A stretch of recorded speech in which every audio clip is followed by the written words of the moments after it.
Hello, hello, hello, and welcome to Meatballcraft, Dimensional Ascension, Dragons Are Cool Edition. This is episode 29, and before we even get started, I already know what this episode is going to be called when I upload it. It's going to be called Sedna Fightclub, because that is an accurate summary of what we will be doing today. We are going to be fighting a lot of things, and we will hopefully be going to Sedna. That's my goal, anyway. With me today, I have a nice cup of tea. I learned my lesson the last few times I did it. My throat ended up strained by the time the recording was done. I don't know if you could tell, but I was in significant pain. So I have something to help with that. It is a black English breakfast blend, because why mess with something that's not broken? Also, if my channel randomly disappears, sorry. It's not my fault. It's just a thing that might happen. I try to use YouTube as it is intended, and I do comment on other people's videos. I am very polite, or at least I believe I'm polite, and normally there's nothing wrong. However, yesterday, or maybe it was the day before yesterday, I can't quite recall. There was a video I was watching in my rotation that essentially was a guy talking about conspiracy theories in society, right? He was discussing conspiracy theories as a concept, and one of the things he did was, when his video was over, he invited people to share their opinions in the comments, and even pinned his own message requesting something to that effect. I did, and what I said was essentially, I'll summarize it.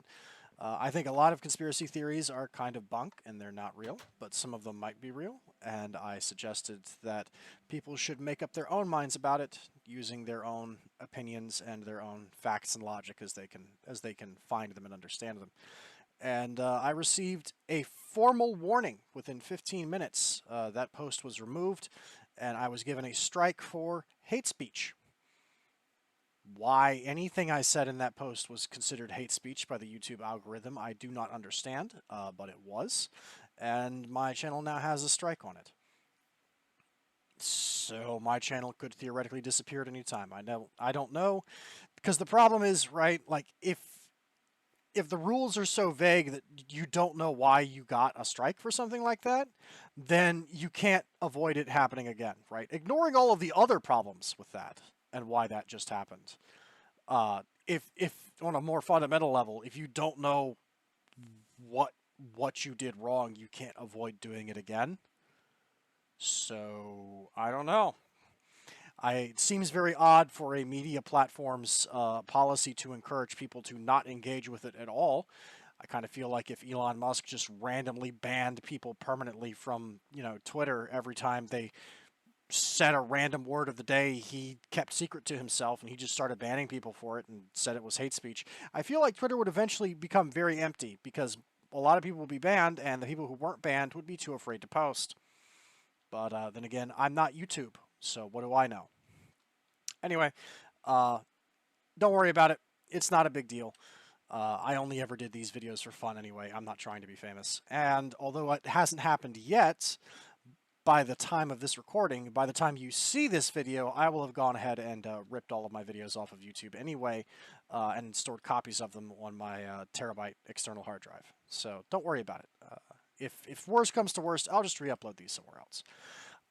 We don't have a lot to go over this time. I do have one tutorial I'd like to do about bees, and then we're just going to get right into it, because we have a lot of fights to do. I've got another checklist. We have another thing. Let me go ahead and put some of these back on my table, by the way. Where's my bag of stuff? That's my bag of stuff. So we're not going to linger too long. I'd just like to start knocking stuff out. Hopefully we can have a shorter episode this time, although I doubt it. I say that every time. But we do have a few things to go over. This is it. This is a personal nano machine beacon. I went ahead and made it. This is the tier 6 version, which is the highest tier that exists. Now here's the thing. Hello, future Lord Rain here. Google decided to set off an in-browser alarm here for some incomprehensible reason, and it was very, very loud. I was going to deal with it in post, but, well, one, I'm not great at editing, and two, it was extremely loud. So I just cut the segment to spare your ears and replaced it with this. Don't worry, you didn't miss anything important. I now return you to your regularly scheduled programming. Google, stop. Well, so much for that. We're just going to ignore that. I apologize for the beep. That was something on my end that Google did that I did not ask it to do. Anyway, these modifiers, this was a bit of a disappointment. So if we go under environmental tech, enviro, because I can't spell, we'll see these things, and let me just do this mod, so this way we can see them. The way environmental tech machines work is in their structure, they have blocks as part of their structure that are called modifiers, the null modifiers. Null means it's not doing anything, and they can be replaced by any modifier, right? So for instance, putting the fortune modifier, where are you? I guess it's just the luck modifier. When you use them in the miners, it increases your ore per operation, right? So you get more ore every time one of them ticks, right? They essentially buff the machine. A lot of these are intended as buffs for you. For instance, the luck modifier boosts your luck. Speed modifier is not going to do anything for me. Creative flight used in nanobots, it gives you creative flight, right? The flight speed modifier makes you fly faster. Haste gives you haste. Strength gives you a permanent buff to strength that is quite significant. Using the jump makes you jump higher. Regen gives you regeneration. Resistance gives you innate resistance that stacks with your armor. And where is it? There's water breathing, fire resistance, permanent invisibility. That's a good one. Night vision, and the health boost modifier used in the nanobots gives more HP. The problem, though, is if I click on this HP modifier, this health boost, I'm clicking on it. Nothing happens. And I'll prove it to you. If I click on the null modifier, it shows you how to make it. If I click on speed, it shows you how to make it. Luck shows you how to make it. Some of these, though, like creative flight, you'll notice if I click on this, it doesn't show how to make that. It stays on the Paizo modifier. It doesn't show how to make creative flight. A lot of these are currently disabled in the pack, and they're not obtainable unless you cheat. I could cheat them in. I could turn on creative mode and give them to myself, but they're not available. Of the ones that are available, the only ones that are super useful, in my opinion, would be the saturation, haste, and luck. I didn't bother making the luck ones yet, although I could. The way this works is you can have one, but you can have up to 6 of any of the ones that buff you. That's how they work, right? So like this is essentially giving me saturation bonus 6. It's hard for me to demonstrate that, but my saturation is essentially hard pinned at max, and it will never go away now because of this. Likewise, having this dramatically boosted haste, it's a bit hard to tell because the dire pick already breaks things super fast. But if I were to do this, you'll notice something important, which is the dire pick doesn't even move. It doesn't even have an animation of swinging. I just go through this. And if I were to try and punch my way through the obsidian, this should be taking a lot longer than what that is. I should be at like 1% right now, not 5, right? You can't really punch through obsidian that quickly, but that's a fair demonstration of it. It's a pretty decent buff to your speed. Unfortunately, the ones I had wanted, I had wanted to use creative flight, so I wouldn't have to rely on my armor to fly anymore, specifically my belt. The Mythmanite belt, I believe, is what lets you fly. I was hoping for creative flight invisibility so I could get rid of this permanent flickering, because this is a side effect of the invisibility cloak from Aether. Lord Rain thinks it's too powerful. I agree. Yes, it is too powerful. It's the only thing that can fit in this Aether slot, and it's really, really strong. I was hoping to ditch the Aether invisibility cloak and use this for permanent invisibility instead. And I was also hoping to buff my health and my regen with this, but those aren't craftable right now. I did ask Sainagh about it. I did ask him about this. He said that they are going to be added in later as essentially things you get later in the progression of the pack. You will obtain access to more and more of them. And essentially, I don't know if they're going to be secrets, like there's going to be a secret crafting recipe for each of them that'll allow you to make them as part of a puzzle. Or maybe there'll be rewards for killing certain optional bosses, like kill this boss and he can drop like the strength modifiers for you. I did make the argument. I did make a case for us. I did advocate on our behalf that the health modifier should be craftable right now because the game already, this pack already gives you the heart amulet from bobbly heart canisters, which is kind of crazy. Like the pack already gives you a way to stack health really high, and I argued that I think that from the get-go, the personal nanobot beacon, you should at least be able to get the health boosters to get more HP on your bar. And Sainagh agreed. So even though that's not a thing in the current version of this pack, hopefully at some point in the future, in a future version, we will be able to craft that right now. Right? That's a hope. This also isn't the final location of the nanobot beacon. I just put it here because I don't know. I put it there because I put it there. Anyway, there's not really a need to go on any tours. I haven't really built anything new besides the space station, which of course we'll be getting to in a minute. So let's pull out our clipboard. We've got a bunch of fights. Explain the armorer bee. We can do that now. Bees and arcane key, callstones, riddles. Right, okay. Let's do that now while we're still here. Let's not waste time. Let's get into this. So I believe it's on one of the planets we've just visited. There was a thing in the environment. They were found. They are not bred. They are obtained. You find them. They're called armorer bees. Okay. They don't really do anything obvious, right? If we go into JEI/HEI armorer, and then we look at it, the bee produces normal honeycomb. And that's it. And it's not obtained. You can't breed it in any method, and it's not used to breed anything either. So it's like, okay, so how do we obtain it, and what is it used for? We obtain it by finding it. We found these, right? I may have even done it on screen. You may have seen me yoink them, although I didn't understand at the time what they did. And as for what they do, I will actually show you. So this item right here is a flower pedestal from Pedestal? Did he deliberately misspell that, or am I having a dyslexic breakdown? That feels like that's deliberately spelled pedestal. Pedastal.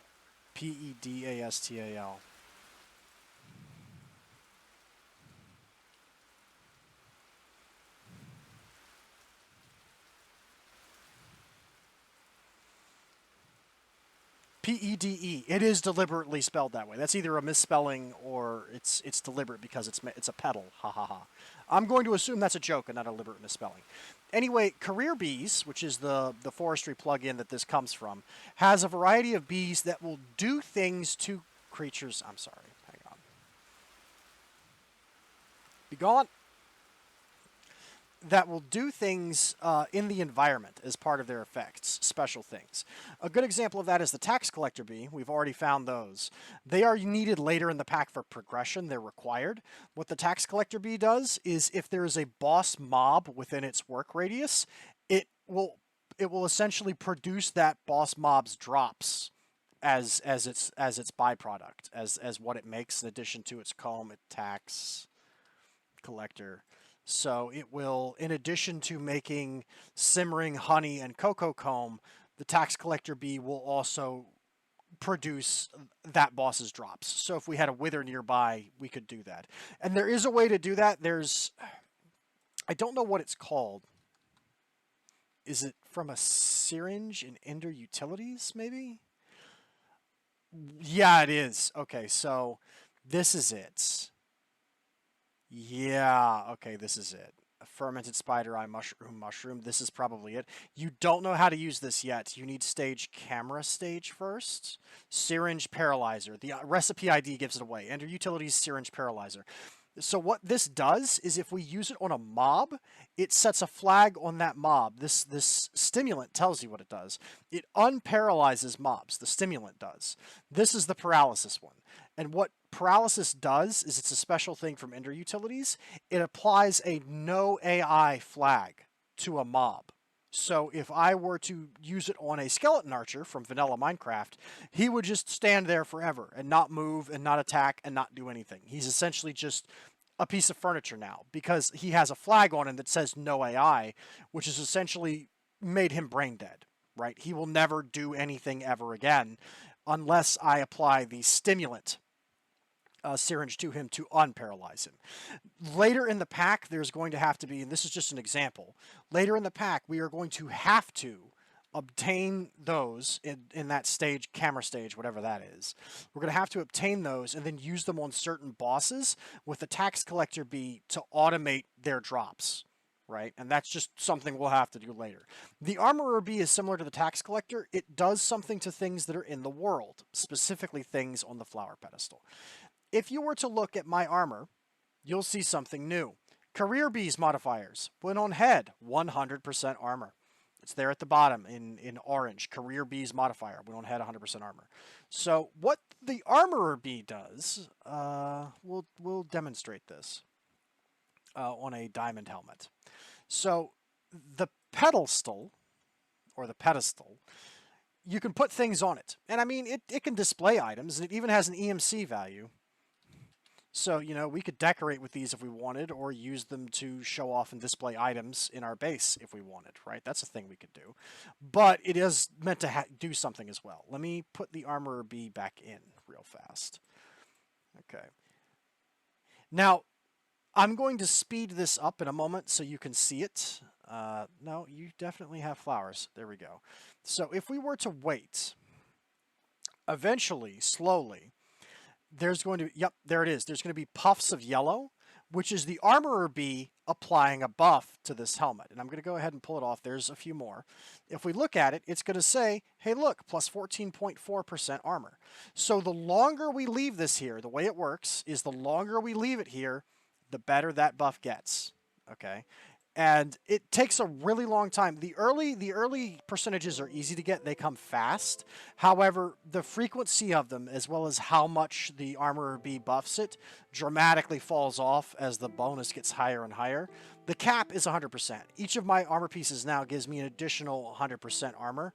And you'll notice if you look at the armor above my health bar, it's like all purple. I have cracked armor right now. This is why. You can use a time in a bottle on this to speed this up, and if you watch it, when the puffs of smoke, when the puffs of yellow smokes or pollen stop appearing, that is when the armorer bee can no longer interact with that item. And I think it just happened. I accidentally time in a bottle thing. We don't need that. And as you can see, when on head, plus 100% armor. Right? And it doesn't do anything to tools. That was an accident. We can go ahead and throw this back on the table. We can delete that. That doesn't need to exist. But that is essentially, that is what the armorer bee does, is it allows you to apply essentially double armor on any armor you have.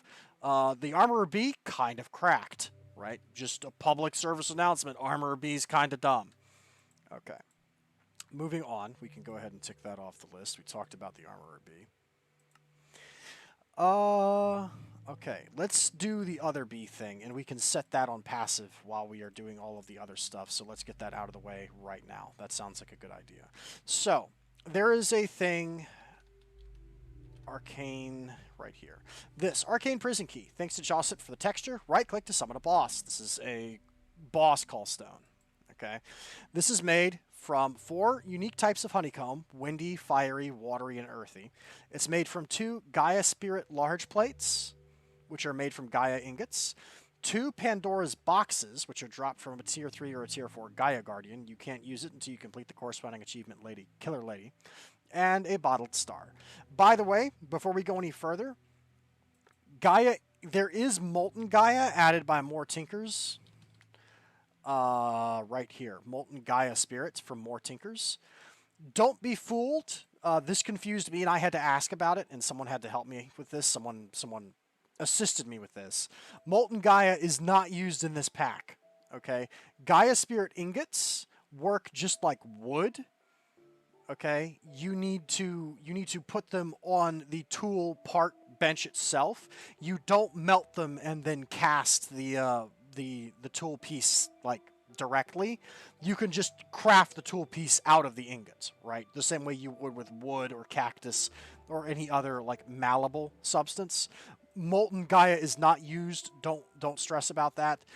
If you want, if when you make the large plates or anything else out of Gaia, just you can craft it directly using the tool patterns. You don't need to cast it. Anyway, this is a boss fight, and I don't think we're going to be able to get to it today because I probably won't be able to get the Pandora's boxes, and even if we do, it's going to take a minute to get there. But each of these combs, I want to show you some bee stuff, and this is a good excuse to do it. Okay, there's 4 bees that make each of these combs, and each of these bees are actually bred from the same breeding pattern, which is a supernatural drone and an ethereal drone. We have that, and we can do it. So I'm going to show you real quick. I think I've already explained this, but I'm going to explain it again because I'm an idiot.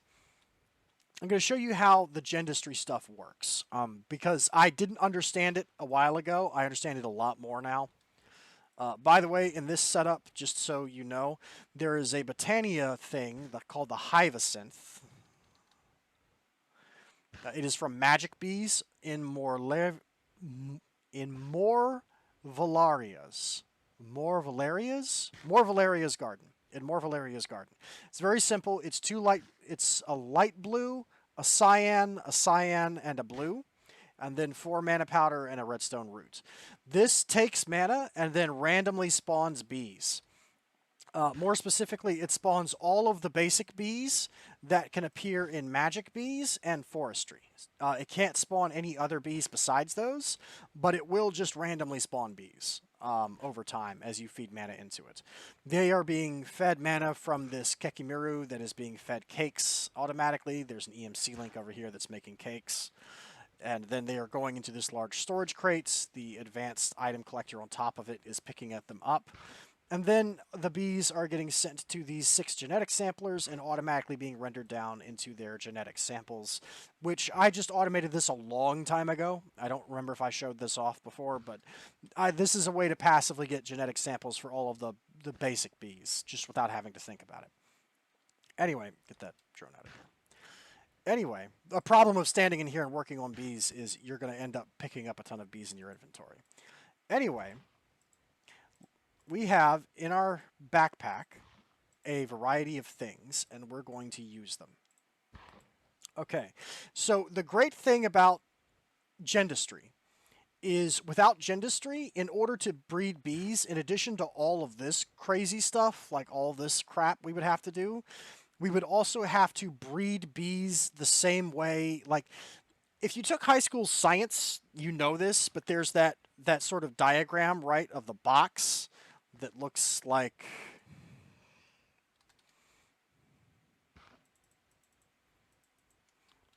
this, where it's just a square, and then you have these knockouts of X and Y chromosomes and how things can be inherited, right? Do you remember this? That logic is applied to bees, trees, and butterflies in forestry. Actual genetics are being used to determine the traits that the offspring has. Because I know when I was in high school and I had to do this, they talked our ear off about that one Catholic guy, the Catholic monk in the monastery, who was crossbreeding peas, and this is the example that they used for all of it, and he was a pioneer geneticist. But anyway, the point is, that sucks, and I would hate to ever have to use forestry when that was the way it works. Gendistry is essentially Jurassic Park logic. We just treat DNA like Legos, and we can just snap pieces together until we get what we want. And that is what these genetic templates are. I'm pretty sure I already explained this. This genetic template's a good example. It's already set to make ethereal bees. That's essentially what it does. It's going to make the ethereal bees, and we're actually going to do that right now. So because I have this set, we can apply this to the genetic printer, and then I can, let's see, right, we can apply this to each of the princesses in turn. I have 3 princesses here. That is a modest princess of ignoble. Oh, that's one that popped into my inventory from this, because that's a forestry bee.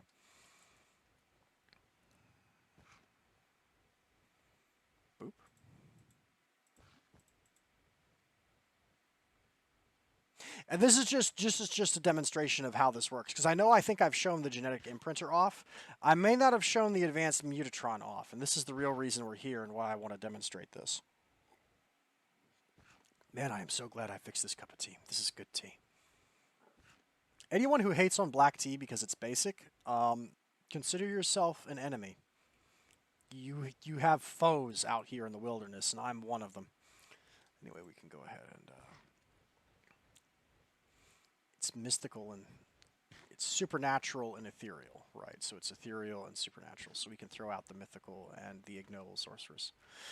I wish there was an easy way to determine pristine princesses apart from ignoble ones. I believe integrated dynamics can do it, but that requires you to actually code a print card that can read the data of stuff, and I don't want to do that. If there was, I would add that to this setup, so I would also be siphoning off pristine princesses, but I'm too dumb for that. But if you were smarter than me, you could definitely add that as well to the Hyacinth and just automate that too. Anyway, so we're going to take this template out, and then we're going to apply the supernatural thing to it. This is another cool thing about these genetic templates is they can be changed. So by applying species supernatural, this now creates an exact clone of that, but the species trait is changed. And now we are out here making copies of this guy down here, this supernatural being.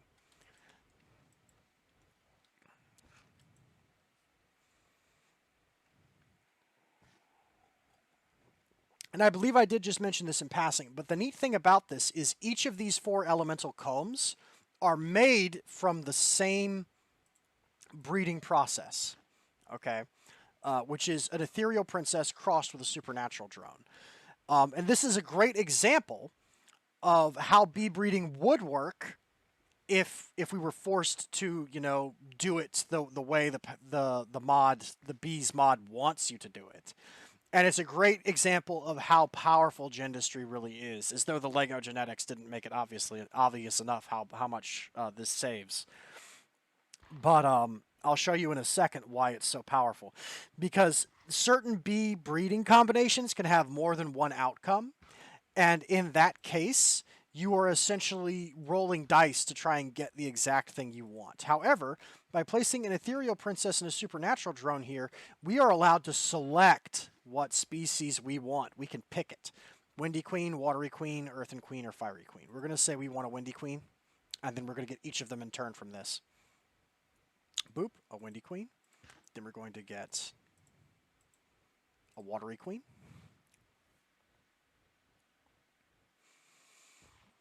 Very nice. Then we're going to get an Earthen Queen.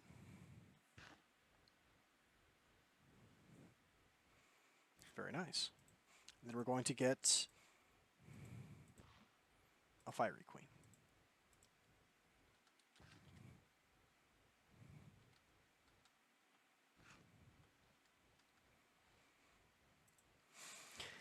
And now we have the ability to make all of those combs. This is the thing about Gendustry that I have grown to like the more I have bred bees. It sucks in the beginning. I just want to say, it's terrible in the beginning when you only have these basic bee species to work with. However, the thing you need to understand, and this is my hot tip to you, is whenever the pack requires you or encourages you to make a new bee species because you need their byproduct for something, make sure that when you make them, you also at least keep them around for long enough to get like a full stack of the drones, because then you can run the drones through the genetic sampler, and with 64 of them, you have a very high chance of getting their species trait. Once you have their species trait, you can duplicate it out, because the genetic transposer is capable of copying traits, and I can prove that to you right now by doing, oh, I don't know. Which one do I not have a lot of? Let's go ahead and do Effect Drunkard, just for laughs. We'll do this, yeah.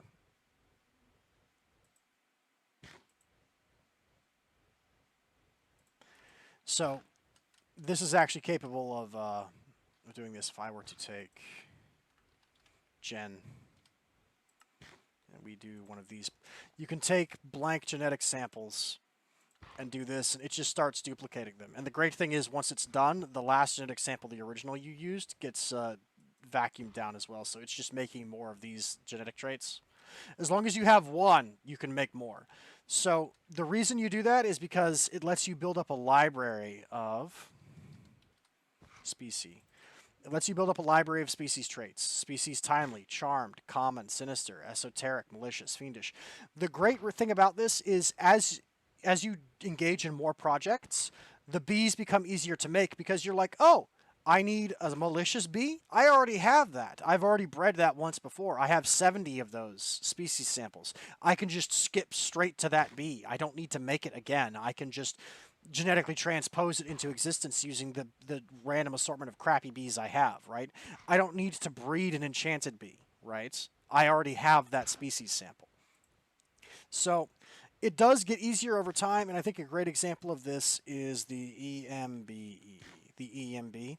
This EMB is a more late game EMC farm, okay? The EMB is not obtained as far as I know. It must be bred. This one is bred from arcane and ethereal, and the purpose of it is this. It makes alchemical combs. It makes 2 by default, and if its environment is perfect, it has a 99% chance of making 2 more. So essentially every time it processes correctly, you should be getting 4 of these combs if you set it up right. The alchemical combs, when combined with a philosopher's stone in crafting, become botanic alchemic catalysts, which are each worth 1,000,000 EMC. So you can essentially use the EMB to farm EMC, and it's a way to replace your dragon loop, which I'm going to be doing. We'll be replacing the dragon loop pretty soon. But here's the catch, though. Here's the crazy thing. I already have the arcane drone and the ethereal drone. You just saw the ethereal species. Guess what? I also have arcane. I have arcane. And I have ethereal. I'm not going to make it because I'm trying to cut down on time here. I'm not going to make it in front of you. But I didn't plan this. I just wanted to show this to you. This is, as you do more bees, as long as you make sure to grab their samples as you go. And by the way, let me take a drunkard sample and put it back in that space so it can occupy that slot. As you go, you will find that bees become easier and easier to deal with because you're like, oh, I already have that. Oh, I have that. I've got that, right? As long as you make sure to get a species sample, right? That's my advice to you. Let's cover that up and let's do no. Yes.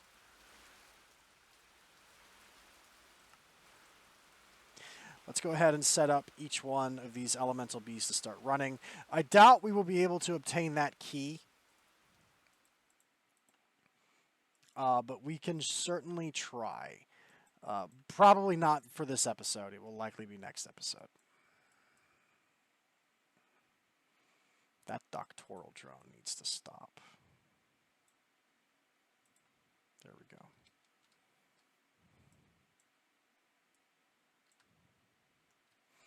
And this is probably a bad idea. I'm just going to shove these in here. Okay, do any of these need environmental modifications? Probably. No, not really. Not bright enough, not daytime. Not bright enough, not daytime. Do you guys just need to work during the day? Is that the only problem you have? You don't need any environmental modifications besides that? That's pretty easy to handle. 2, 3, 4. Do we have internal lighting? Yeah, we can just give them all light upgrades and automation. I don't have to genetically engineer them. I'm not going to. They don't need it. Yeah, and we'll just do one of these, and one of these. And we're just going to leave them running, and they will automatically produce their stuff for us. Okay. Anyway, now that that's taken care of,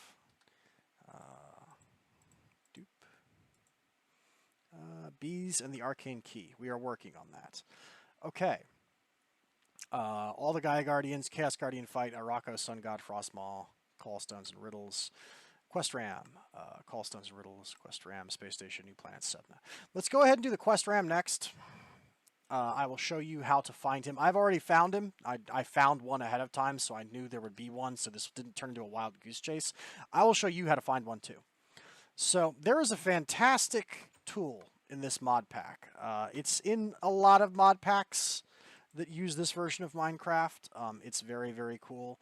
It's called Nature's Compass. This has an EMC value. By the way, please mind the red text. Warning, do not craft in a ME terminal or the arcane transmutation tablet, which is this one.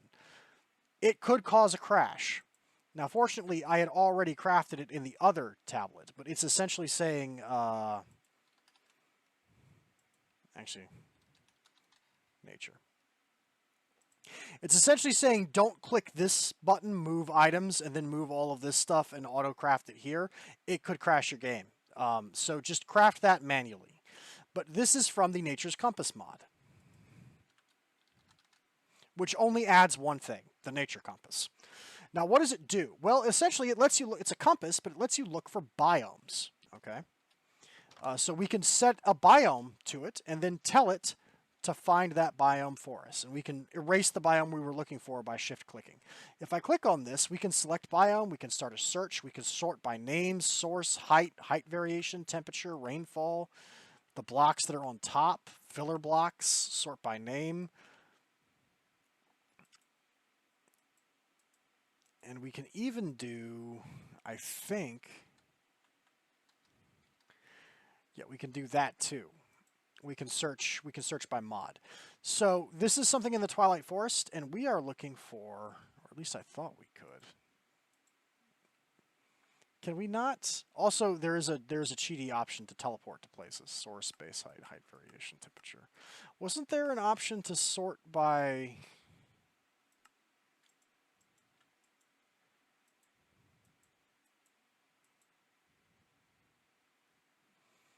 Source? Source, yes. Okay. And then we do Twilight. And this will show all of the ones in the Twilight Forest, I think? Or... No, I think this actually orders it. Right. So it's stored... There's a storage cell biome by AE2 unofficial? Oh, that's probably a debug thing. I bet you anything. That's probably like an extra dimension you can't reach that you're not supposed to get to. That's fair. Anyway, like this is advanced rocketry. These are by advanced rocketry, so it's ordered alphabetically. If we went all the way down to the bottom, so sort by source, and then you can go all the way down to the bottom, and it's going to show you the ones by Twilight Forest because, of course, it starts with a T. Technically, it's going to be the because it starts with the Twilight Forest. But here we go. Okay, so after the Betweenlands, we get to the Twilight Forest. There's the Dark Forest Center, Deep Mushroom Forest, Dense Twilight Forest. The Enchanted Forest is what we're looking for, okay? And it is now searching for it. It's not going to find it where we are because we're in the wrong dimension, okay? However, if I were to go to the Twilight Forest and do this search, we will find it.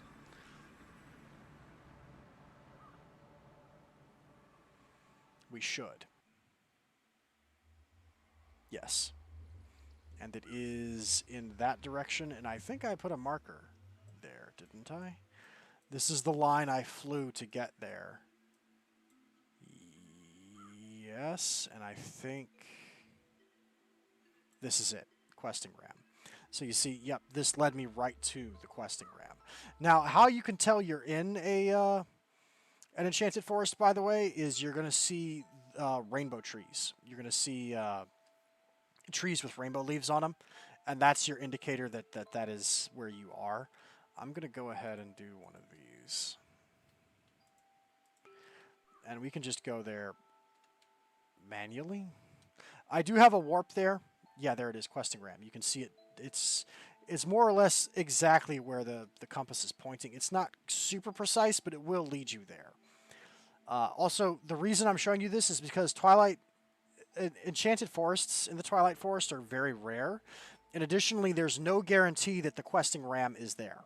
Right? There's no guarantee that you will find a questing ram in a given enchanted forest. So it's a rare biome, and he's not a guaranteed spawn in the biome. Right? Now, I've mentioned it several times, but of course I haven't explained it. What is the questing ram, and why do we care about it? Great question. Glad you asked. The questing ram is a it's registered as a boss, but it's not. It's essentially an NPC in the Twilight Forest. It's one of the only NPCs in the Twilight Forest. Everybody else wants to kill you, but this guy is a bit special. He's a giant male sheep, right? He's a ram. And essentially, he wants wool. Over the course of... He's going to be requesting wool of a specific color, too. That's an important detail that matters. He wants a specific kind of wool. And over time, I just flew too low, the Naga spawn, but we're not going to deal with that right now. He's essentially going to request the full color spectrum of wool. He wants a full rainbow assortment of wool, but he wants it in a specific order, right? So he's going to be like red, yellow, orange, light blue, cyan, right? He's going to request it in a certain pattern, in a certain sequence, okay? If you give him all of one of each of the colors of wool, he explodes and drops tons of loot everywhere. This includes like blocks of gold and blocks of emerald. Like he enriches you for solving his quest, right, of bringing him colored wool. Now, here's the thing. In a lot of mod packs, he's farmable, and this is one of them. Okay, yeah, I know a mysterious energy snaps my wings shut. Give me my skyboat back. Thank you. So, this is him, high questing ram. So he wants one of each of the wools, and then he is going to explode and drop a bunch of things, and he'll cease to exist. Here's the thing, though. We can just take him with us, and we can use him in a mob duplicator. That's possible. You can mob duplicate him. And this makes him farmable. You can essentially automate feeding him one of each of the colors of the wool, vacuuming up what he drops, and then spawning in another one, and just automating the completion of the quests. That is an entirely doable thing that is feasible. It is a thing that can be done. Here's the deal. Fading matter, or wait, no. Yes, fading wool. Get quested, Ram, is the red text under it. It's worth 1 billion EMC.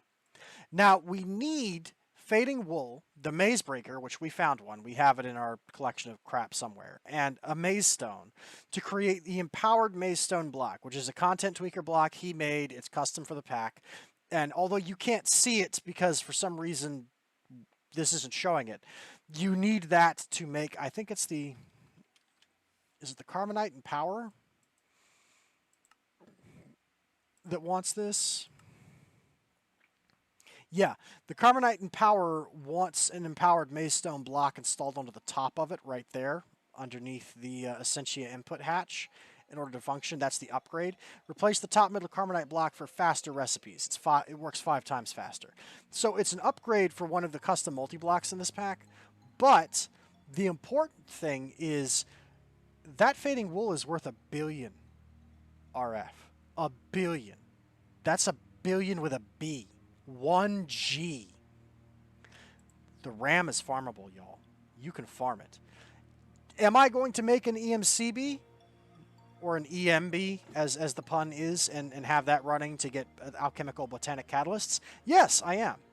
I am, in fact, going to do that. And half of them I think I'm going to put into storage because we need them to craft things. We need a backlog of them to upgrade our flower bonsai pots to the final form of them. But above and beyond that, my thing, I'm going to dismantle my dragon loop at some point.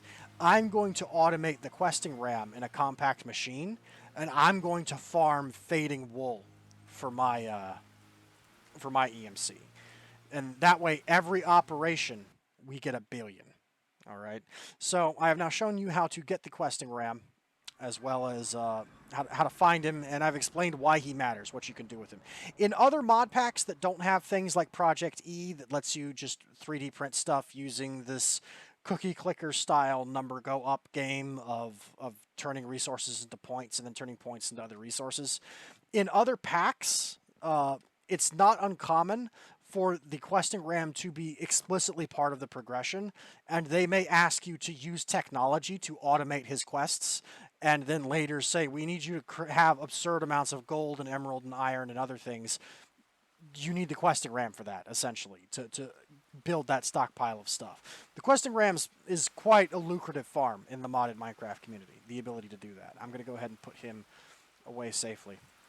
He is going to be cloned and exploited ruthlessly. Anyway, we have everything we need. I've made the 2 Gaia plates. We have everything we need for that other stuff in case I somehow manage to get it fast enough. Quest ram compass. Tick that off the list. Okay, callstones and riddles, and then a bunch of fights. I'll hold off on the callstones and the riddles until we get to space, because I have a feeling, I have a sneaking suspicion the callstones are only going to work on their respective planets, because that's how I would do it if I was Sainagh. I don't know if that's true, but that's how I would do it. So we're gonna move on. We're gonna get straight into the fights, okay? Because there's no reason not to now. First up on the list is Frostmaw. Frostmaw, and I think he's called the Sun God. Let me double check. I swear, this rain. When I wanted it to rain, I could not get it to rain to save my soul. Now it will not stop raining. It's classic Minecraft problems. Mal. So a new mod is in this pack called Mousy's Mobs. Don't ask me how Sainagh manages to keep squeezing mods into this pack. It has way too many mods in it already, but he does terrible, terrible things to the Java code of this pack. Anyway, Mousy's Mobs is new. It adds a bunch of mobs to the game, dudes we can find and fight, which is quite fun, and bosses. Now, parts of these, some of these bosses have been integrated into the progression, and I've effectively skipped progression by being grandfathered in before Mousy's Mobs was added. For instance, these ice crystals are a weapon. Right-click to channel an icy whirlwind, recharges while in the inventory. It's dropped by Frostmaw. This is a weapon that you get by fighting Frostmaw. He's a boss. If you beat him, you get this as your reward. This is actually used to craft the Ayurako stones, which are themselves used to create the Endergenic Mythical Void resource miner, which I already built a long time ago. The Ayurako stones didn't used to require that to craft. It didn't used to be this recipe. It was something different, okay? It did not require this to craft. It required something else. So I essentially got grandfathered in. So we're going to go back and fight these Mousy Mob bosses, because technically I should have done it already. I think, is the sun guy's crown used for anything? No, it's not. Interesting. I would have thought his crown would have been used for something, since Frostmaw's ice crystal is used for something. Is it his mask? Soul Visage? Barakoa. I called him Sun God in my notes, but I guess his name is Barakoa. Is his sun mask used to make anything? No? We're going to go beat him up anyway. Anyway, so these are the Mousy's Mob bosses. I'm pretty sure I am... Whoa! Hang on. That is an error right there. That's not supposed to be happening. Hang on. If I save and quit and reload, that will fix itself. Sometimes the void thing is a little buggy. That should fix itself when I log back in. I want to fix that because that's like Phantom Block Syndrome. I am not a programmer. I don't make mods, but I've played Minecraft far too long. I've seen this happen before where there's like a phantom block and sometimes a block will move in Minecraft. I don't know what this bug is, but it's an ancient bug. I assume it's got something to do with Java. It usually happens to things that let you teleport between dimensions. Sometimes they get misplaced, but I've seen this happen before to this specific void portal, and relogging will fix it. Anyway, TLDR, we're going to go beat up the Mousy's Mobs because, yep, that fixed it. It's back the way it's supposed to be. We're going to go beat up the Mousy Mob bosses because we can. I can, and they're there. And technically, even though I don't need to, I literally don't need to do this, you would have to, if you installed the pack today and tried to follow in my footsteps, you would need to go fight Frostmaw. So we're going to go fight Frostmaw. Fortunately, I have found some Frostmaws. He occurs in Icica. Normally, he's supposed to spawn in the overworld in cold biomes, and you'll find him randomly just hanging out. Sainagh has rigged it so that he only appears in Icica, which makes sense. That's fair. He's essentially like a giant abominable snowman, like crocodile thing. He's like an abominable snowman, but he's more gorilla-ish, if that makes any sense. He's way more like a gorilla. He's kind of on all fours. He's got big... Boy's got big arms. Every day is arm day for Frostmaw. Was there a nearer Frostmaw, or is that the closest one? I found a couple. This one's closer. I don't anticipate Frostmaw being a problem, honestly. I'm pretty sure we're just going to clown on him. Unless Sainagh may have dramatically buffed him. If he's been dramatically buffed, we might... We're not going to have a problem with him. I'm just going to cheese him from range. But I mean, you know. It is what it is. I do like the music in Icica, though. Sainagh, if you're watching this, please put a riddle or a puzzle in this pack at some point later in the pack that makes us come back here. Because this music is a bop. It really is. I like listening to this. There is a mod in this pack. I don't remember what it's called. I need to find it. There's a way to essentially... It's like a recorder, and what it does is it lets you record sounds and music and ambient things, and then play them back, and there's like a special music box that you can install a card into once you teach the card a sound. I should catch some of this music and put them into music boxes around my base. I really should. I think that'd be really cool. I don't remember what that mod is called, but I can find it. I can figure it out. It's around. I know it's a thing.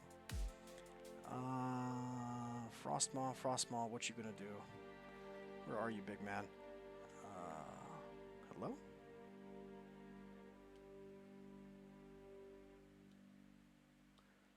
Oh, don't tell me they no, wait, they don't despawn. He's right over there. He's the giant Yeti gorilla thing with horns that looks kind of like a much larger and angrier version of a Wendigo. Let's go ahead and... I forgot how tough everything in this dimension is. Unreasonably tough for no good reason. Okay. Ouch. Oh, of course, the modded blazes can see me, because of course they can. Okay. Okay. You have 1,000 HP, Frostmaw? That's cute. Did he just no-sell that? I am frozen solid. I can't move. Okay. He's bulletproof. Oh, and you can see the weapon in his mouth. That's cute. Okay, so new plan. That's not going to work. Battle sign time. Looks like I'm fighting him the old-fashioned way. Take a swing.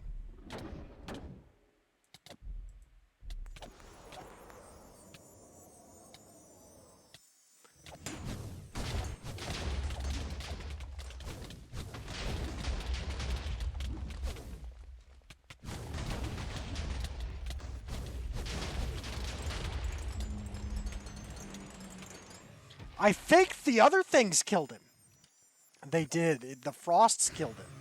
That's hilarious. The buffed wild mobs that are wandering around Icica killed him. Oh, and I think this wizard may have had something to do with it too. Get out of here, you nerd. Did he drop anything besides his weapon? No, he just drops his weapon. Okay. Well, there you have it. My epic final duel with Frostmaw was interrupted by radically buffed normal mobs that just clowned on him instantaneously. Hey, there you go. Frostmaw fight, done. Okay.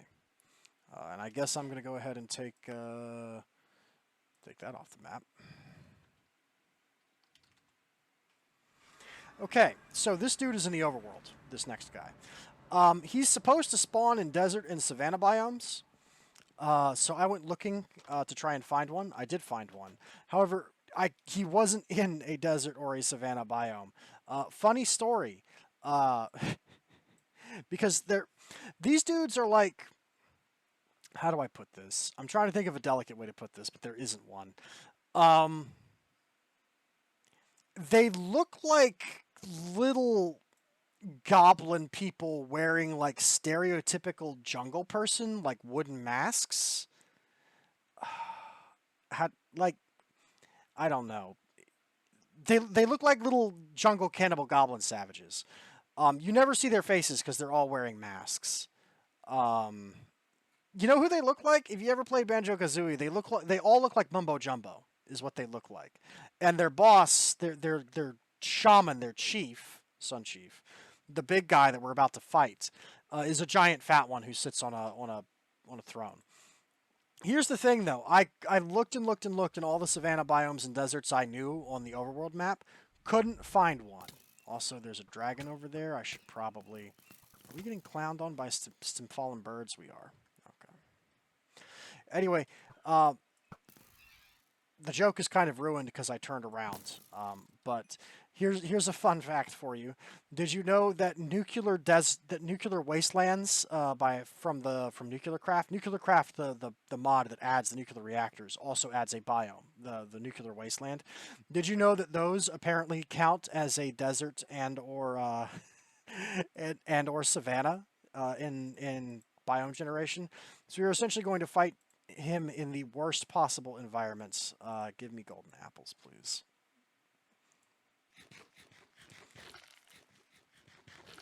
Let's just go ahead and get that started. This is the only village of him I could find, and he was in a freaking nuclear wasteland. Why are the weirdo shaman people in this place? I don't know. Don't ask questions, okay? I can't answer that for you. This is what they look like. And they even make, like, gibbering noises.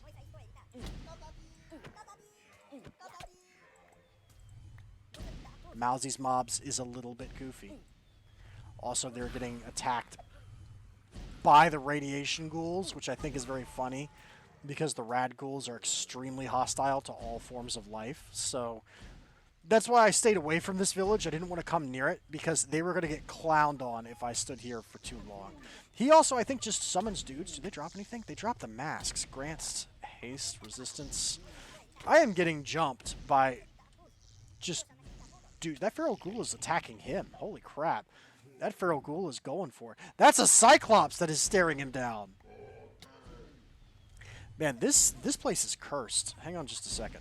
I think there's a secret to do with their masks, but I legit don't know what it is. Let me put all of their masks away. How many masks are there? There's 1, 2, 3, 4, 5, and then his mask, which is a crown. I think I've gotten them all.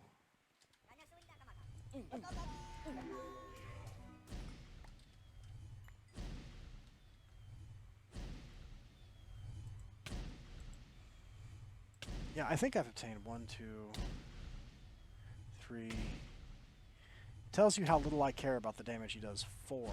Then I'm guessing that's his Mask of Fury. Is that his? No, that's not his. Can he summon a person who does that? That's... These are thorium. This is stuff dropped by those zombies. I should get that out of my inventory.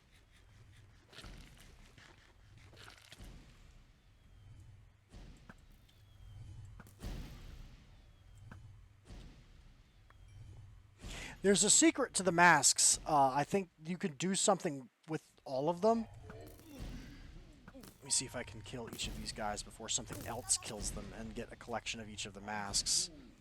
Because that's... I doubt it's anything super OP, but it would be cool.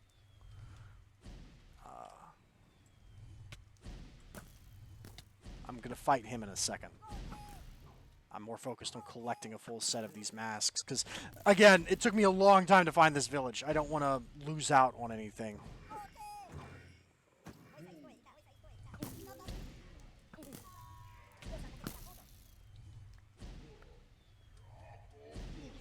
And I'm worried these sunbeams may be destroying their drops. I'm not sure.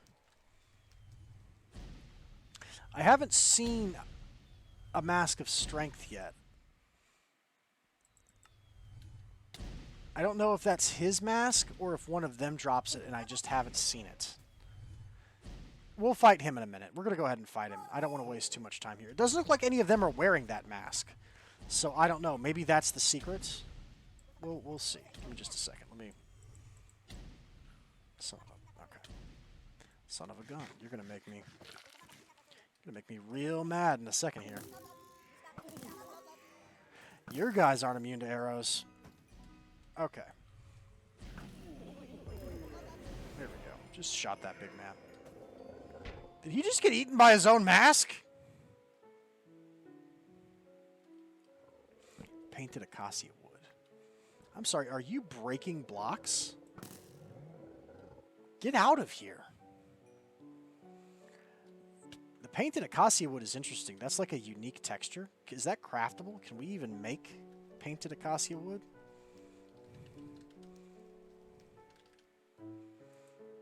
No. It's not makeable. It's unique. That's a unique crafting and decorative material. Okay. Soul Visage never breaks. Equip, then right-click with Barocca Mask to spawn followers. Right-click a follower to return it to its mask. So they're not real creatures. They're a mask that grow. They're masks that grow arms and legs. Okay. Interesting hypothetical origin for your fantasy species. I'll grant you that. Frost Protection 1, get out of here, you're garbage. There's a secret to these masks. I think maybe there's a way to combine them or something. Because there's that one mask we can't, that didn't drop, right? There was the one mask, there was the Mask of Fury. I suspect that there's a way to maybe make it. Yellow carpets. Is there anything in here? Can I pick up that? No. Aw, it can't be picked up with Silk Touch. That sucks. That was a cool campfire. Is there anything in any of these houses? No, not a thing.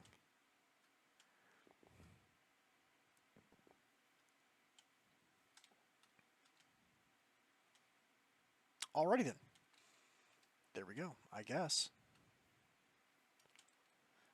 That's that. There is some secrets to do with his with the masks, but I don't know what it is. I'll look it up maybe eventually. We'll figure something out.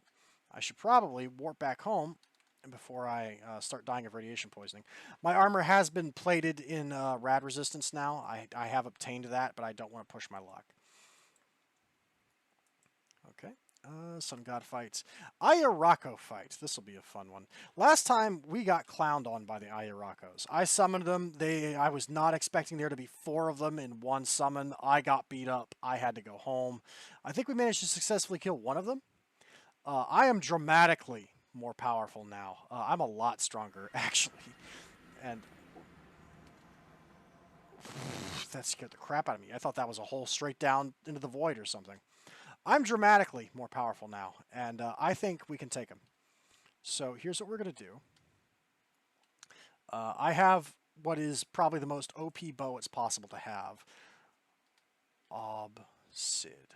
I also distinctly remember the Ayurakos pushing me around a lot, like physically. So what I'm going to do is I'm going to...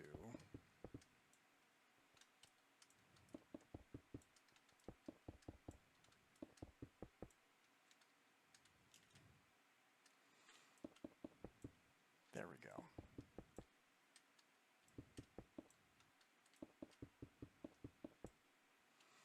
I'm going to make one of these, and I'm going to just stand my ground.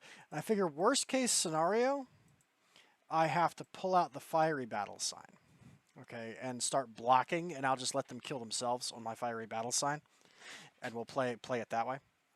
By the way, I should mention, this pack, or rather the Twilight Forest, adds something that is extremely potent and is kind of broken, actually. It's called a Life Charm, Charm of Life 2. It is a bauble.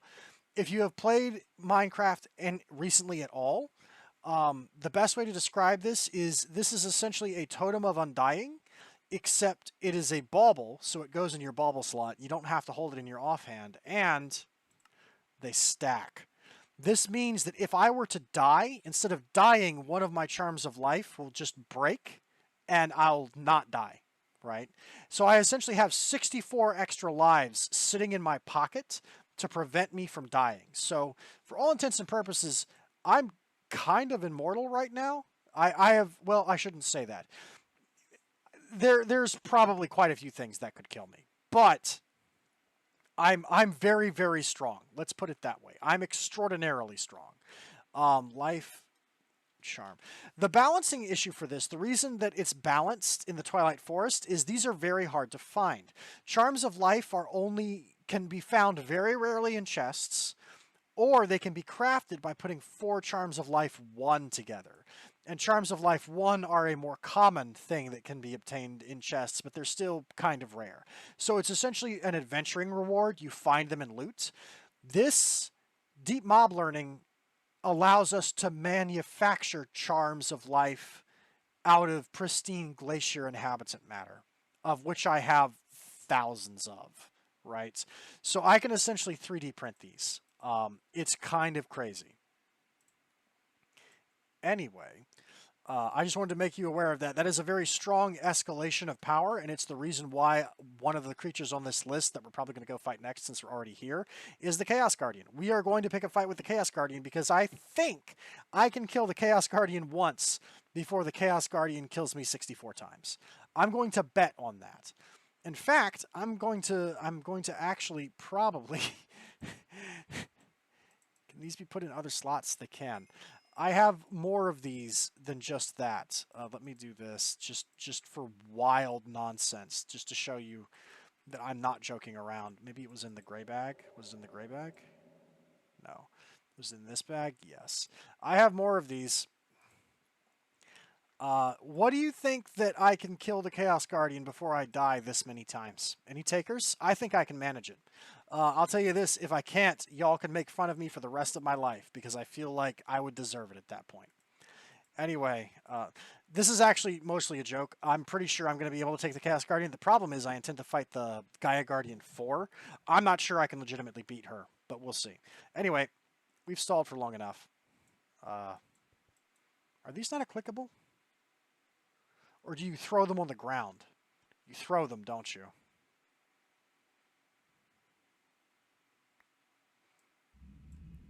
Oh no, you click it on the ground. The green Ayurako has been called upon. The blue Ayurako has been called upon. The red Ayurako has been called upon.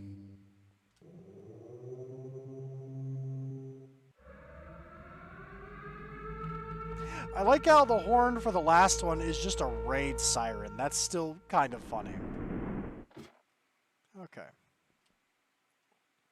Well, well, well. Gang's all here.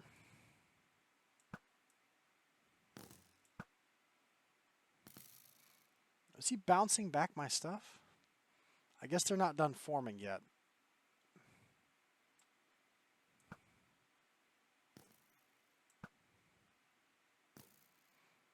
How long does this take? Do I have to fight them in order? I don't remember having to do that.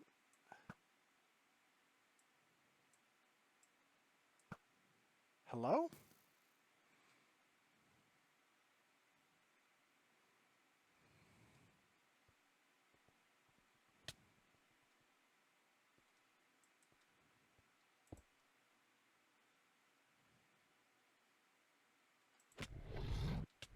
Oh, there we go. Now you care.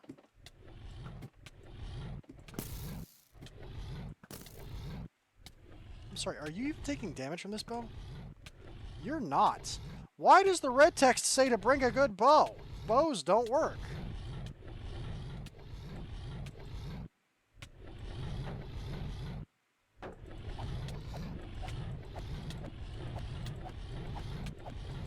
Why would you even tell me to bring a bow? No, this bounces back. He's only taking damage from my thorns. That's crazy. That definitely feels like a bug. Why would the red text say to bring a good bow? I don't know, man. That's crazy. Apparently the Ayurakos are not killable with ranged. Go figure. Actually, you know what? Let's just go ahead and get all of them in on this, because we have places to go and things to kill. Come here, green. Where are you at, green? Yeah, come here. All you get in on this. Where's blue? Come here, blue.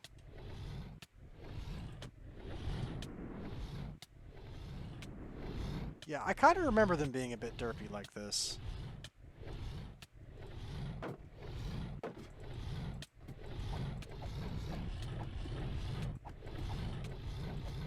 What a weird bunch of dudes. Divine RPG, ladies and gentlemen. I will say this, that saturation keeping my hunger topped off combined with my cracked armor rating is kind of goofy, I'm not going to lie. You know what, I'm not even going to go down to my thing. I don't even care. I've got a ring of magnetism on. I can fight you in the sky. I was expecting a much more epic aerial battle. Instead, you guys are just like trying to smother me to death with your faces, and you're apparently immune to arrows for some inexplicable reason.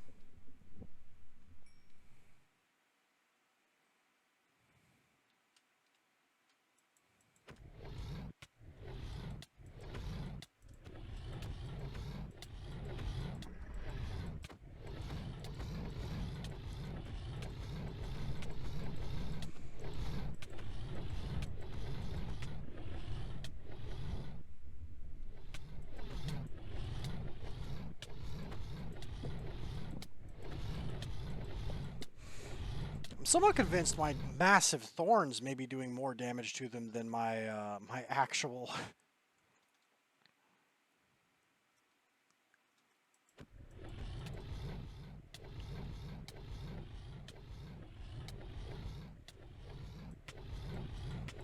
No, the sword's still dealing more damage. The sword is dealing like 50 damage a hit. Yeah, just get in my box so you don't push me around. There we go. Stay in my ground box so I can just sit here and hit you.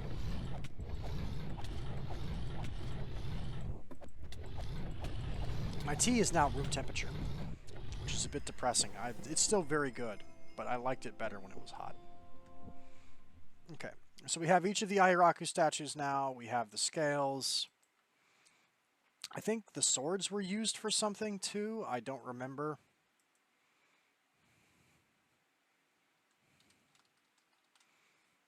Were the swords used for something? They can be changed with the diamond chunks to be different colors.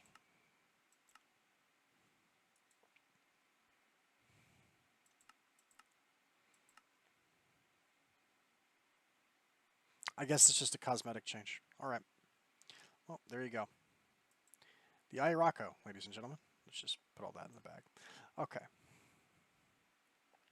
Now then, the real test, the real fun, is way out in the boonies.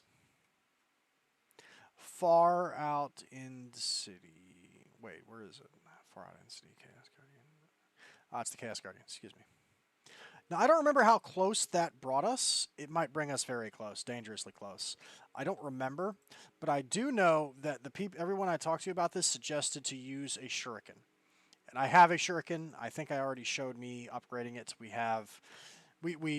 I've fully upgraded it to unbreakable, so it now has truly infinite ammo because it can't take durability damage anymore. So it's truly infinite ammo. And the dragon bone knife has been replaced with Bloodmaster, which slightly boosts attack. So we have a fairly good shuriken. I'm also going to bring the Brave as well. I think my Brave is very cracked. It is Infinity, Multi-Shot 15, Quick Draw, XP Boost, Power 15. Like I think there's like one or two more enchantments I could squeeze on it as far as bows are concerned, but it's pretty yoked for a bow. Like it's a yoked bow. It's kind of nuts. So I'm going to have that too just in case. Let me go ahead and eat some apples. Actually, the apples provide the buffs, right? Yeah. But what I really probably want is the Hydra Chops for saturation. Okay. Let's go ahead and teleport to the Chaos Guardian. We are picking a fight, a big fight. Last time I had to run away from this dude screaming and panicking. Let's see if I can do better this time. What is up? I've also been informed that I should keep moving at all costs. Your attack is blocked by the crystals. Oh, he's invincible as long as the crystals are up.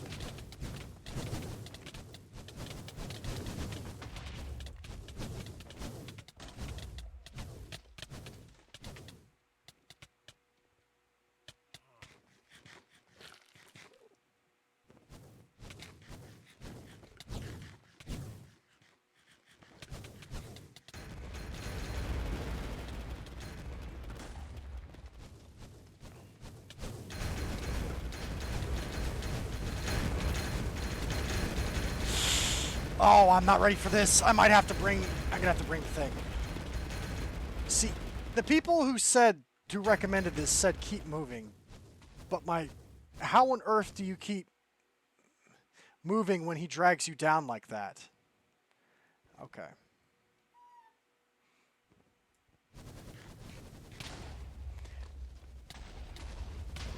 I am slowing down. I need a faster way to move. Is it these crystals that have to be broken?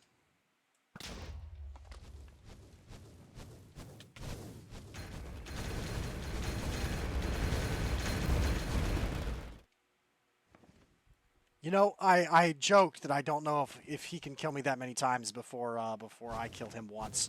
I'm starting to feel like actually he might absolutely be able to kill me that many times before I kill him once. Oh, we might die here. I don't know how many of those are left, but I'll tell you what, not knowing is a problem. I might need to bail. Yeah, he got me. Okay. That's pretty impressive. That's pretty impressive, I'm not going to lie.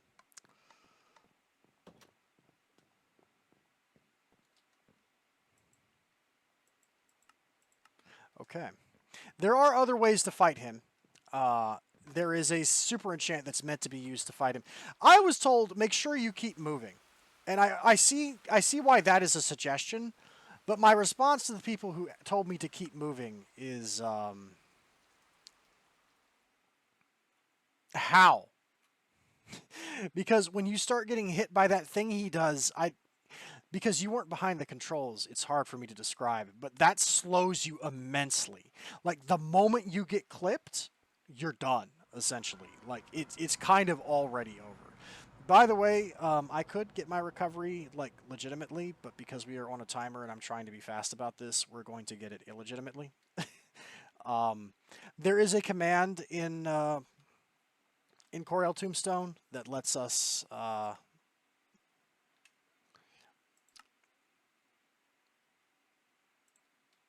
that lets us remotely interact with our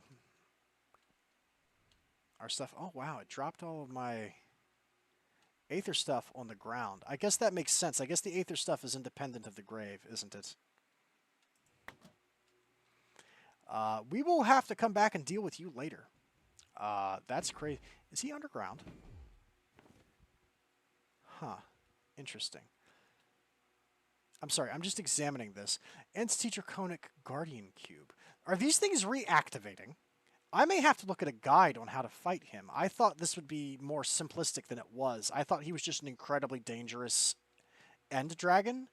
These things look as though they reactivate. Not just the ones, like, around, but also these. It seems as though they turn back on after a period of time, but if that's the case, I don't know how you're supposed to damage him, because the message clearly implied that he can't be damaged until all of them are deactivated. The draconic crystals are blocking the damage, right? So you obviously have to get them all down in one go, right? But I think it looks like some of them have reactivated. Some of them clearly have reactivated. So I don't know how you would do this. Like, legitimately. Now, I could kill him illegitimately. I could come in here, I could come back in here, I could turn the cheats off right now, because technically I'm in creative, which is why he's not attacking me. I'm just brainstorming. I could come in here and kidnap him, right? I could do the yoink, where I put him in a bottle, and then I could take him to my time stop.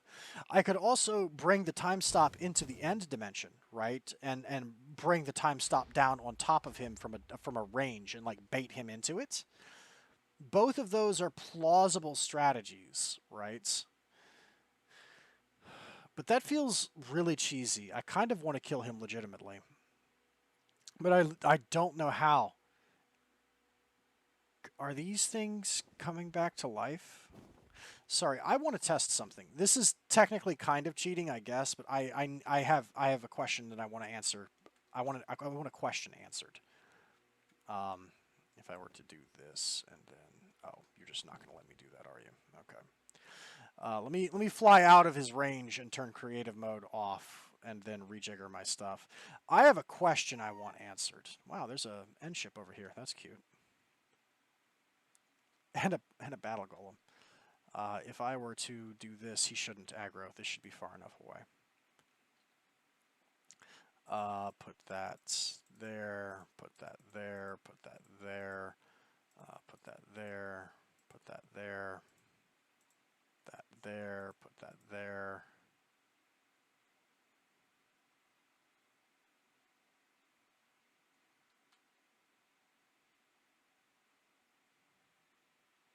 I'm sorry, where is my thing?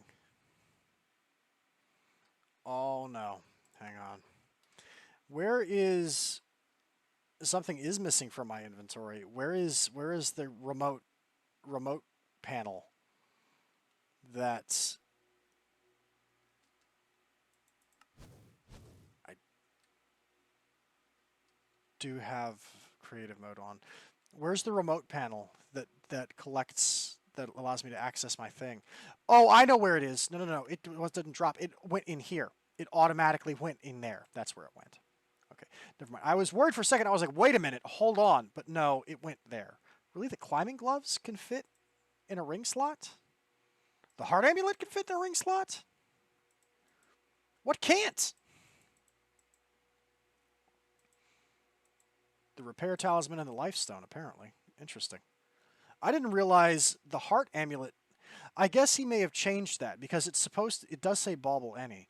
I guess he changed that because that's supposed to go only in the amulet slot, but I guess he did that because the heart amulet is so necessary because it adds a ton of free things. I guess that makes sense. Why he would do that. I have a piece of information I would like answered, and I don't know if doing it in creative mode is going to break this or not, but I want to test something. I want to shoot one of these with an arrow and then wait. Does that come back?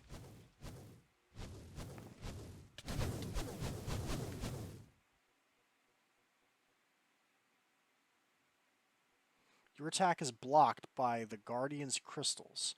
I was annihilated by a... Was I not in creative mode? I was in creative mode! He can kill you in creative mode?! What kind of unhinged... I just wanted to test if they came back. What I was planning on doing was shooting it and then waiting to see if it respawned. Because it looked like they were coming back during the fight, although it was so hectic I couldn't pay proper attention. That's nuts. That's deranged. That he can kill you in creative mode. Oh man, some of the stuff in some of these mods is wild. That is wild to me. Okay, we're gonna break off on that. We're gonna come back to him later. We're not gonna bother fighting him again. We're gonna get our stuff and we're gonna leave. To my other death. Sorry if it feels like I'm cheating. I'm not, I swear. I'm not. That's not my intention. I'm trying to understand this because I've never played a pack that actually has Draconic Evolution in it. I'm familiar with Draconic Evolution. I have heard of it, but I have not ever engaged in it. If that makes sense. It's not a thing I've engaged with. Where did my grave go? It's down here. Fortunately, I hadn't put the Aether stuff back in my inventory in those slots, so the Aether stuff should not be gone. Anyway, or it shouldn't have fallen into the void because it should have been in my regular inventory. Let's get out of here. We're gonna put a pin on that. I may have to make the cloak for this. Either that, or I may have to devise a setup where I yoink him. I don't know. We'll see what I decide to do on that. We'll go home. Okay, that's a defeat. We'll chalk that up as a hard defeat. Is what that is. That is my L. I'm gonna take the L on that one. I thought I would be able to handle that. I could not. That is a little bit nutty. And you know what? I'm just going to go ahead and say I don't need to know that information. I might look up a guide on how to fight him later and see, just for information, just to get knowledge about how you're supposed to do that. Because that's a little bit crazy. I do like winning and not losing, though. So I think this next thing we're going to do, I will absolutely cheese it. I will employ the cheese. Unfortunately for the thing I'm going to fight, I will in fact employ the cheese against them. So, let's go ahead and pull out our clipboard. Is this the right one? Yes. Irako, yes. Chaos Guardian, no. We did not manage to do that. All Gaia Guardians. Yeah, let's go ahead and do that. So, we've sort of been here before. I've done this. However, the last time I did this was several updates to the pack ago, and I kind of feel like the internal achievements for it weren't remembered. Because I don't have the internal achievements for this. But that's fine. I don't need them. Well, I need them, but I can re-get them. Okay. So there's actually 2 arenas you have to build for this, but I can modify this one to be both of them. This is set up for the Tier 3 and the Tier 4 one because the thing has to be sunk into the ground in order to function, if I recall correctly. However, the normal Gaia Guardian arena has to be raised 1. Which is precisely what I'm going to do, and I think I may need to raise the...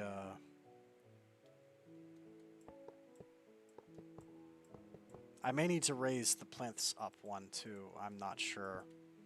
So, Gaia Guardian 1 and 2 are part of Vanilla Botania. Bring home the beacon. Okay. It is part of Vanilla Botania.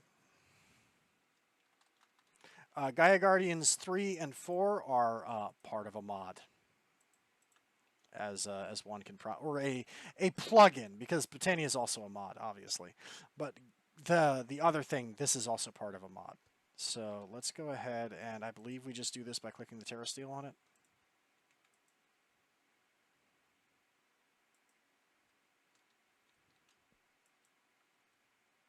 Aha, yeah, see, they need to be lifted up 1.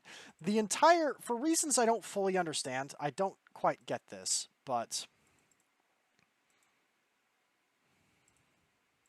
essentially, the modded versions of this arena, well, you have placed stone everywhere except where you were supposed to. Jeez. Really? Okay. We can do it that way if that's how you want it done.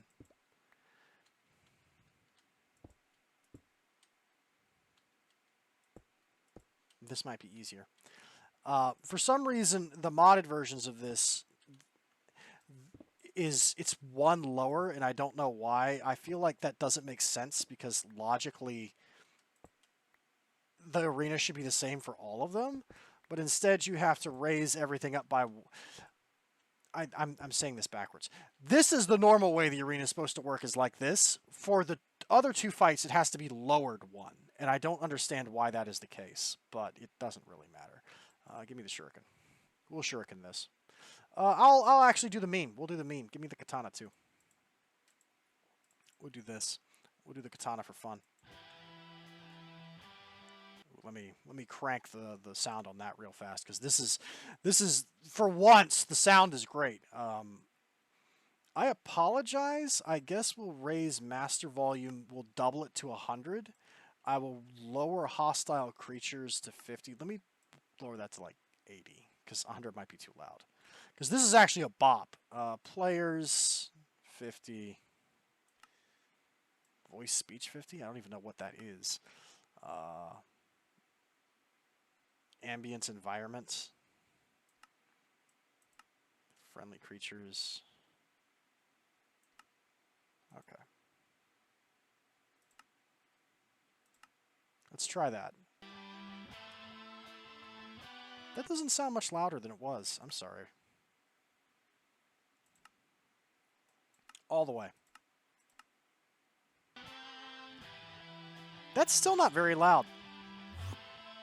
That's disappointing.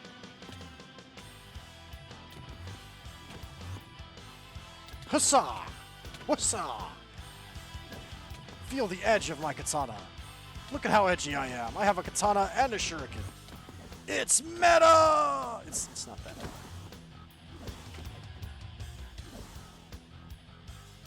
So, there is a drastic difference between the different tiers of Gaia Guardian, by the way. Also, these mobs do nothing because they can't see me because I'm permanently invisible.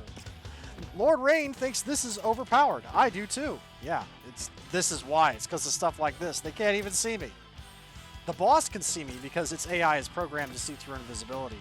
Normal mobs are not programmed to see through invisibility. That's not a thing. Ooh, that was a wither skeleton. Extra spicy one today. We done here? You good? I hear another... Oh, I didn't mean to interact with that. And there we go. We're done. Okay, that's tier 1. Complete cheese. I didn't take it seriously at all. We clowned on it. It's over. Like, actually just get wrecked. Put all that away, that away, that away. I don't really need that. I don't need the head. We got the Scathed music disc. This isn't... I think this is actually... Endure Emptiness is that song. I believe that is that song. Let me go ahead and stash that. Epic Shader, Gaia Spirits, the Essences of Undeath. Okay. Gaia Guardian Tier 2 is a little bit rougher. Okay, he's a little bit more of a real boy as opposed to a fake boy. I'm going to put the katana away. I'm actually going to take this one seriously, a little bit seriously. Now, to do Gaia Guardian 2, we use a Gaia Spirit ingot, which is made by combining a piece of Terra Steel. We surround it with... You're supposed to. The traditional way to do this is to surround a piece of Terra Steel with 4 Gaia Spirits. However, because Gaia Spirit ingots are automated in this pack, and by the way, this is another reason we wanted those combs, it can be automated using Terra Steel, which can be automated, the 4 Elemental Combs, Pixie Dust, which can be automated, and the Stimfin Spirit, which is, I think we found that on the roof of the Dungeon of Arcana, and that's how we can auto-craft Gaia Spirit ingots for other things. This will summon the next one. Are any of these scrolls useful? Absence, Warp, Ward, Grace, Magnet, Swift Arm, Brew? I don't know what any of these effects are. Some of the Coriel stuff is weird. Anyway. Different song, different boss. This is the final boss of regular Britannia. This one. A little bit tougher. A little bit spicier.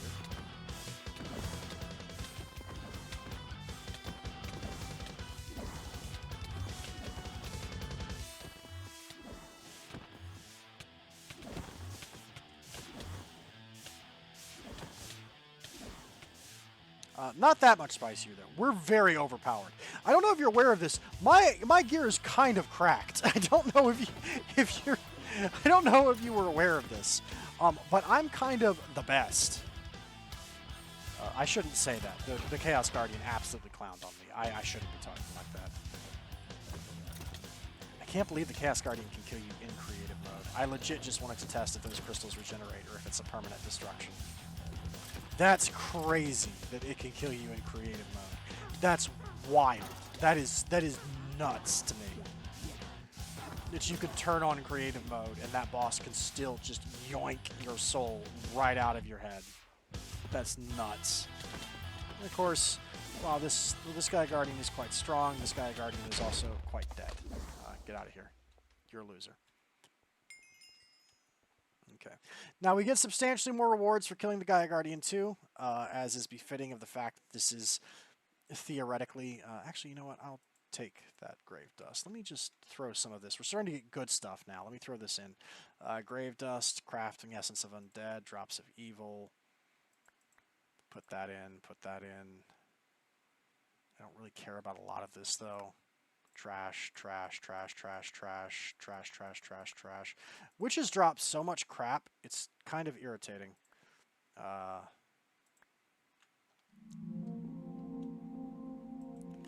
Let's just start dumping this in. There we go.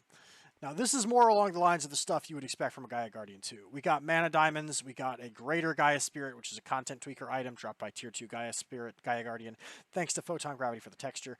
We may, I don't know if we need to automate these later. Are these used for anything crazy?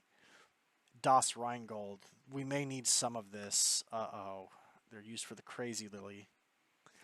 Right click, that's a content tweaker flower. What? He made that? Eldritch flower. Right click while standing in front of a block of obsidian, same level as the floor looking east. Gaia altar. It's used to make the tesseract. It's used to make the Praemunio spell. It's used to super enchant the Arcanum blade. It's used to make the Finum warper, which we can't make until we get to Vibe. We can't do that until we've gone to Vibe and Sedna. I don't know if we need to automate that or not. We got another music disc, or at least I think we did. No, we still just had Scathed. Dice of Fates, this is essentially a loot box. It gives you each of the things. There's really powerful accessories in Botania. I believe we already have the good ones, don't we? Yeah, I already have the Ring of Odin. That was like the first thing I got, and it's the best one by far. It's the thing that's giving me permanent strength and permanent something else. It's also giving me permanent regen too, but I'm not sure it's visible, but it's giving me permanent regen health. So the Odin ring is the best one by far. It gives strength and health regen. The other two is like, it's a ring of Thor and a ring of Loki, but they're not as good. So I don't really need that. The Dice of Fate, however, are used to make something. Of Fate. They are used to craft something. 3 of them are used to make reward bags from extra botany. You can break them down into a high-level reward bag. They can be used to directly craft these, although I don't know why that's the case. These are essentially all the things that can come out of it. The Eye of Flugel, which lets you fly, but I can already fly. The Key of the King's Law, which is an enchanted weapon that I actually have. It uses Botania mana to throw swords at dudes. It's literally the Fate Stay Night thing that what's his name? I'm not a Fate Stay Night fan, so I don't remember his name, but it's the guy. Gilgamesh, I think is the I'm doing that right. That's him, correct? It's Gilgamesh. This is Gilgamesh's power from Fate Stay Night. Is the reason they're not doing anything is because there's no enemy here. If there was an enemy here, they would be launching at him. So it literally gives you the power of the. Was that the Babylon's Gate? The Gate of Babylon? Is that what his Noble Phantasm is called? I'm only passingly familiar with that anime. It's essentially that. It's fun. Oh, and they all just fly off. Wow, they tracked some dude way far away. Some zombie on the shore over there just got clowned on. Bye. See you later, dude. But they were used to craft something. Was it this? It's this. We need to automate the Dice of Fate eventually to get Shields of Terra, which are used to make things themselves. The Shields of Terra are themselves used to craft certain things we need. So I'm eventually, I think what I'm going to have to do... Oh no, the Dice of Fate can be made. I was going to say I may have to do that trick I described earlier where you stab a mob boss with the null AI flag and farm it with a tax collector bee. But these can be crafted. You can make the dice directly with Gaia Spirits, Elementium, and Dragonstone. That's actually pretty cheap. It costs a lot of Dragonstone and Elementium, but it's pretty cheap. The only hard thing here is the Gaia Spirits, but we can make that too. Okay. All right. So that's the end of regular Botania. Now we're getting into goofball stuff. I already showed you this once, if I recall correctly, when I originally showed off the time stop, right? I showed you the Zawaterdo trick, right? It was very cute. I'm sure you were impressed. I thought it was cool anyway. Anyway, to do this, we have to lower everything by 1 for inexplicable reasons I don't fully understand. I don't know why this requires a very slightly altered version of the normal one. To me, this just feels like a bug, honestly. And I'm not blaming Sainagh for this. I'm blaming like the extra botany creator for this. This feels like a bug. That it's like he accidentally made it slightly off in its structure. I just put that down on the wrong block like an idiot. Okay, so these work on different rules. Okay, and the way these work actually is, yeah, let's just go ahead and, yeah, let's just dump all this and dump all that and dump all that and dump all that too, actually. Just go ahead and give me my, actually no, I'll just hold on to that. You can't fight these two with armor or weapons that are from other mods besides Vanilla Minecraft, Botania, and Extra Botany. If you try, they automatically unequip from you, which is kind of wild that they do that, but they do. They just fling themselves out of your inventory. So it's meant to be a challenge fight, right? Which is the reason why I cheesed it last time. I showed you the cheese. If you thought I was going to fight them legitimately this time, think again. You absolute buffoon. I'm just kidding. I love you. Think again, you utter moron. I'm just kidding. I don't mean it. We have new cheese, brand new cheese, superior cheese. Okay, so I have changed this system and compacted it significantly because I now have a greater understanding of the mods in this pack. I'm really, really upset that my hand is flickering. Take that off, please. So, what are we looking at here? This is a chat detector from Random Things. What does a chat detector do? Well, what it does is when you give it a command, like say, I don't know, time stop, right? What it will do is this. It pulses redstone. It will light up a redstone pulse and send a signal. Now, there's two kinds of these. One of them is a chat detector, which just detects things in your chat. And the other one is a global chat detector, which can detect things in anyone's chat. Unlike the normal chat detector, the global one isn't limited to the player who placed it. It will instead react to chat messages from all players.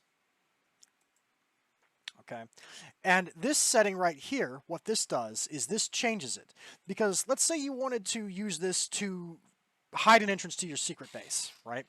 And you've got a really fancy redstone piston door that's hiding a wall and a cliff. You know, the classic Minecraft thing. You don't want people to know that your password is open sesame, right? And the problem is if you type it into chat, everyone will see it, right? If you click this option right here, what this does when it's green to red, this makes it so you'll notice it didn't appear in chat. That makes it so that the chat detector will eat your message. It won't display the command. And now it showed it. You see? The global chat detector can do the same thing, however, as the info tip says. However, to consume messages, there has to be an ID card for the player who wrote the message in the global chat detector. So you need to create an ID card for yourself for the message that you wrote and apply it. And that way, it'll eat the thing. It's different from the normal one. But they can both essentially do the same thing. Now, this is only one half of the equation. Let me... Or wait, no, that's not a command. Sorry. There. This is only one half of the equation. The other half of the equation is this. Because is that option there, the toggle latch. Because you see, the problem is, this little trick I'm doing is the ritual pedestal requires this full multi-block around it from Astral Sorcery in order to do a ritual effect. I'm essentially turning this into a redstone contraption by using a sticky piston to complete it, right? Whenever the arch is inserted into the slot it's supposed to go, this becomes a complete multi-block and the ritual turns on. Whenever the piston retracts and removes this marble arch, this becomes an incomplete multi-block and the ritual ends, right? It turns off. However, the problem is the chat detector itself is just a... Actually, I probably shouldn't have left all my stuff there because now I'm going to have to turn creative mode on to demonstrate something. I apologize. I should have used the EMC for this, but I'm stupid. We can demonstrate this with a button from Vanilla Minecraft, a piston,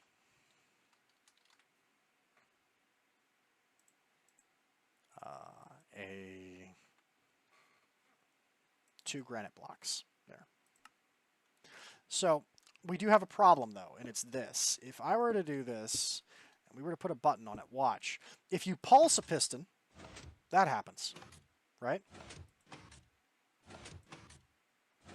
So how do you get a pulse to turn into an on-off switch, right?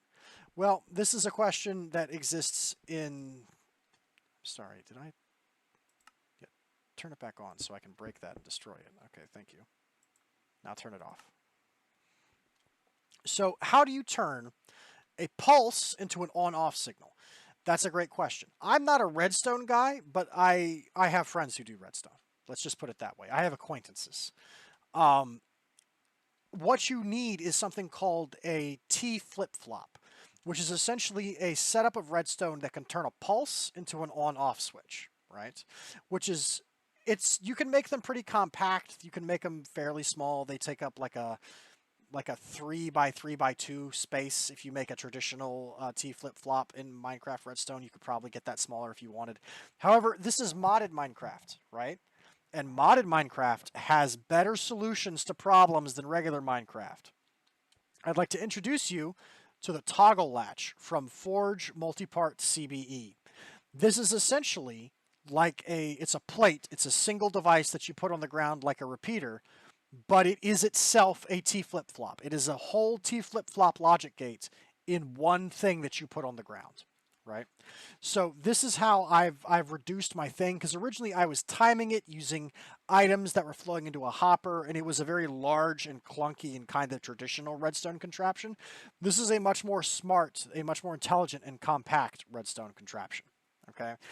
The chat reader will detect my chat message of time stop, then it will pulse, which triggers the toggle latch, which will turn the sticky piston on or off. Now, the toggle latch is pretty easy to make.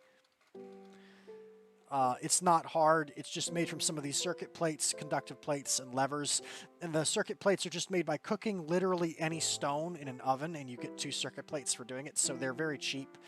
Most of these Project Red integration items, because it's from Project Red, it's a Project Red item.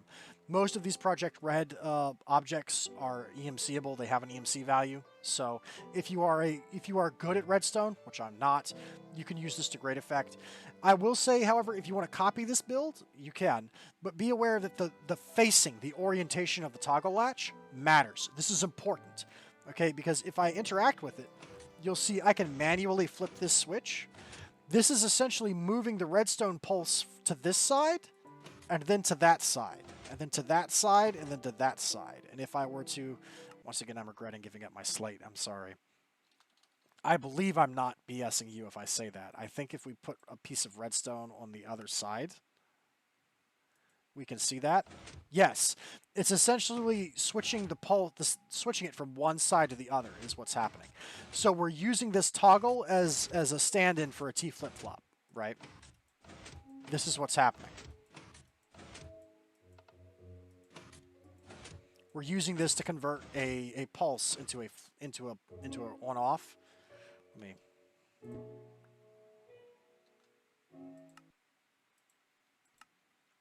do that. So if you were to pick this up and place it down in the wrong orientation, this won't work. So essentially one of these sides that has a redstone torch on it needs to be a side that is touching the sticky piston you're using for this. Anyway, I wanted to demonstrate this because we're going to use this to cheese both of those bosses. I don't know if I have one in my inventory, but we're going to find out. I could have sworn I left one in the box underneath the boss platform, the arena platform. I guess I didn't, though, because it wasn't down here. And I'm not sure why I would have taken that specifically. I don't need the armor, but I do need a weapon from Britannia. Otherwise, I'm going to be stuck punching the boss. So we are going to go ahead and do one of these. I'm going to make a Terror Blade real quick. I already have one somewhere, but I can't be bothered to make it. Okay, it only takes 2. It's made straight up like a normal thing. Stick. Living wood. Yeah, okay.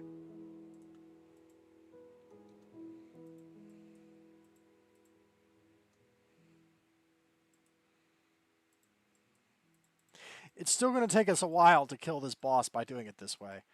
But this will allow us to actually inflict damage. I'm still not Steve. I'm the other person. I don't remember what her name is. I don't know why the Mojang account has been like that. It's been like that ever since the thing got updated. So we are going to go upstairs.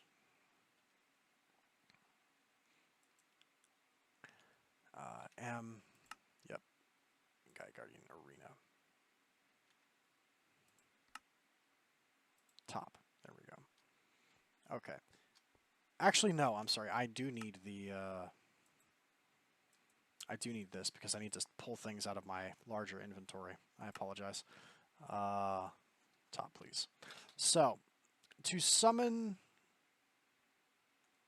I'm sorry. I am very bad at this. I apologize. To summon the last two guardians that are part of the plugin, we are going to need special items. So they aren't summoned normally, they're summoned with other things, and I should have them. Yes, challenge tickets, and then are used to summon Gaia Guardian Tier 3. And that is used to summon Tier 4, Call of the Void. I don't think I have any of those on hand. Can I make them with what we have? Yes, I can. Okay. Excellent. Okay. So we are going to fight the Tier 3 and then the Tier 4. Yoink, yoink, yoink, yoink, yoink, yoink.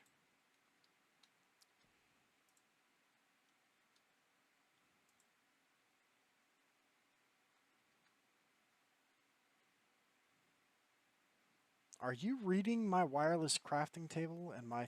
You can't be reading my baubles.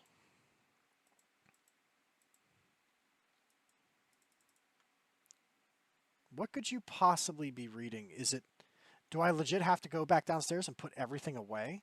I thought it couldn't read bauble slots, or at least it's not supposed to care about them. The things you can't take are armor and weapons and things on your hotbar that are from other mods. I don't know why... Okay, I will put literally everything away.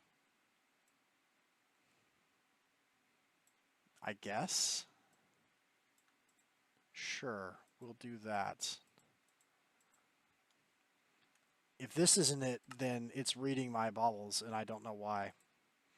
Will this work? Yes. Wait, no, that's not a command. Hello!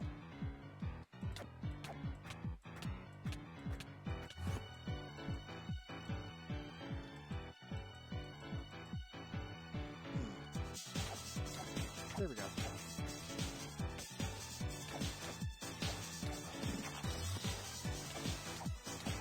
The health bar is not updating because the mob is technically frozen in time. Because I Dio Brando'd him in a time stop. Because I'm a wizard and I don't have to... I'm sorry, what did you hit me with? You hit me with something, and that's impressive considering you should be real right now. I think he's in a phase. Give him a second.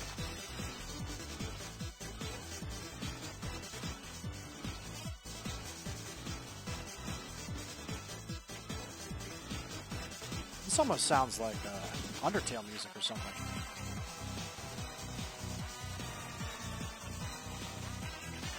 I'm going to do something a little risky. I'm going to unfreeze him and then refreeze him.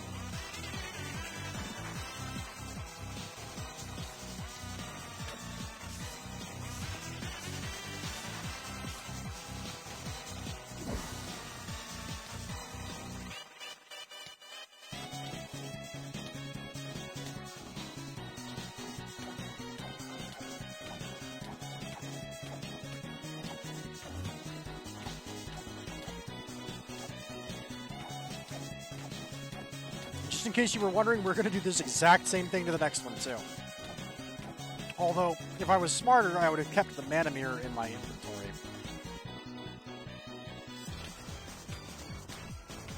We are hitting... Invulnerability phases. And I don't recall that happening last time, because last time I don't recall having to break the time stop to hurt him.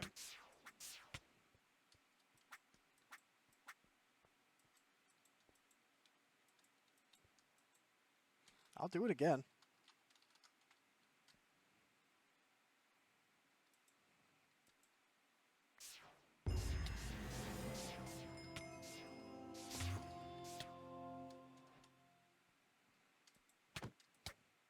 I legit don't know what all of these achievements I'm getting are for. I don't know what they are.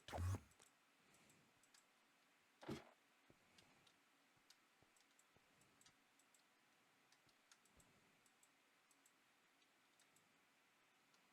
sorry, did it just count as me killing him? He's not dead. Something is weird is happening right now. I don't know how to feel about it.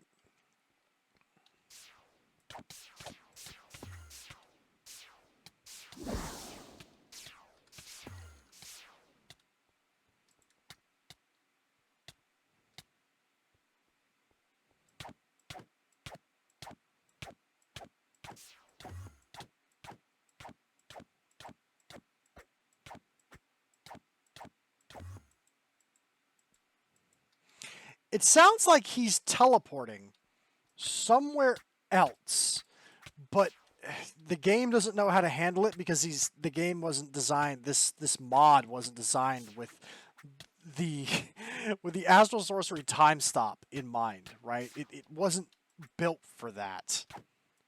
Oh no, he's hurtable again. Okay, so it's just faint delays. That's the Killer Lady achievement. I had actually already earned Killer Lady, but when I had to reset the pack for whatever reason, it took that from me. Okay, hey. I also earned my own name tag, which is kind of cute. We got an epic shader grab bag. These are essentially a better version of the dice. They drop unique loot. I believe I already showed this on screen because we already did this. Interesting.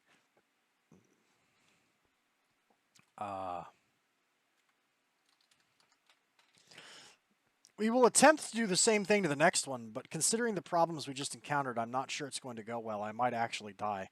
If I get caught out, I don't have anything on me. So, like, I don't...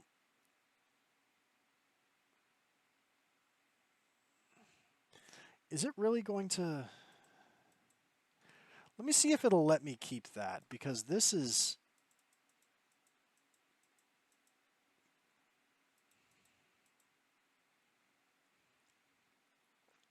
The Lifestone is quite powerful. It restores hunger and hearts in exchange for EMC. Let me see if it'll let me keep that, because that's a powerful thing. And it's not supposed to. It may have been reading the bags, the alchemy bags in my thing. I'm not sure. We'll see. We'll see if I can get away with this. We'll see if I can do this. If it doesn't let me, then it just doesn't, and we'll just have to deal with it. Okay. Up. Let's try the last Gaia Guardian. We gotta fight the next one. It is that. Okay. That sucks. That's kind of sad. And you won't fit in here. I thought for sure that the bauble slots were not included in this. Hang on, let me test something, because I'm not conjuring anything. I want to put one of the Electroblob wizardry things in there in a slot that it should be able to see, because all those top slots are added by a mod that gives you a bunch of extra ring slots. That's what they're from. There's a mod that essentially gives you 10 ring slots, so you could, because the idea is you have one on each of your fingers, or it gives you 8 extra, so you have 10. Let me see if it'll let me do it, because logically, if it's looking at my inventory and it's checking for things that aren't from the 3 mods that are permitted, Botania itself and Vanilla, it shouldn't work now. It does, for whatever reason. That's crazy. Okay, Tier 4 Gaia Guardian is Hersher of the Void, this is a different thing. I don't know who Hersher is. I think it's German. It means something. It's like, I'm going to sound stupid because I'm going to post this on the internet and someone's going to say, you're wrong. But Hersher means something in German. It's like herald or consort or something. It's essentially something along those lines.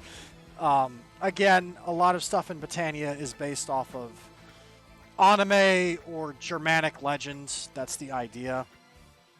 I'm sorry, are you going to ever be vulnerable? I'll wait.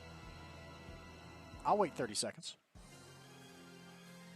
I have all the time in the world, Hersher of the Void.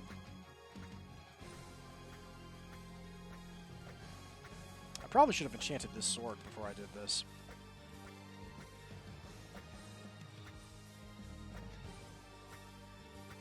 Nothing, huh? Interesting.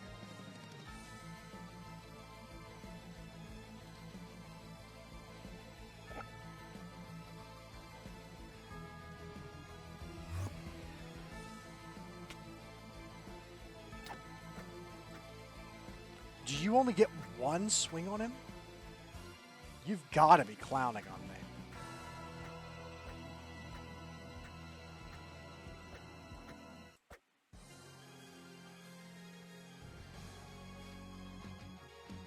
Is he even taking damage when I get the one swing on him? I was informed that this worked on him, but it appears as though it does not. I don't know who said it did, but y'all are wrong.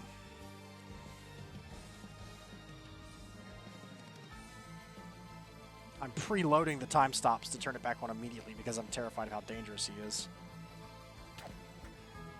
Yeah, you get one hit in on him, and it doesn't even do visible damage. He's not taking any damage. He's still at 400 to 400.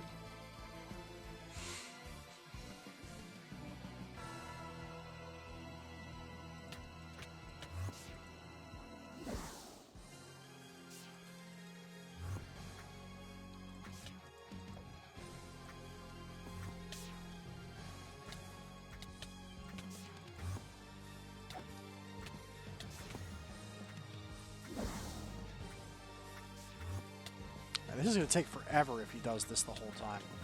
Also, I'll probably die, honestly, before that happens. I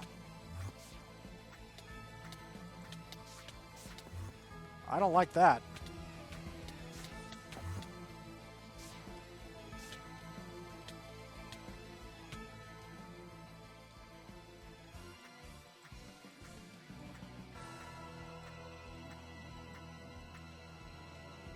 Yeah, I'm going to keep it a buck with you. I'm not sure I can win this.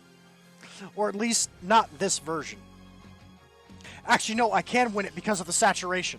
I was going to say, I was stupid enough to not bring food into this fight. I should have brought a stack of golden apples before I came up here. I don't think I can go down without the fight being canceled because I'm leaving the arena. The saturation on the nanomachine beacon is what's going to save me, because it's going to let me pause the fight and get all of my health back. Nanomachine beacon combined with time stop cheese. We're going all the way with this one, boys. If you think I won't lame you out, you are absolutely wrong, Hersher of the Void, because I will. I will lame you out. Okay, this is doable. We can do this. We can actually do this. Okay. And then I get like 4 or 5 of the pinks, and then it stops, right? I think that's... Or no? Wow, I have more health than I thought I did. That's frightening, because that means he did that much damage. That's crazy. Okay, yeah, it's that. That's the limit. Or no, we're still going. How much overhealth do I get? If I just sit here and wait, that much. Okay. All right.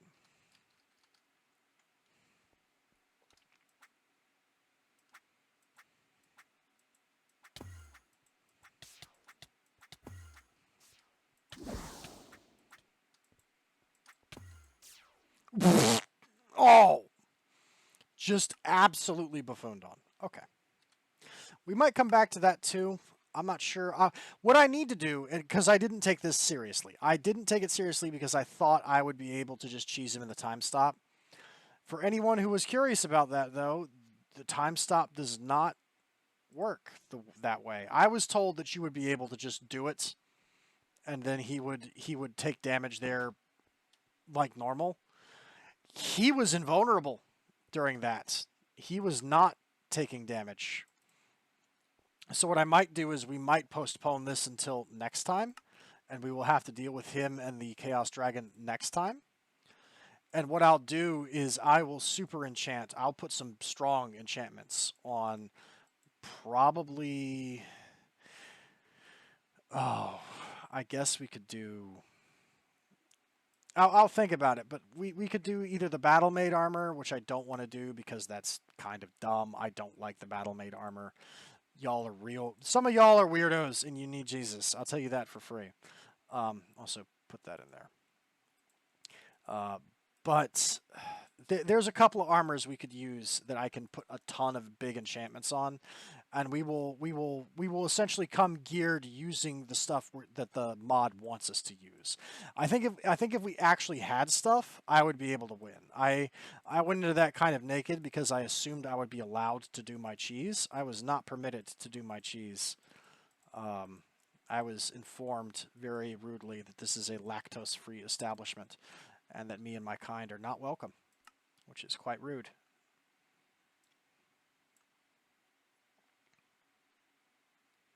I still can't believe that it doesn't read that. That's so weird to me. Oh well. Put the invisibility cloak on too. Okay, so we picked some fights. Some of them we won. Some of them we didn't. But let's move on. Not quite all the Gaia Guardians. All but one of the Gaia Guardians. I guess, no, hang on. There is one thing we'll do. Let's hold on to that. We'll do one more of these, actually. Let me do one more of these, because we'll get another Pandora's box, and then I can make the... I can make that key is what we'll do. We'll get one more Pandora's box is what we'll do. That will be our redemption. Is we'll make the other thing. Oh, and I should probably no, don't do that. Do this. Bottom. Let me grab that real fast, sorry. Yes, please. See, I'm learning my lesson. I'm slightly less cocky than I was before.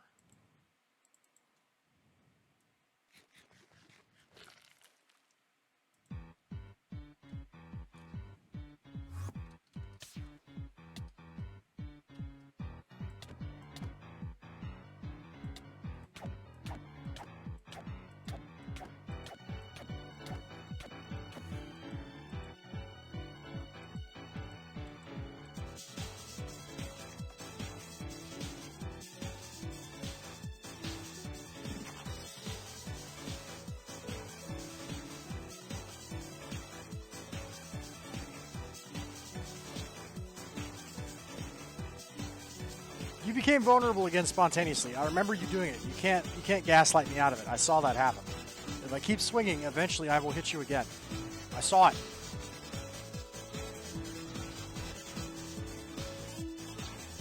Alright,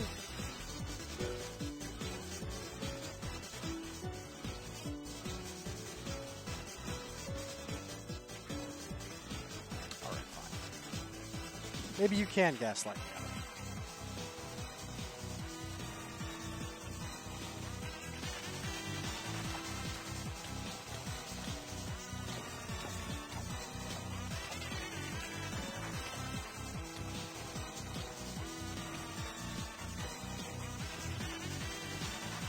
Technically, I should be doing this, because by jumping like this, you dramatically increase the odds of a crit. This is why all the pro Minecrafters who only play PvP and take it super seriously will always jump attack. They only jump attack, and that's why. It doesn't quite guarantee a crit, but it dramatically increases the odds.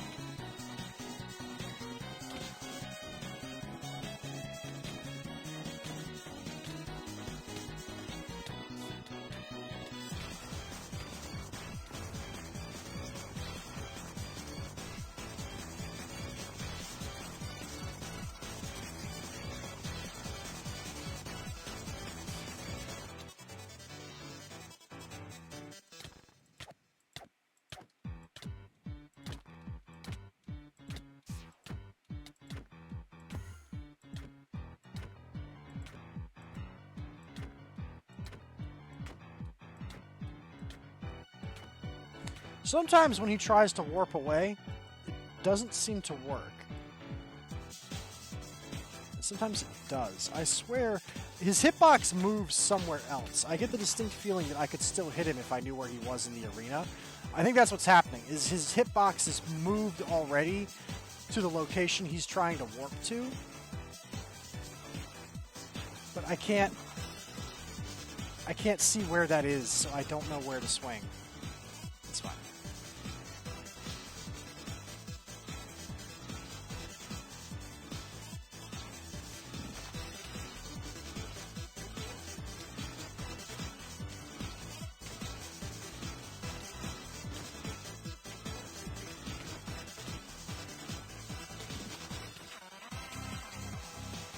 Whichever one of you said that you could time stop Herschel and kill him easily in the time stop, you were wrong. I'm not sure if you even tried. Did you actually attempt it, or are you just talking? Sometimes I get the impression that people just be talking. Yeah, you can climb Mount Everest in your underwear. I mean, you'll die doing it, but you can climb that if in your underwear. Go ahead.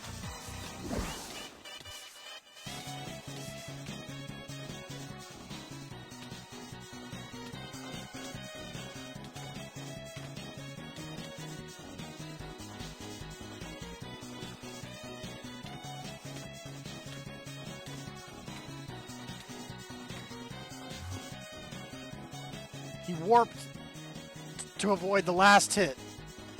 Okay. I'll kill you on the last shot, legit.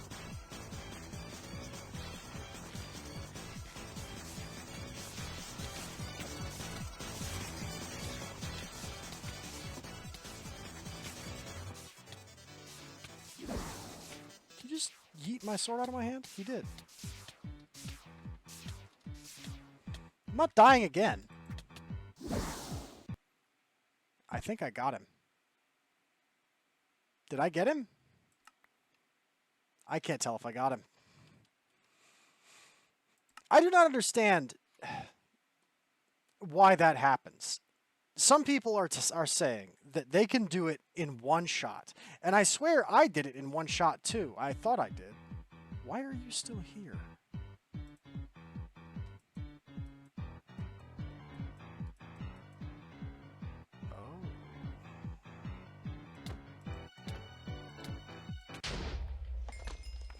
The time stop prevented him from despawning. And it also prevents me from opening my grave. How deeply amusing. Ouch.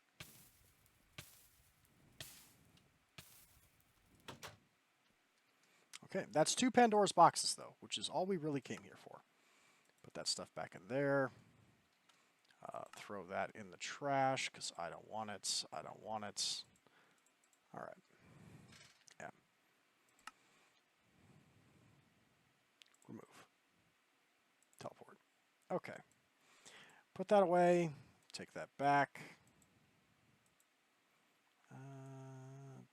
Take all of this back. There we go. Put that away. Okay. We will come back and try and take on Herschel and the Void Dragon at a later date. I am going to have to probably make some real armor, and we may have to fight them legit, because for some reason the cheese is not working. And I have the unfortunate feeling that if I were to go and ask the people who I talked to about this earlier, they will probably respond to me with some variation of neener neener chicken wiener. You're just a nerd and you shouldn't have believed this, which is, you know, fair. There. Go ahead and put Nature Compass back, put these back, and put the Epic Shader Grab Bag in there too. We only really want the 2 Pandora's boxes, that's all we really need. Okay. So, let's go ahead and make that key, and then I guess pick a boss fight with whatever the key summons. Hopefully it isn't something that absolutely buffoons on me. It might be, though. We'll see. Okay. Now, in order to make the key, we will of course need that honeycomb, but we already should have some. If we don't, I'm going to be very angry at these bees because they've had quite a while to work. Okay, show me... yes. And... yes, wow, the fiery bees are slow. The water bees make ice? Okay. Interesting. Drawer. Okay. Earth. Fire. Wind. Water. There we go. Earth, fire, wind, water. Okay, and right, it's this one. Okay, and we have bottled star, the plates. Okay.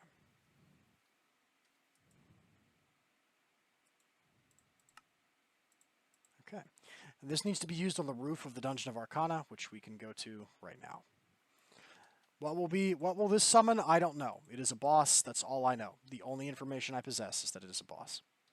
That's all I can give you.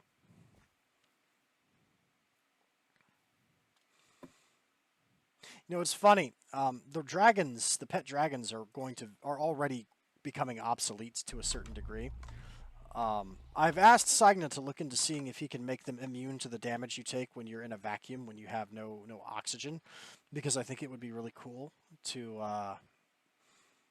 use them to explore planets and extra planets to ride your dragon as a means of transportation in space. He said he'll look into it, but he's not sure if he can manage that or not. He'll have to see. I would love to bring the dragons in on this, but the problem is they would absolutely destroy the arena, and I'm pretty sure mysterious energy snaps your wings shut. Okay, so this is a dimension where I'm not going to be able to fly. I guess we're just gonna have to Tinker's Battle sign it. I don't know how dangerous this boss is, but considering it needs Pandora's boxes to summon it, I'm assuming what we're about to fight might be a little bit dangerous. We're gonna go over here, like off in this direction, and call this in, and we'll see what this does. Okay, Arcana Prison Key. Hello? Kill it? I mean, I could do that.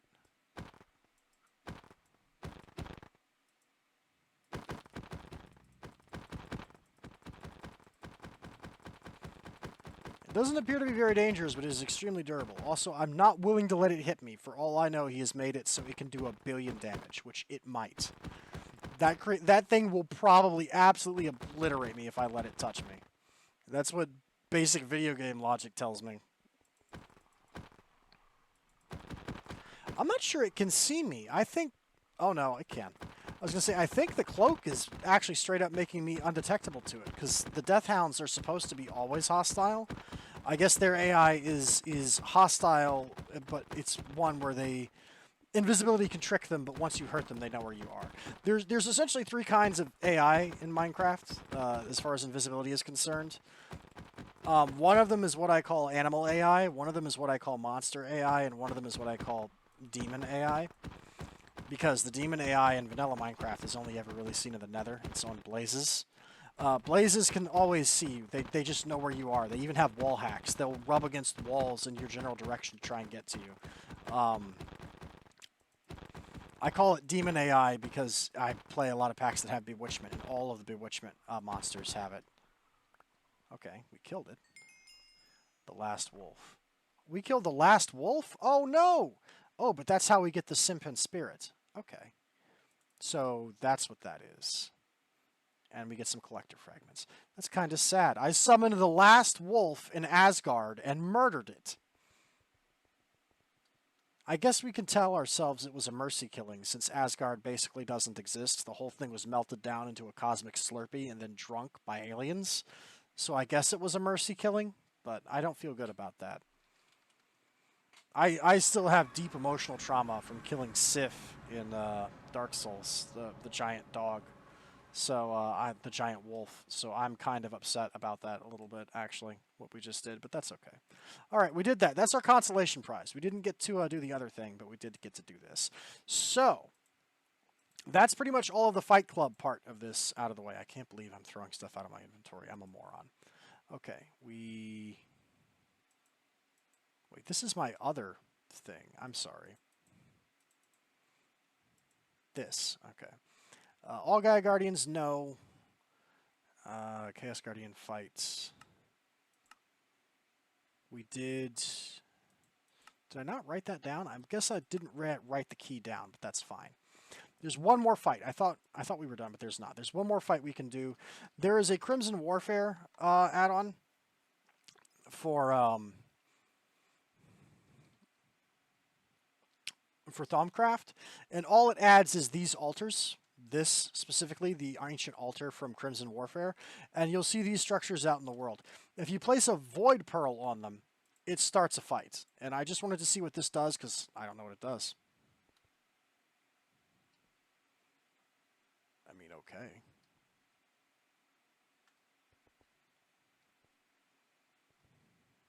Oh, is this because of my thing? Hang on, let me take that off.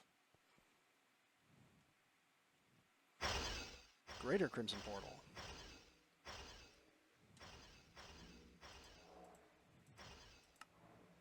going to put that back on.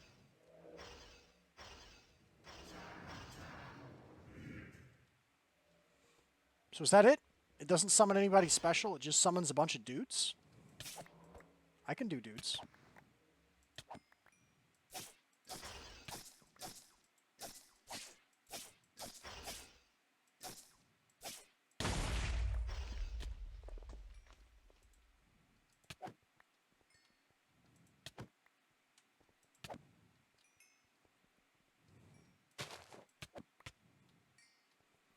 Huh.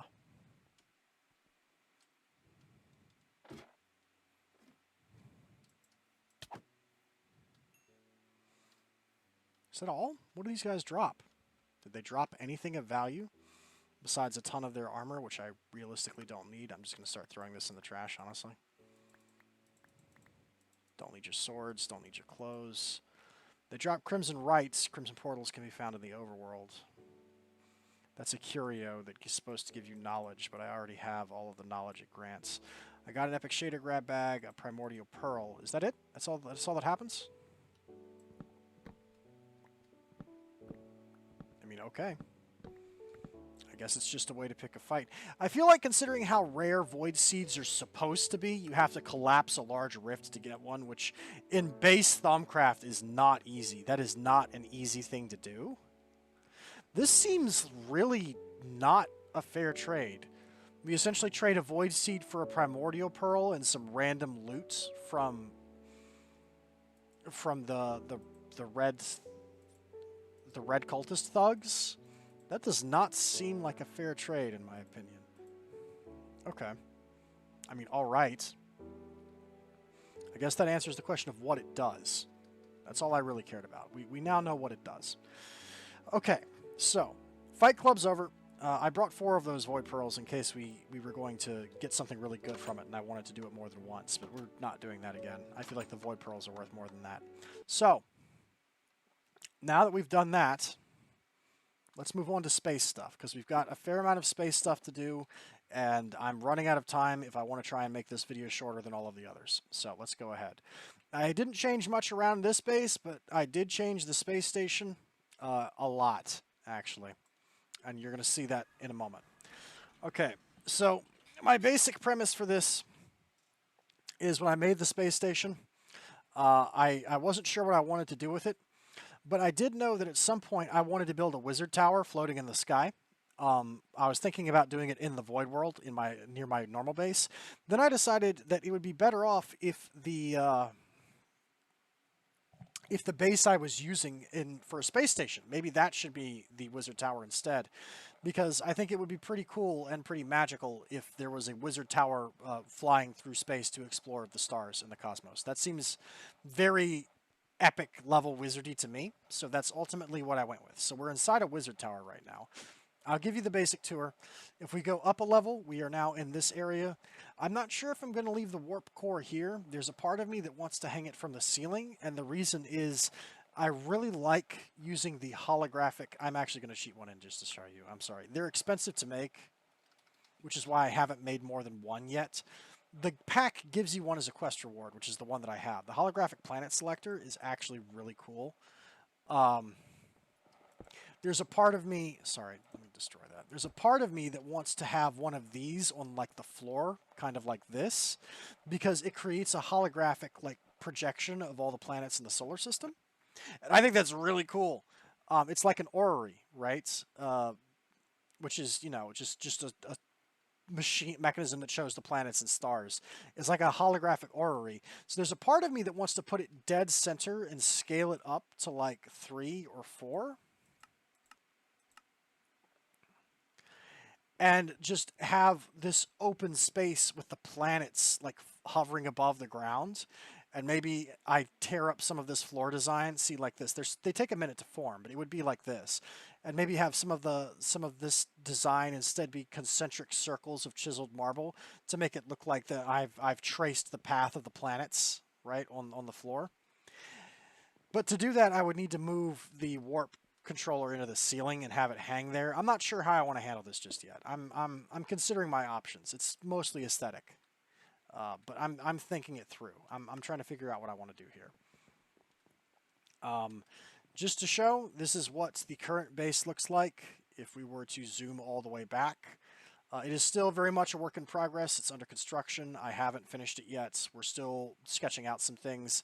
The final depth of the chunk of land it's floating on is probably not going to be that deep. I think I'm just going to stop at like 3 or maybe 4 in the center, and there's like a lump.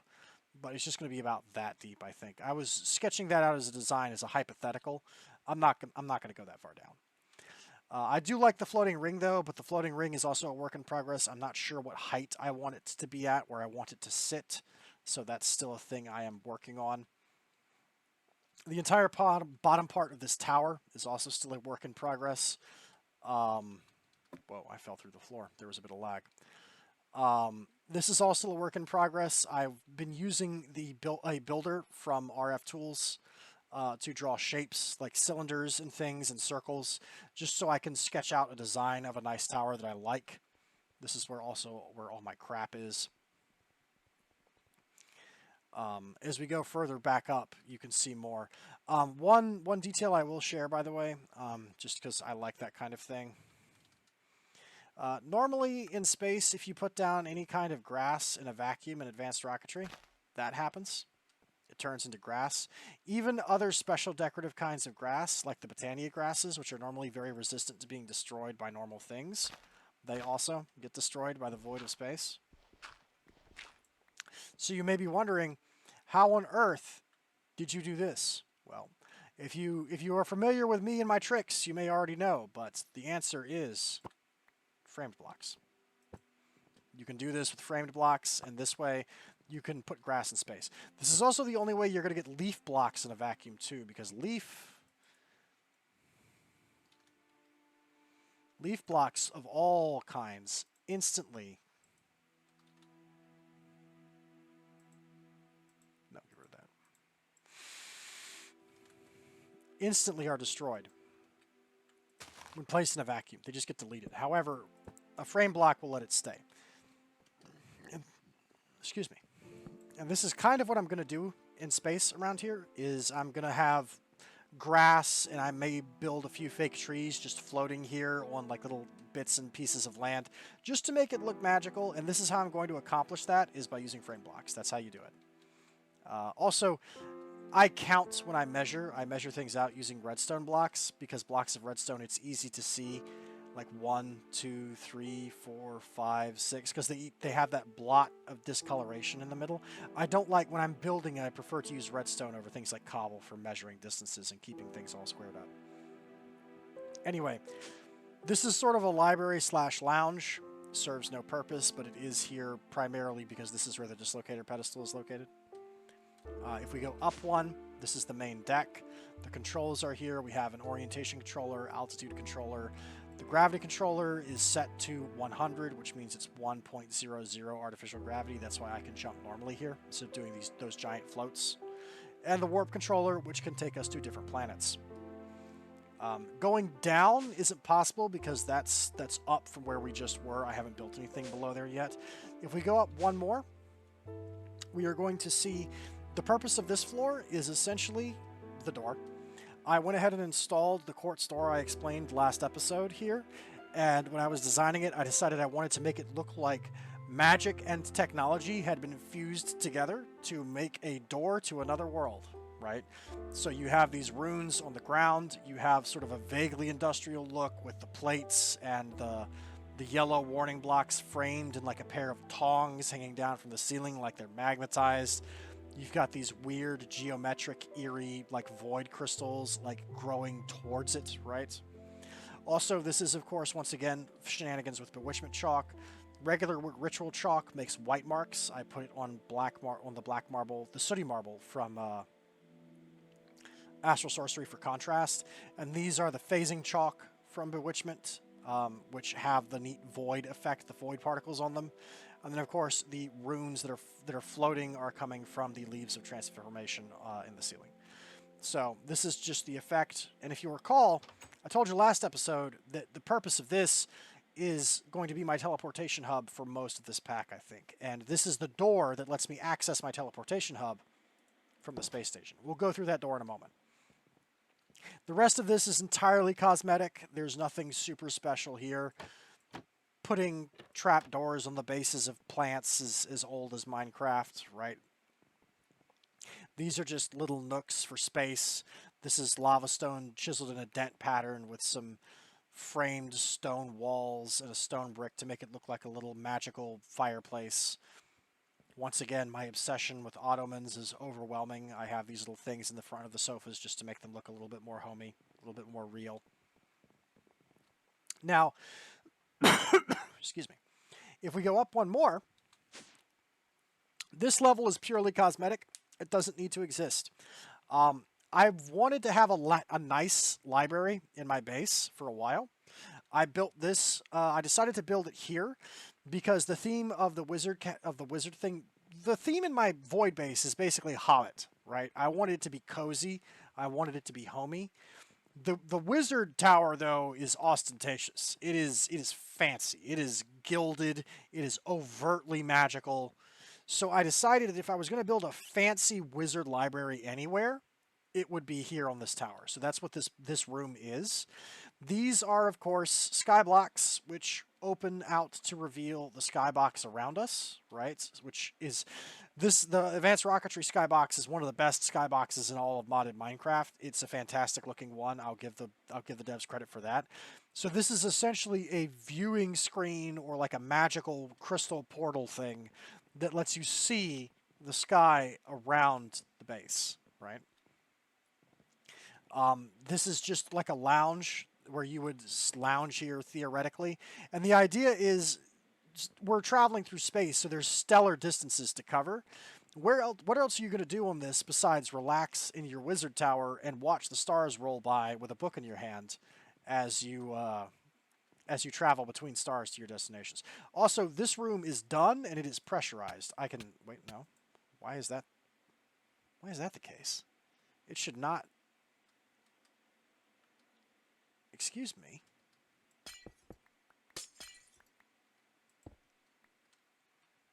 Why are you not working? You're good.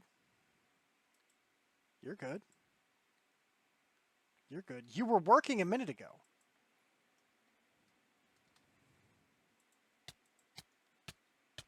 This should be functional. Why is this not putting oxygen into this room? I swear, some of the advanced rocketry stuff is very unreliable when it shouldn't be, if that makes any sense. Some of this stuff is not as reliable as it needs to be. If I place this back down...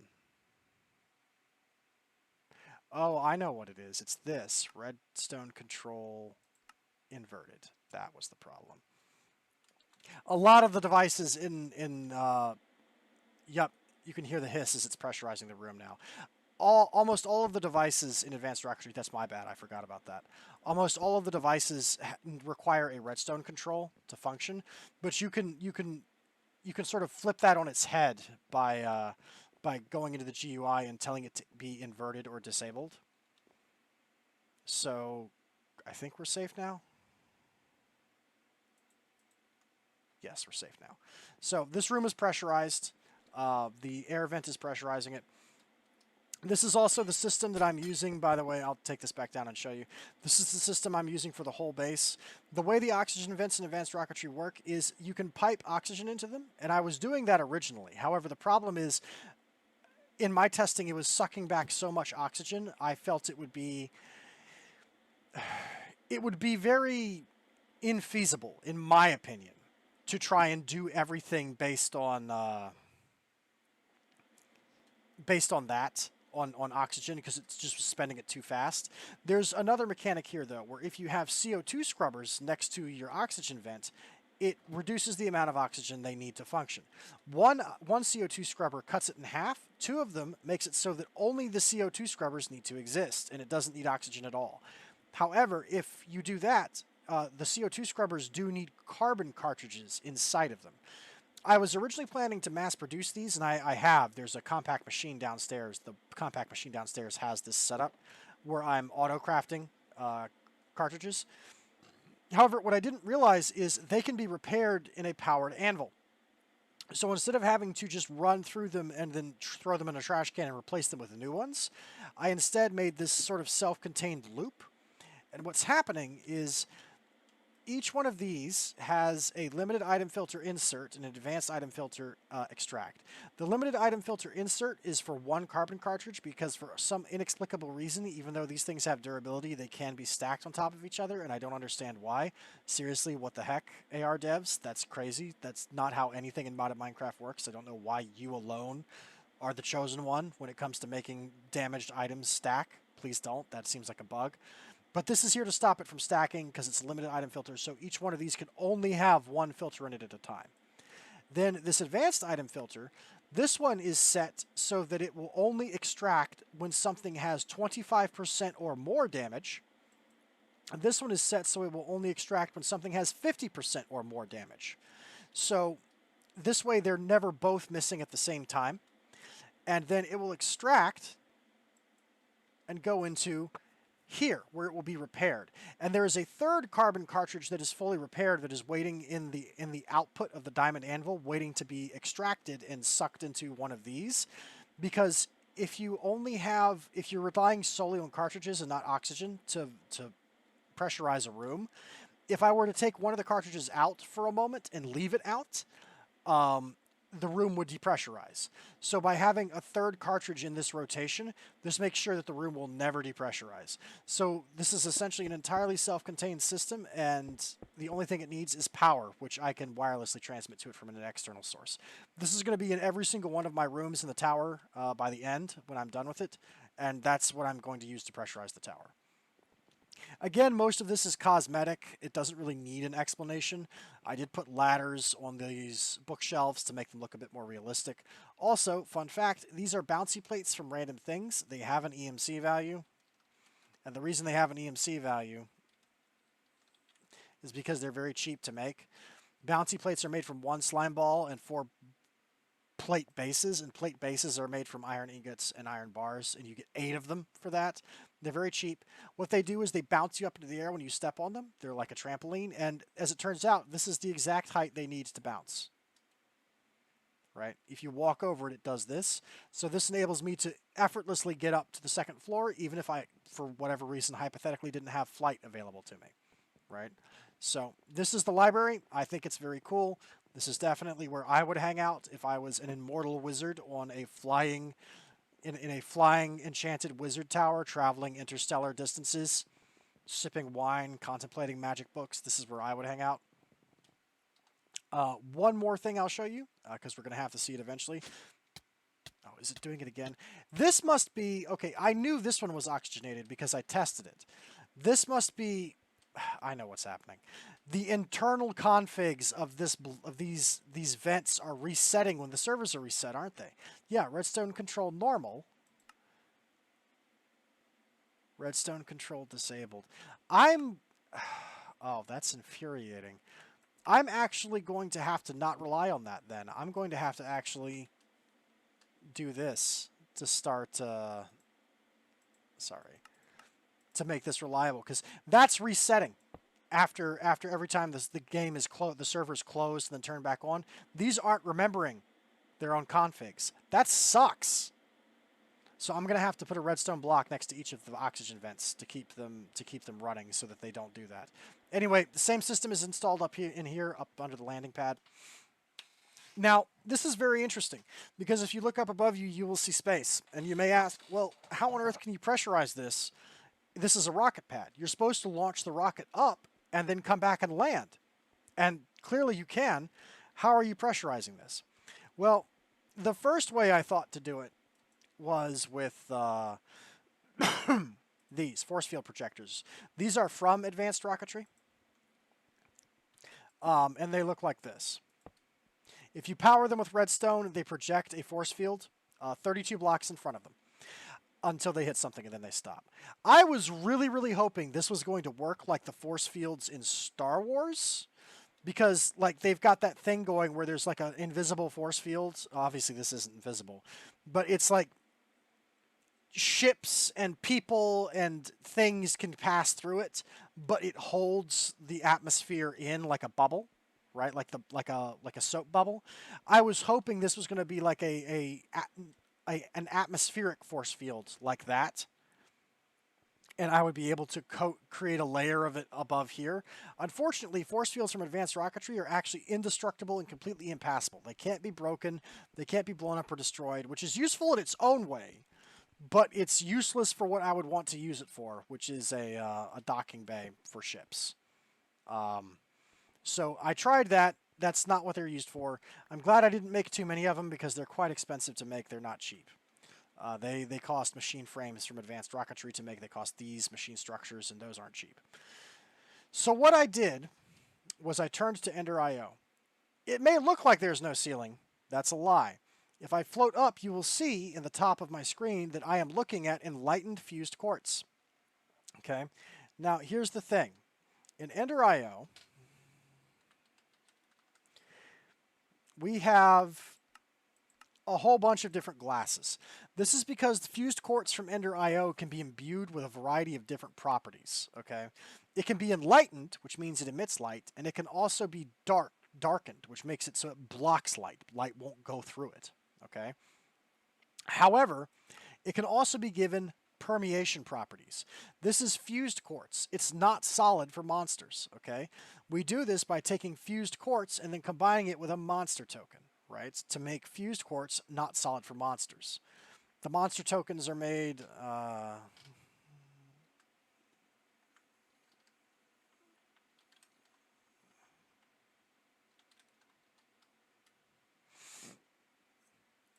animal tokens are made by combining a soul with a solarium grinding ball. The monster tokens are made by combining a monster soul with one. So the animal token is an animal soul combined with a solarium grinding ball. The monster totem is any monster soul combined with a solarium grinding ball. And the player totem is any soul at all, but it's combined with a dark steel grinding ball. And these grant glass different properties. Let's look at the fused quartz I just showed you, not solid for monsters. This means that monsters will pass through this. However, anything that's not a monster, it's still a solid block. But in addition to coloring it a bunch of different colors, I can also craft 8 of them with a redstone torch to invert that behavior. So now it is solid only for monsters. What you are looking at is a ceiling of inverted animal token enlightened fused glass. So this glass is solid only for animals. I am not an animal, and neither is my rocket ship. That means even though this is a valid ceiling for containing atmosphere, we can pass through it, and the rocket can pass through it and land too. I already tested this by launching myself back to Osiris and then returning. This totally works. Now, granted, I did get frozen in the sky and had to relog the server to get back, but that happened already. You saw that on we witnessed that last episode, right? So that's an advanced rocketry thing. That's not this. Now, I've improved it to you. I have my helmet off. Right now we are in atmosphere.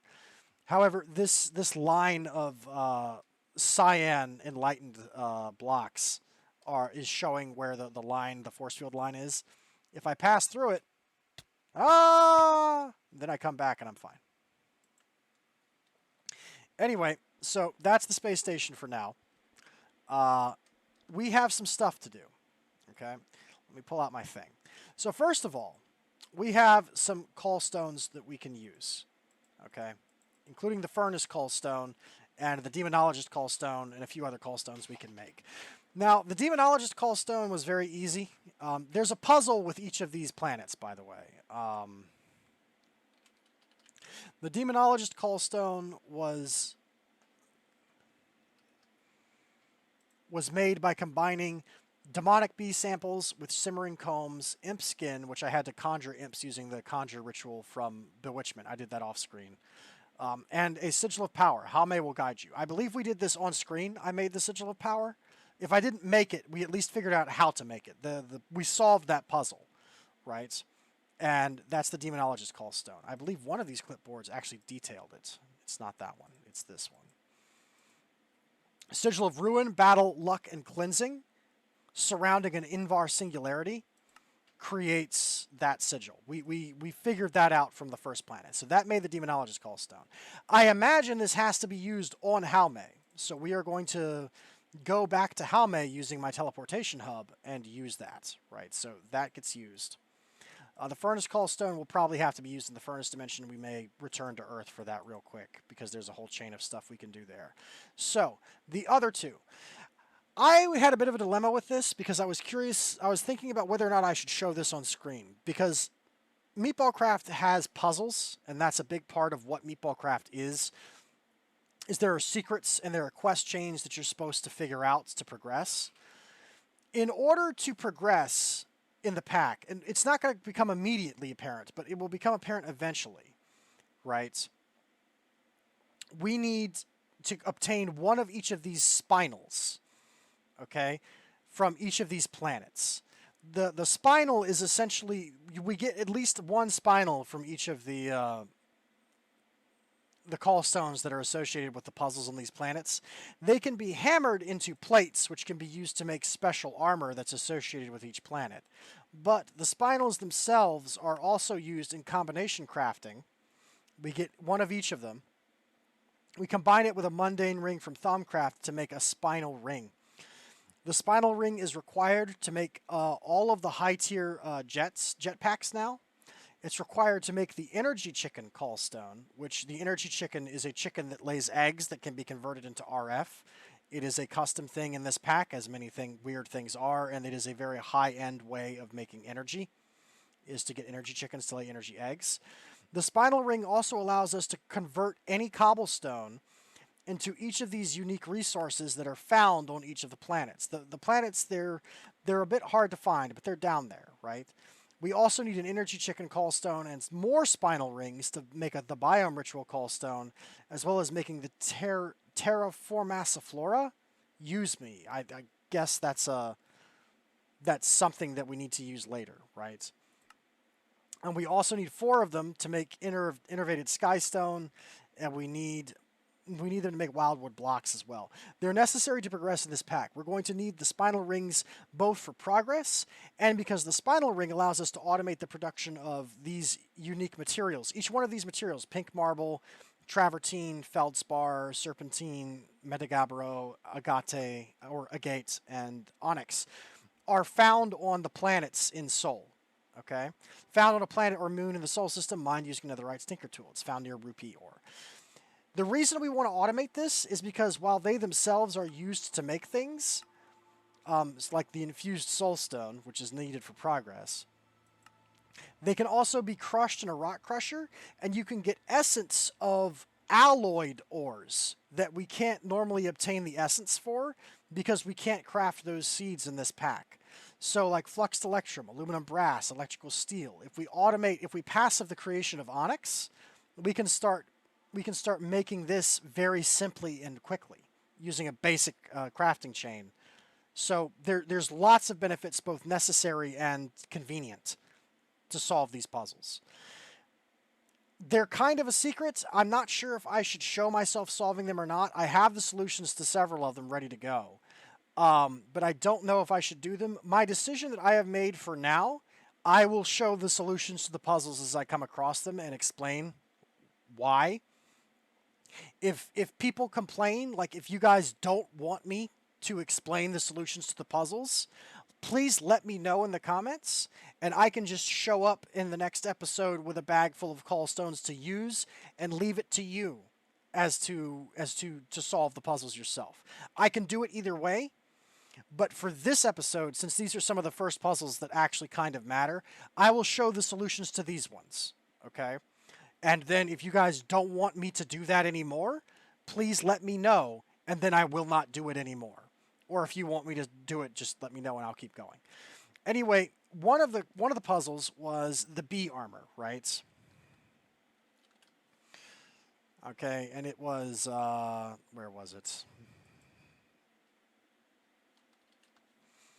Maybe it was this. One of the puzzles was essentially we needed to make, let me look it up this way. Black metal helmet. Will this show it? No, it's not going to show it. Okay. Essentially, one of the puzzles needed bee armor to craft a call stone. One of the call stones requires, in fact, let me do this. This'll probably do it. That will guide you. Okay. Demonologist call stone, Pharaoh's call stone, right? Trinity call stone, Peaceful Oath call stone. Bee helmet, Osiris will guide you, right? This is one of the puzzles. So the bee boots, the bee leggings, the bee helmet, and the bee chest plate are crafted together with 5 mithrilium to make the armor or call stone. Now, if you explore Osiris, you will find structures around Osiris that give hints. And essentially one of the first hints, at least that I found, was a hint saying that you need to combine the black armor, which we saw last episode, the black metal leggings and helmets and stuff, with the right materials. My first guess was that the blocks of alloys that were being found in the structures could be combined to make these armors. However, I tested every single one of them and it didn't work. My second guess was, since the call stone itself is made using mithrilium, maybe these are made using mithrilium as well. And as it turns out, my second guess was correct. Also, there are more hints on the planet that tell you this. One of the chests has a piece of the armor and then also a mithrilium nugget in it, which is a hint. And then there's another structure that outright just spells it out for you, because it essentially is a chest that has 9 pieces of paper in it that are named in a grid like this. The 8 on the outside all say mithrilium, mithrilium, mithrilium, mithrilium, mithrilium, mithrilium, mithrilium, mithrilium, and then the 1 in the center says black iron. So they essentially outright spell it out for you that you need to surround each of these black metal pieces with mithrilium. Okay, so this is how we make the bee armor, which is then used to make that call stone, which we're going to go ahead and do right now. And again, I'm pretty sure these call stones are probably going to need to be used. Yep, there it is, bee helmet. I'm pretty sure these call stones will need to be used on their respective planets, which we will go do in a moment. By the way, I do think it is hysterical that the bee helmet has antenna slots. The bee chest plate is just like a flap. And the bee boots, there's 6 of them. I think it's very funny. It's very cute. And the bee leggings, the bee armor is just all legging because the bees are insects. That's pretty funny. So that makes that, and then of course, this mithrilium is used to make the call stone itself. Whoop, whoop, whoop.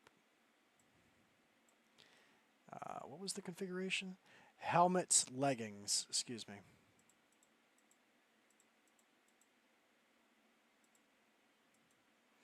Wait, helmet, leggings, chest plate, boots.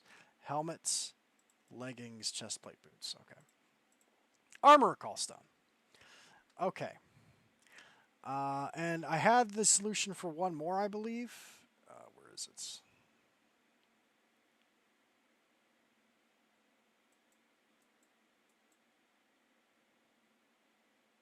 Oh, right. We do have to go back. So we are going to be getting to use the thing.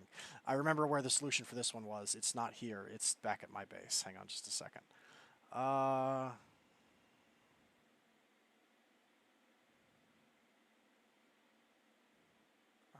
furnace. Yeah, we can go. Hang on. I'll be right. We'll return to this in just a moment. The other solution is back in my void base.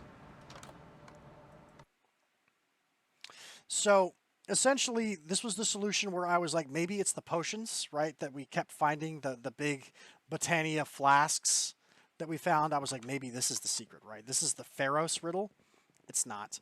The solution to that one, the hints you get are essentially there is a bee on Pharos that you get from the hives called the beacon bee.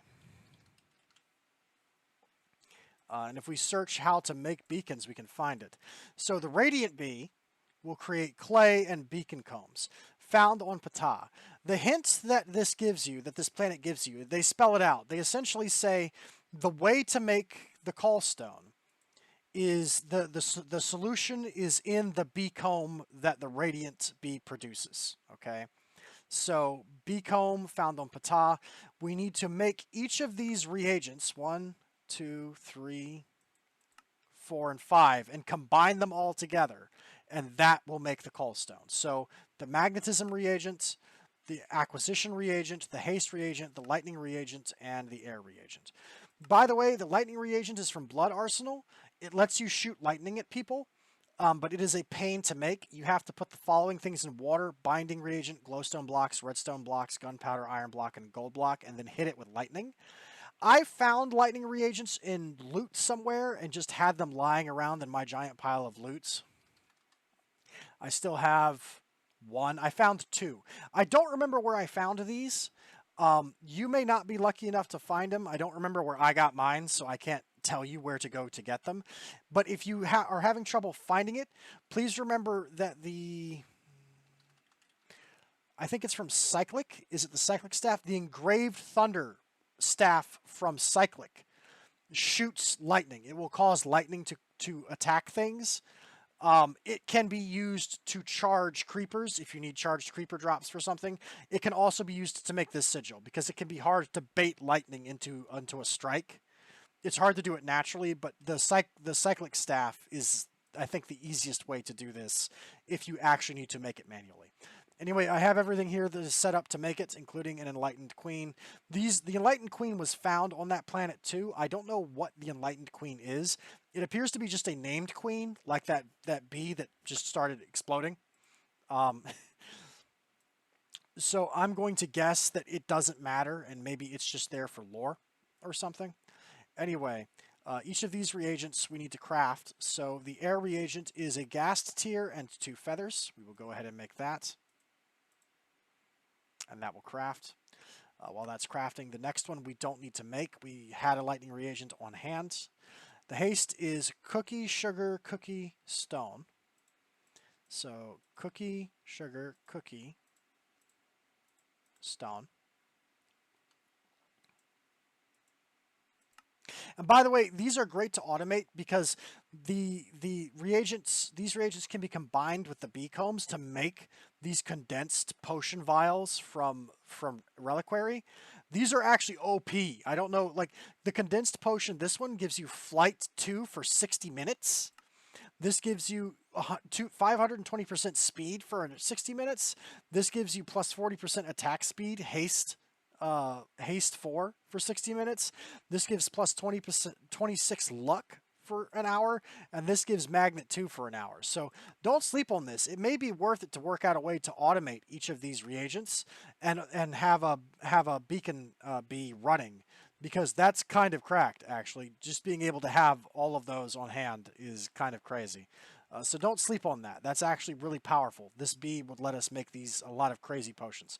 The acquisition is endstone, ender pearl, obsidian chest. So endstone, ender pearl, obsidian chest.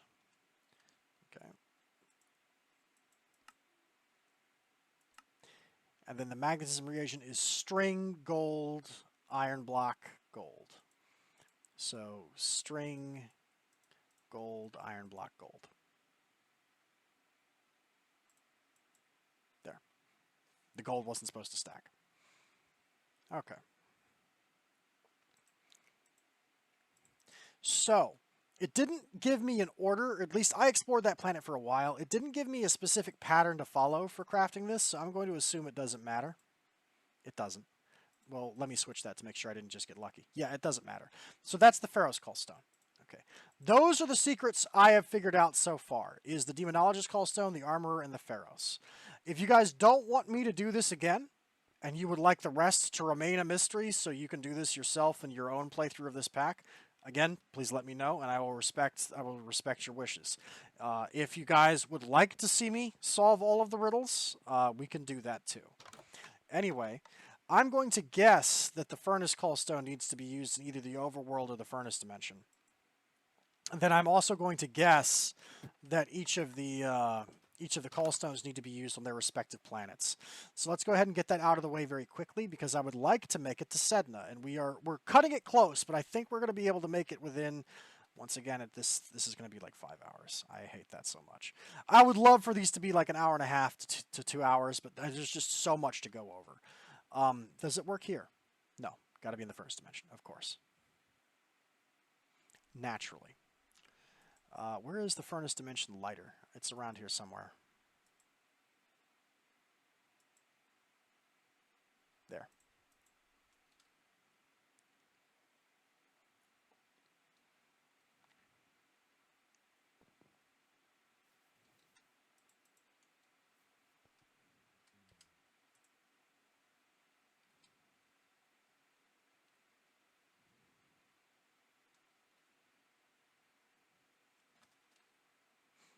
Okay.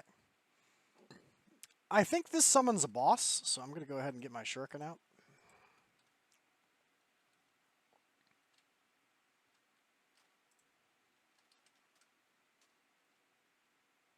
It summons something that's got buttons. Do these furnaces have anything in them? No, they don't. Now, all of these buttons are pointing inwards at what I assume is the same command block, so I don't think it's going to matter which one I push. That is a Furnace Fiend. He is holding the item we need, and he has a custom helmet that looks like a furnace. That's great! I love it! He's got 4,000 health, though. That dude is yoked. Unfortunately, he's also just a zombie, so he's going to get clowned on. We'll be here a minute, but he's going to get clowned on.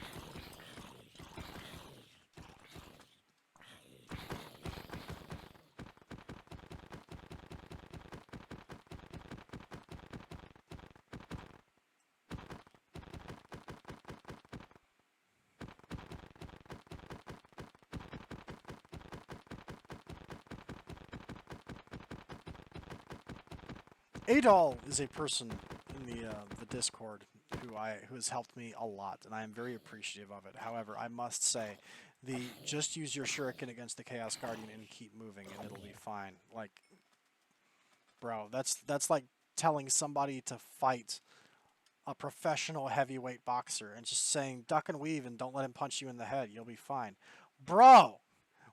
What was I supposed to do? That is a furnace from Fast Furnace? I don't know. What? Does that fit on my head? No. So it's just a regular furnace. It's kind of a shame. I was hoping he would drop something that I could wear on my head that would make it look like I had a furnace on my head. That's slightly disappointing. Put that away. He drops bedrock stuff. No one cares about that. So this is an Ember from Content Tweaker. Okay, E-M-B-E-R, Ember. So the Ember is used with this and a furnace from Fast Furnace to make a green light callstone, which we are going to go ahead and make.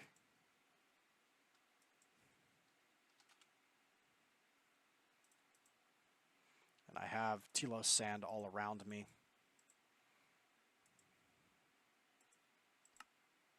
Boop. Green light callstone. Don't know what this is going to do. We're going to find out. I believe this is another boss fight. There's essentially a chain of things you can do in this that will enable you to make really nice furnaces at the end of it.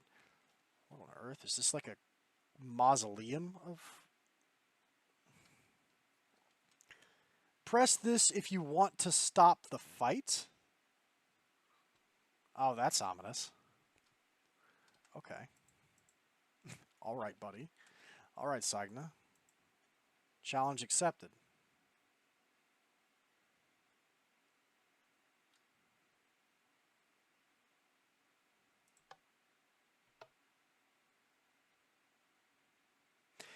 Adol fell out of the world. Artemis, Big Bopper, Hottie, Frecky, Gary, Frecky, Gary, Fenrir. What?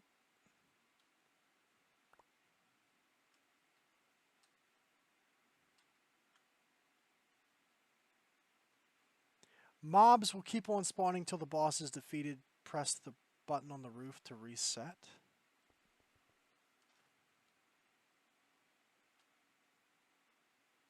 Huh? It summoned creatures named after guys in the Discord, but what? It said mobs will keep spawning.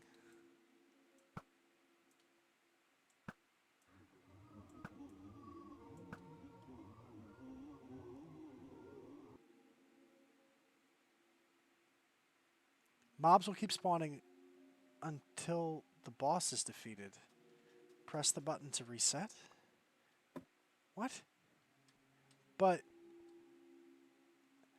Oh! This. There's another button. Fair enough.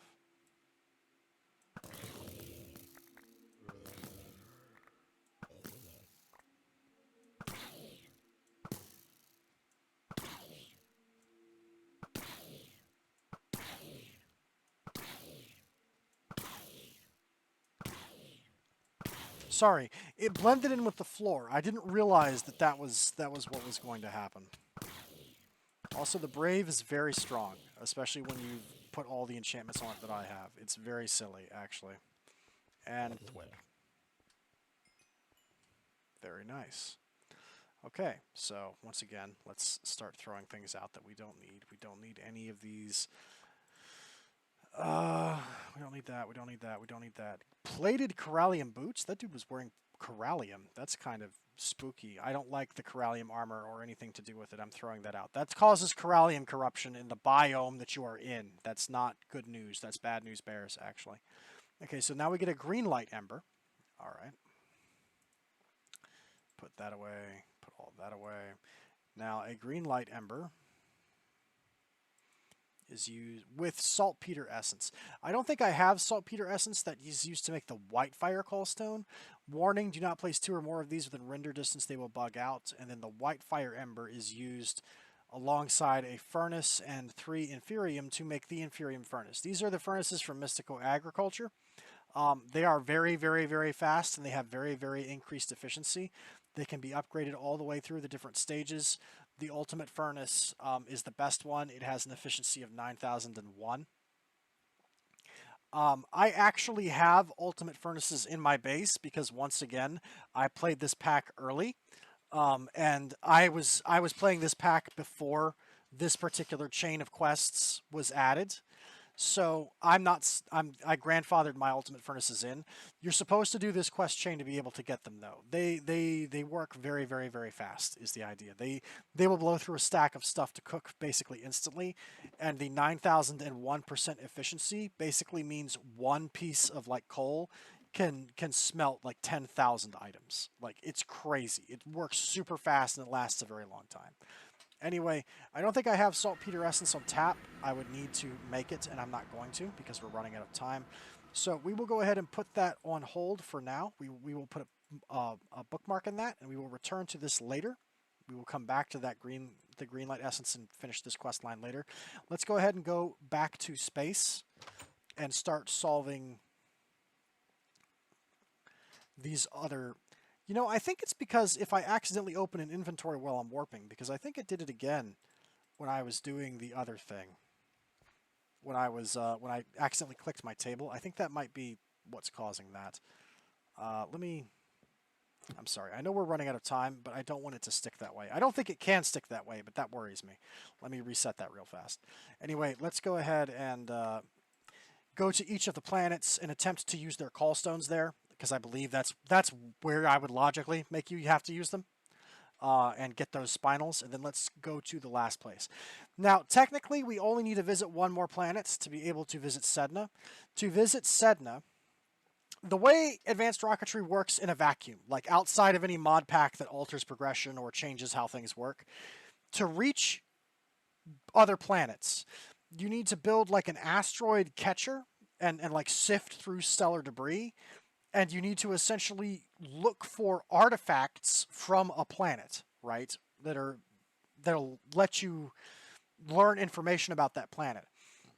Once you have an artifact, you can install it in the warp drive and use that artifact to travel to that planet. That is how basic advanced rocketry is supposed to work, I think.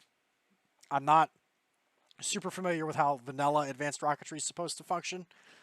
Just to make sure that that reset itself, because those void blocks are technically indestructible, and I could cheat fix it by going to creative, destroying it. Uh-oh, is this going to freeze? We may have just frozen, and if we froze, I'm going to cut. Okay, no, we're fine. Give it a second. I'll cut the recording and then stitch it together again. Yeah, it fixed itself. You can fix that in creative by manually destroying it and replacing it in creative, but I don't want to have to do that. Anyway, we can technically get there now. The way this pack works, these planets you don't need an artifact to get to them. Sedna, however, does, and the way Sainagh has designed this pack, and I'm appreciative of this, instead of having to grind a random minigame, a randomized minigame to get your artifacts. I just clicked this to go back. I'm an idiot. I'm going to cause this to crash on my own because I'm dumb and I'm tired and it's late. I should not have done that. This is going to freeze now because I did this. I'm stupid and I apologize. Anyway, while the game is crashing, I'll go ahead and explain. Instead of farming your things, I'm going to sit here and wait a second so the game doesn't literally crash when I return. The game hates it when you spam teleports through dimensions. The way this is supposed to work, actually, you know what? Oh, wait, no, the game is actually frozen. I think it may have frozen. Anyway, I'm going to go, because the way I'm doing this is I'm returning, so I can actually show you this while I'm at this base instead. But the way this pack works is you craft the artifacts and then use them. And the artifact crafting is gated. Oh, man, it's doing the lag thing again. This is my fault. It's my fault this time. I can't blame the pack. Oh no. I'm going to have to close Meatballcraft and relaunch it, I think, if it's doing this. Yeah, it's doing the thing. Okay. I'm going to close Meatballcraft and then relaunch it. This is going to be a cut in the recording. I'm going to have to stitch this together again. I hate stitching audio together and because I'm not very good at it. But anyway, the essential, what I'm trying to explain is the artifacts are not farmed in this pack. They are crafted. To get the Sedna artifact, can I show it before we crash, or before we have to leave, or is it just so laggy it's not going to let me show it? The TLDR is we have everything we need to craft it except one substance, and that substance is obtained from one planet. I believe it is Hator.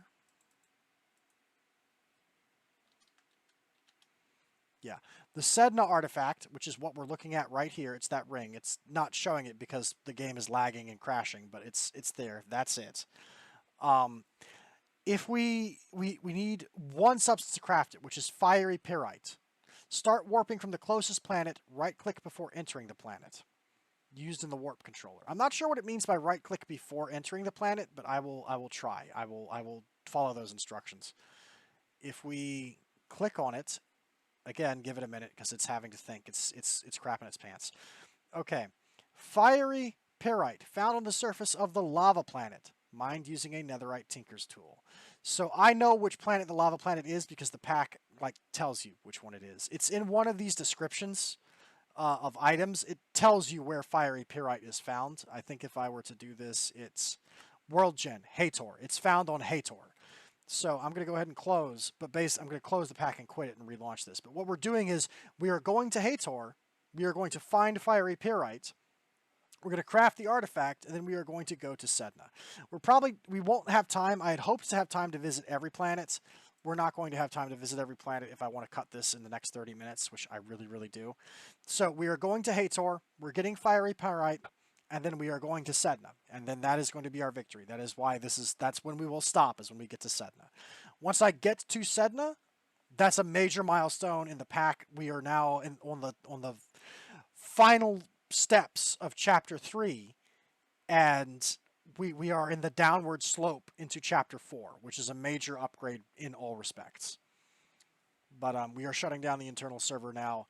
I am going to go ahead and probably cut the recording now, and I will see you guys in like 2 seconds in your time, but in like 15 minutes in my time. So I will be right back.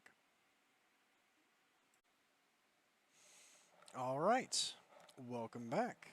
It's been about 15 minutes for me. Should be 2 seconds for you when I'm done cutting. Minecraft feels a lot better now that it has had a chance to reset all of its internal data.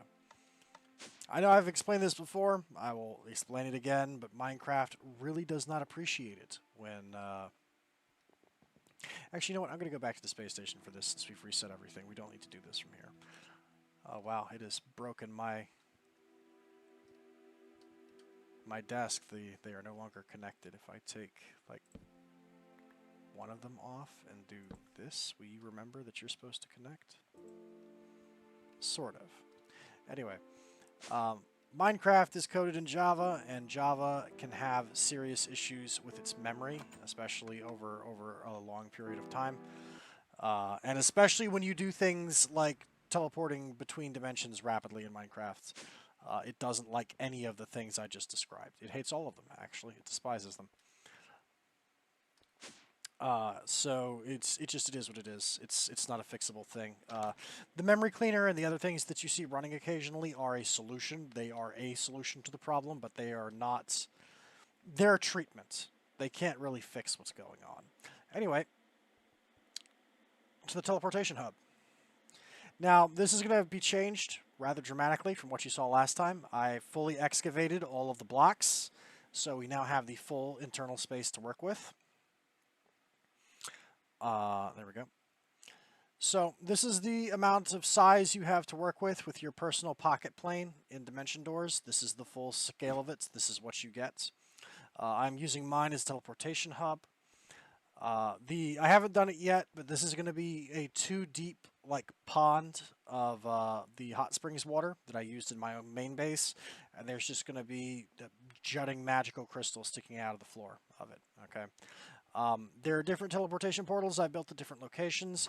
For some reason, I've tried connecting Dimension Doors dimensions manually the way they're supposed to be done, and they don't work for some reason, and I don't know why. It's bothering me a lot because they should.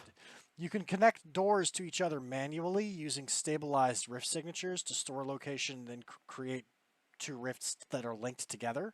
So this is a way of teleporting between distances and dimensions. But I tried doing this in the Nether, and it didn't work. This is a dimension door that leads to nowhere, and the one that is in the Nether is like blood red, and it also leads nowhere. I don't get it, so that's a work in progress. Anyway, these pedestals lead to different locations. I finally moved the deep dark portal here. This is just to designate, this is a decorative object to show that this is where it is. These are signs from Meatballcraft, by the way. They're much nicer than vanilla signs. You can type on them in a lot of different ways. You can change the font size and everything and cycle panels. It's very nice. This room is very not done. It is heavily under construction. Anyway, we have already been to Jaume, Osiris, and Ptah. And Jaume doesn't have a material associated with it, as far as I can tell, but it was the mycelium planet, so I put a block of mycelium there.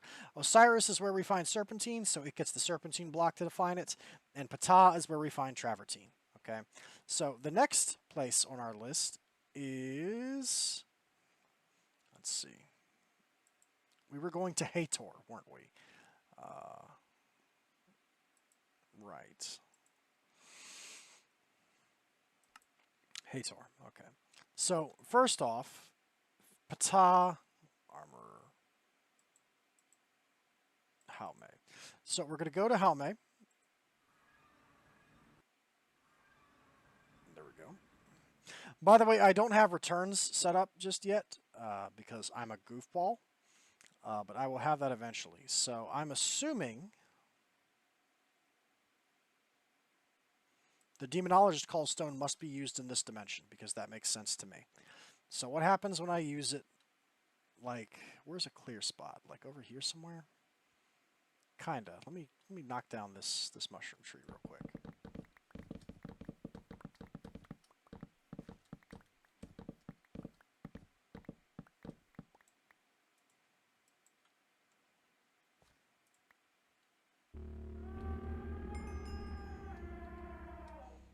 That's an elephant. Oh, excuse me, it's a Baku. I know what a Baku is. A Baku is a kind of demon from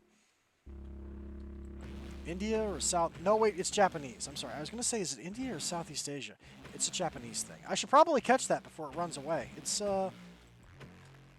heading for the hills. Conjure demon useful. That is a yoked demon cow. Hold on. Wait a minute. Where's my bow? Wait a second.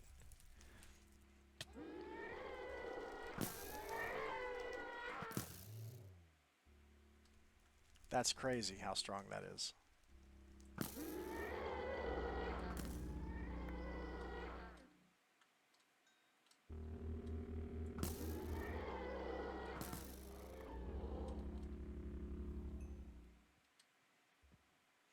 Yeah, see, if these demons can be whitelisted so that they can breathe in outer space, surely the dragons can also be whitelisted so they can breathe in outer space. I would appreciate it if the dragons were whitelisted, so that way we could use the dragons to explore these planets, because it would be like we're almost to the point where the dragons have no use left. We're almost there. We're not quite there, but we're close. There's like one more red dot besides the Baku. Here he is. Okay, now let's kill the Baku. The Baku is immune to arrows. Okay. So we're going to have to do this. Interesting. That only does 1 point of damage to him. That's wild. Okay.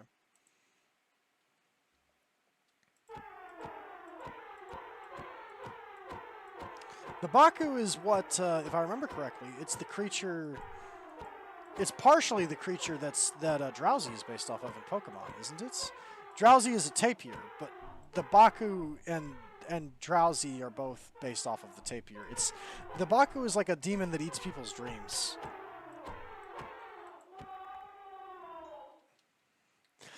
Now, that was named. I wonder if we're going to find an elephant in a dimension somewhere here. Baku Heart, the mark of the fallen tower for 5,000, obtained from the Demonologist Call Stone. Halme Spinal. Okay. Obtained from the Demonologist Call Stone. Ivory. I guess there's going to be an Advent of Ascension dimension eventually that will give us a... Actually, I'm just going to throw out most of this, to be honest with you. We don't need that. We automate Demon Hearts. We automate Jungle Thorns. We get a lot of this on passive. You can just put all that away. Yeah, there we go. Halme Spinal gets added to the table. The Baku Heart we are going to hold on to because that's used to make stuff. The tag we will hold on to. The ivory is also used to make stuff. Okay. What is this structure that we summoned? This is made of nickel. It's got floating bluebells. Are there bees in here? Demonologist Queen.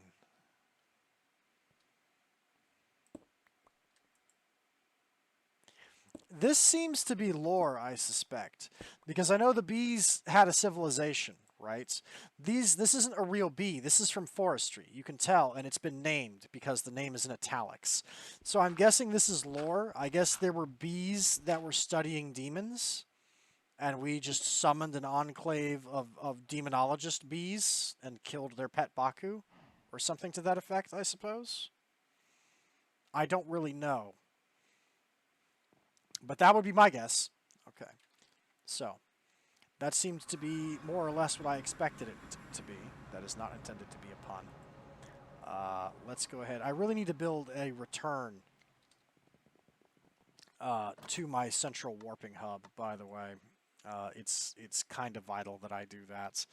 I haven't, but I should. I want a central platform in the warp hub to be the return point that all of these dislocator pedestals lead back to, but I haven't really worked that part out yet.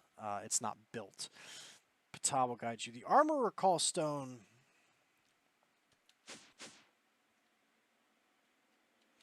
The Armorer Call Stone. Okay, so the other one was on Ptah. The Armorer one was Osiris. Okay, so we'll go to Osiris and try and use this. So let's go to Osiris. And let's try and use the Armorer Call Stone here and see what happens. Osiris Spinal Structure. Okay. And it dropped an Osiris Spinal, like, in the air. I collected it. So now we have that. What is this? The Armored Queen? Oh, does this do the same thing but for... Wait, hang on. Armored Bee. And there's an Armor Forge in the floor from Construct's Armory? This... material infinity block. There's no way to reclaim that infinity block, I don't think. If there was, that would be crazy.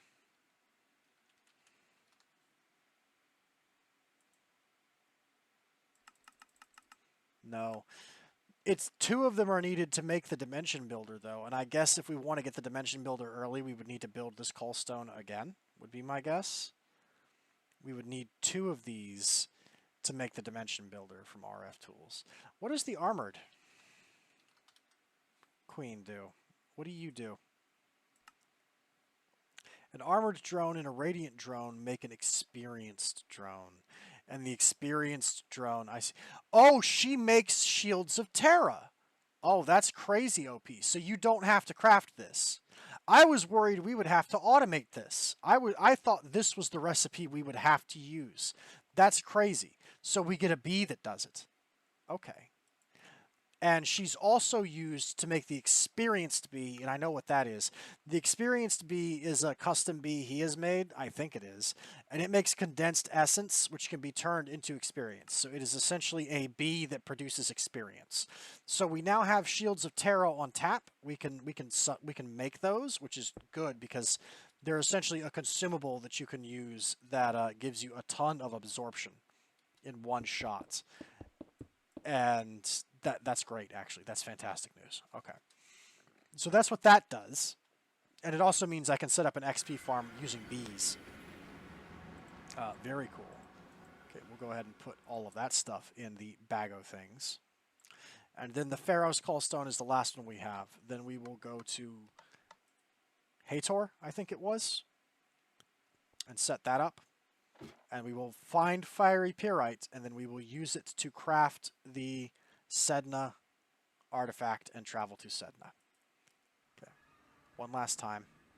I'm traveling through dimensions a lot. I need to streamline this process a bit logistically so I'm not jumping dimensions so much. Eventually, we're coming to a point where we can get a better dislocator that's just a tool that I use, and it lists teleportations the same way the map does with the markers. I can make a list of markers that I can teleport to. That's the better one, and that's kind of what we want. This is Pharaoh's. Ptah will guide you. Okay. Now we go to Ptah, and we use the call stone. I'll use it over here. Again, I don't know what these things do, so I'm going to use it a bit of a distance away. Okay. That gave me the Ptah spinal. Okay, and we have, oh lordy, is that what I think it is up top? Is that a Pharaoh's beacon? Okay. So this is a special kind of beacon from Cyclic. It uses potions to generate beacon effects. So you can make a beacon that will apply any of these potions. You can create multiple potion effects and have it apply to players, non-players, all monsters, creatures, ambient, aqua, players, etc. And you can control how huge the area is here. And you can set them to be always on or not. This is incredibly valuable.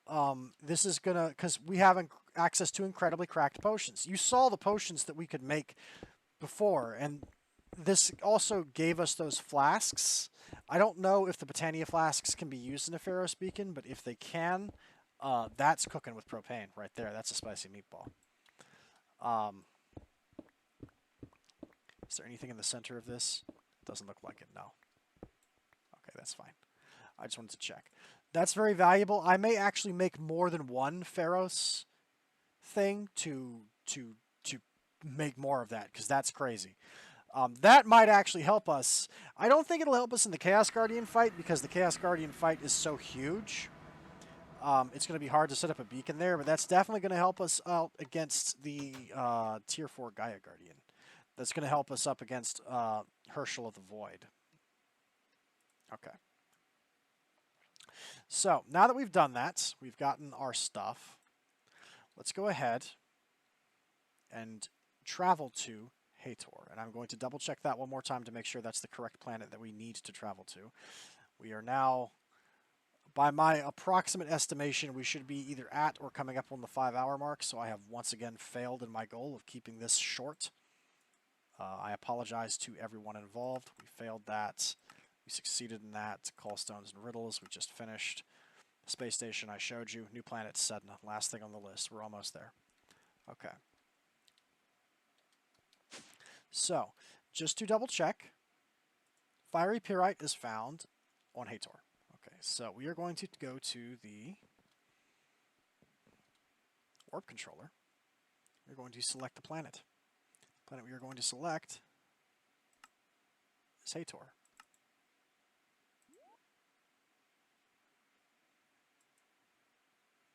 I would like to warp there, please. Very cool.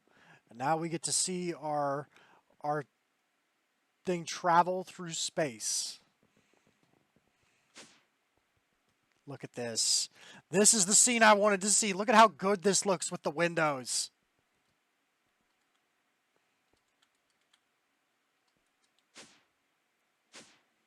Look at how cool this looks. Oh, did we arrive already? Okay. Neat. Alright. Okay. We need to drop down the drum of rocket fuel, and since we are bootleg NASA, once again, we are on that bootleg hours. B-U-C-K buck. How much fuel does this thing have in it? I don't know if that's enough for a round trip. Let's go ahead and buck. We need a bucket.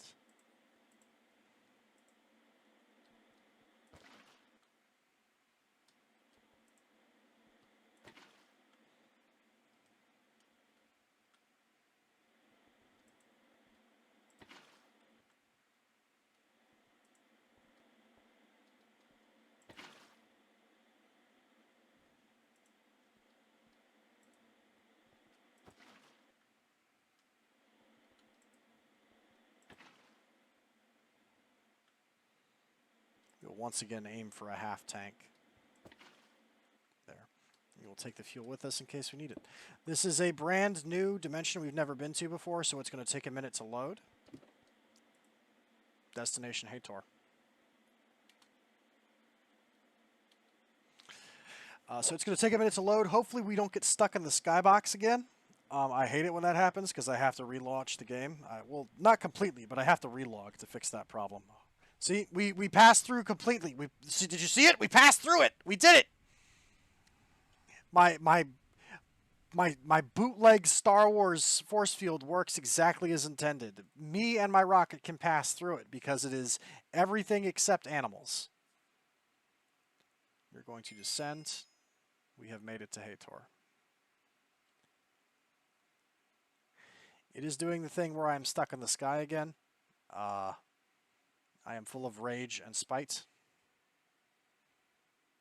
I believe we fixed this last time by doing one of these. And then edit.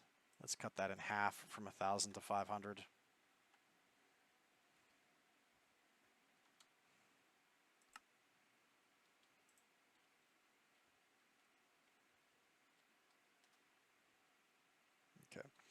The rocket ship should be there.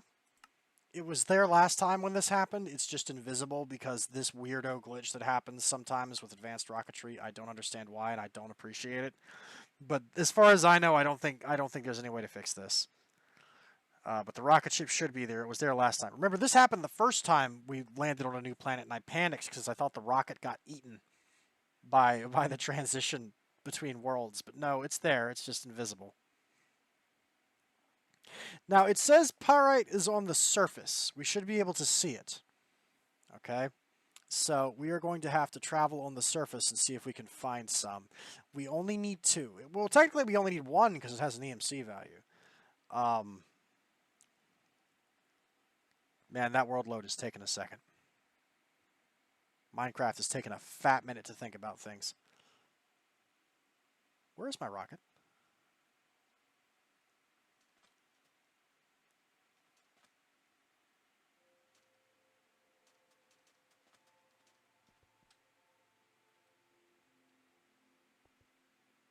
Is that it in the sky?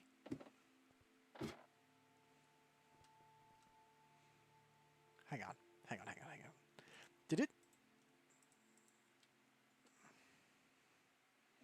Did it get stuck in the sky? Is that it? It is! Why?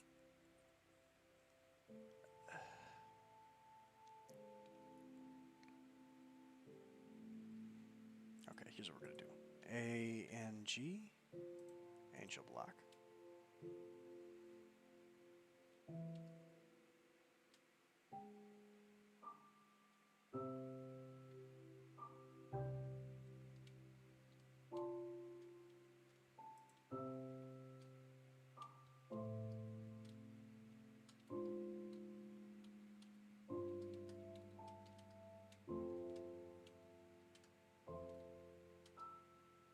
Okay.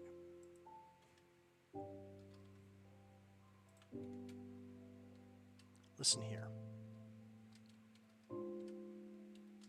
I should have known we were going to overrun. Something always happens.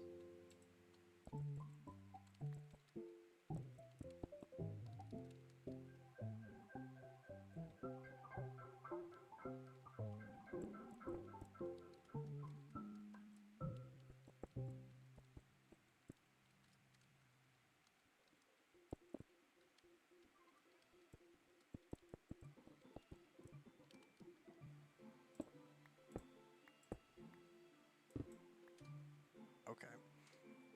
Now that we are finally here and have landed, I think what we're going to do is this. Map this. Remove new here. Yes. Okay. So I can teleport back up here. Because I think... Actually, wait. I probably shouldn't have jumped off. I think I need to board the rocket and launch from there to get back. But we'll see. So here's what I'm going to do. We're going to call this... Is that a dragon? Can dragons be in this dimension? Oh, can I bring my dragon out? Wait a minute.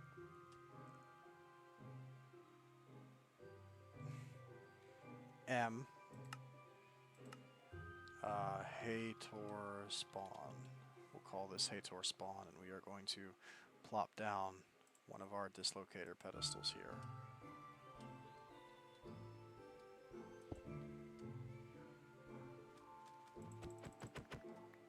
I'm sorry, excuse me. Is that a dragon? Can I bring my dragons out on this planet? Because if so, we're going to finish this episode in style. Are you real? What on earth? What challenge did I complete? Is that a friendly fire dragon?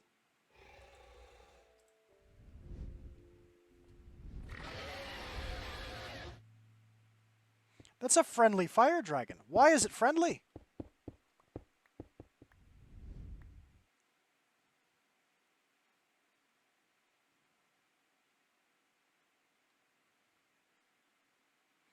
It's currently getting attacked by snakes. Those are the dumbest snakes I've ever seen in my life. Oh, there's leaves here. Wait a minute.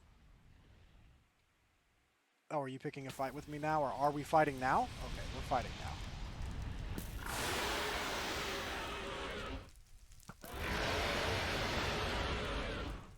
I wouldn't have, my dude, but okay.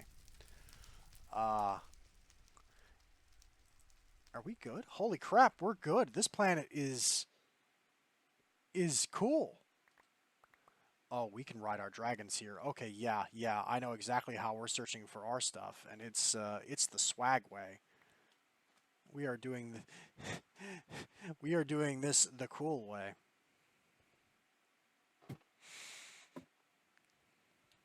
I guess some of these planets do have oxygen then. Okay.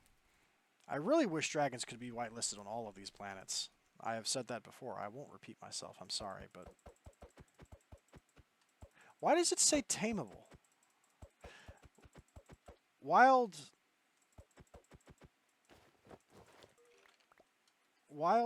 dragons are not tameable. Why does it say tameable? Why would it say that? Huh. Okay, so fiery, mind using netherite's tinker tool.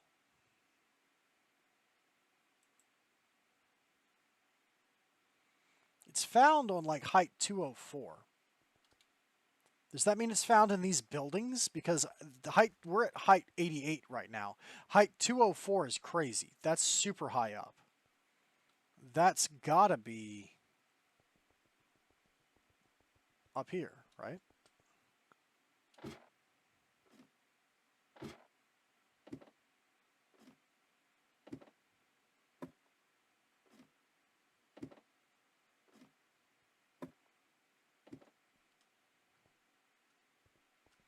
Oblivion hives. Charred cobblestone. Anti-pork? Oh, this is part of a riddle. This is part of a riddle. Okay, hang on. Wait a minute.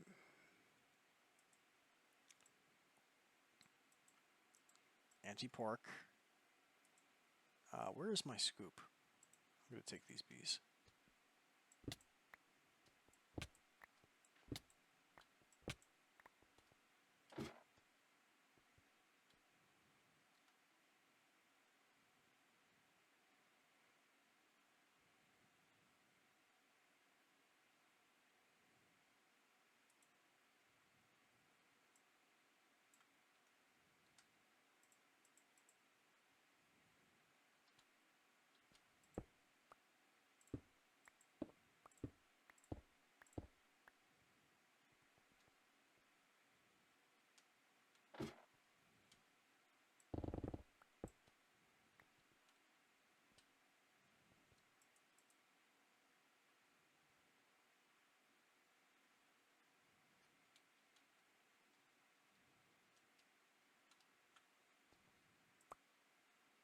Anti-pork.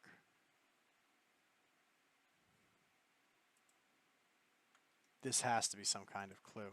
This is a clue or a riddle to something.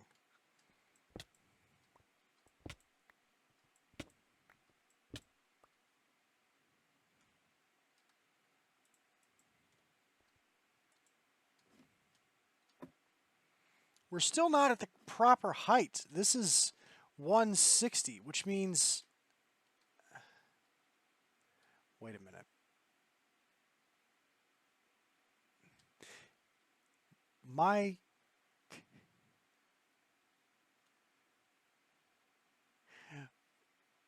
Surely my rocket ship didn't accidentally land on something that had fiery pyrite, did it?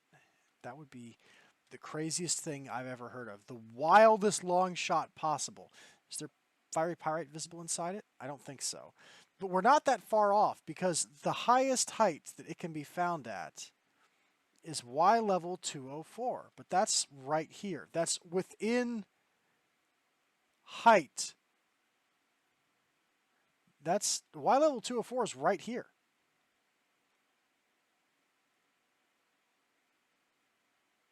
Is there something that can be this high up? Like cloud height?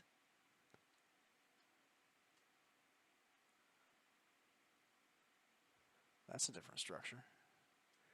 I need to stop getting in my boat because I'm allowed to use my dragons here. I need to use my dragons here. There's multiple buildings here. Let's stash the boat. Let's stash the boat. Okay. Let's pull out a dragon. Fire dragon, ice dragon, lightning dragon.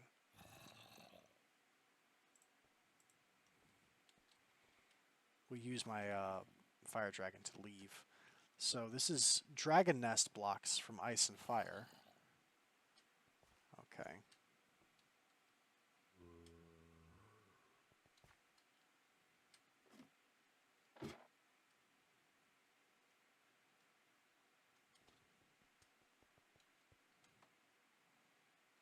And let me...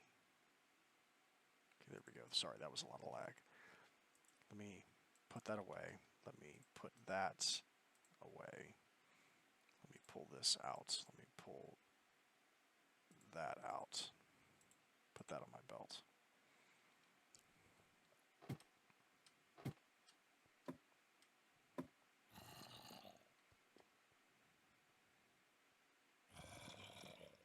There's a realm shifter here.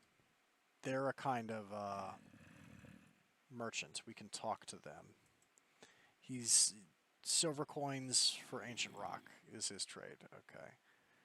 And this is definitely a hint to the puzzle, because this is flower pedestals and mutated grass, and that is the thing from Meatballcraft. That's the transmutation stone. So this item alters the properties of other materials. Okay.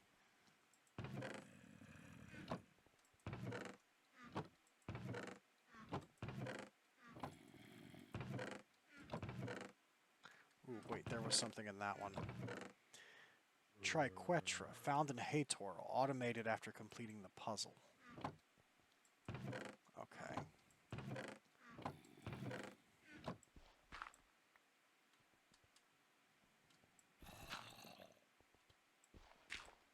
That does remind me, I should also be using the scanner for this. What does the Triquetra let us do? It's used with recursive anomalies. Pyromaniacal is accompanied by the sounds of chains creaking and groaning. I've spoken with the guy. He's not accompanied by those sounds. Whining and farting, maybe. I'm just kidding, Pyro. I love you. From the anomaly detector?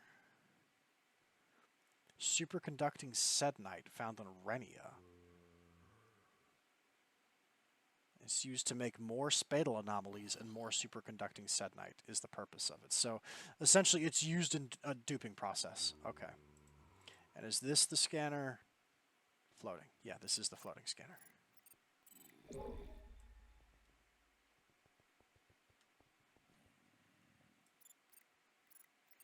At least I know if I need pristine bees for anything to come here, because the Oblivion bees are always pristine. The princesses are. Okay, let's do this in style. Just remember correctly, it's not shift, it's...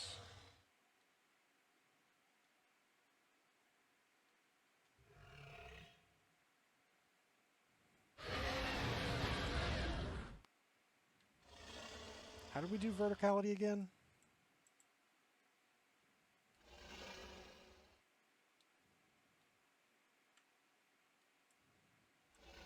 I'm sorry. I keep forgetting how to control a dragon. I'm so eager to use the dragons, and yet I keep forgetting how to use the dragons.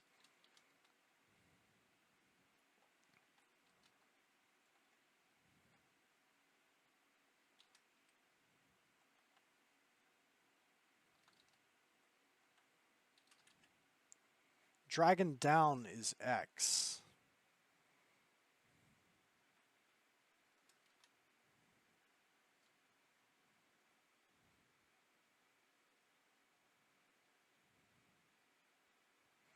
I keep forgetting this. I'm going to have to literally go back to their website. I apologize.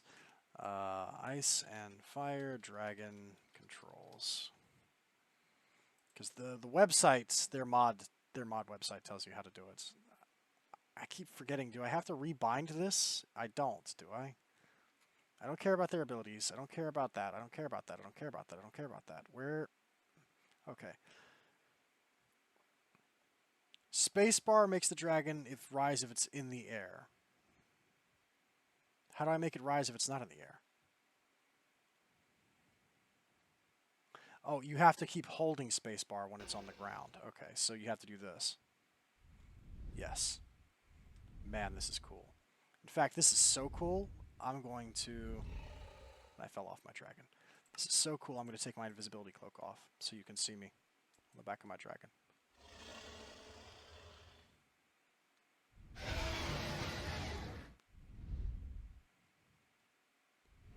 Okay.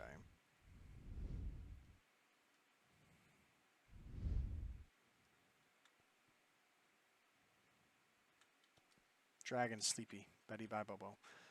Okay, this is definitely, yeah, a boss. Back in your bubble. I don't know what this is going to do. So you get picked up because I don't know what's about to happen. Let me put my helmet back on. I just wanted to test and see if this was a breathable atmosphere. It is. What do you summon? What happens? Many things. A corrupted realm shifter. Oh no!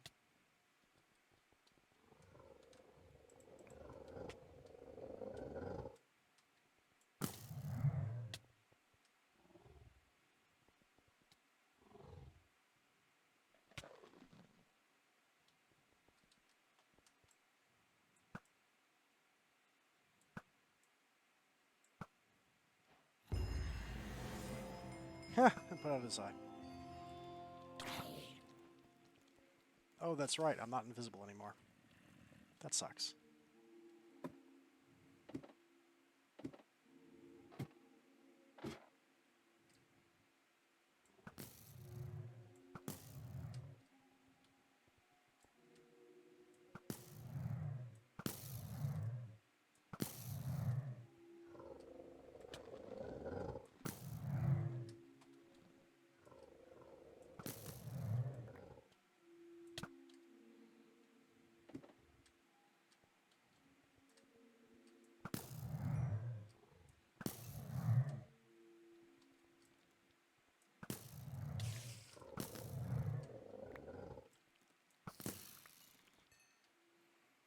Do they drop anything?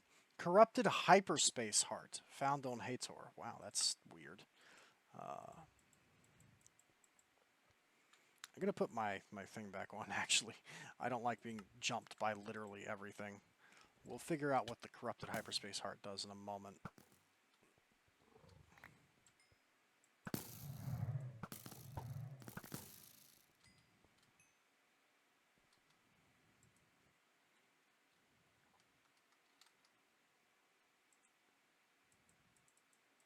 Found on Hator. It has no known crafting. So I wonder if this is how we make the thing. That's part of the secret. That's got to be. That's probably a part of the recipe for making the thing, I'm sure. Okay. Still no fiery pyrite to be found. Still kind of weirded out that it can be found at 2-0 whatever. I don't want this to be false advertising, though. I really want this episode to be called Sedna Fightclub. Let's try and find some fiery pyrite. There were some other. Well, gee, I wonder if that's part of it. I wonder if that could possibly be what we're looking for. Maybe.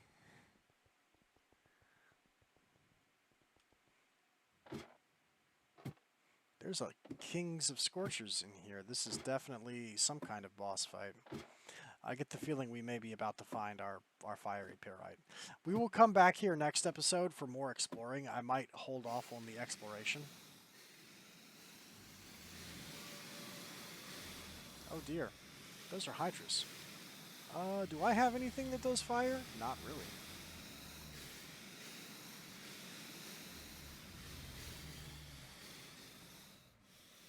Besides my dragon, but my dragon's not going to fit.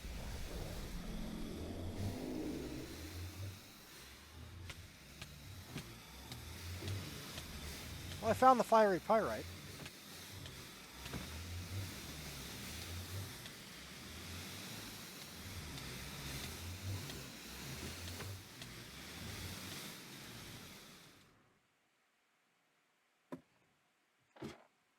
Okay, here's what we're going to do.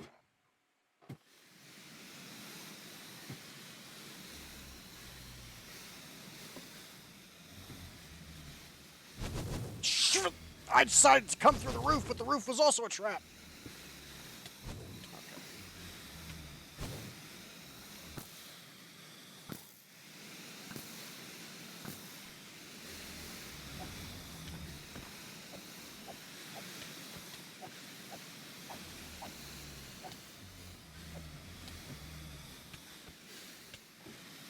You know what? Get the pyrite and run. That's a win.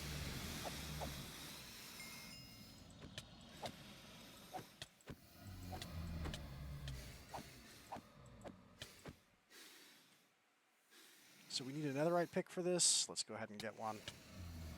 I had one. Just in this bag.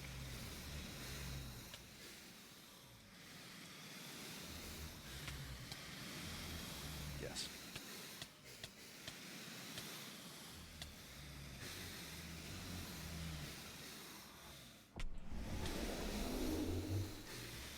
Enjoy that black hole.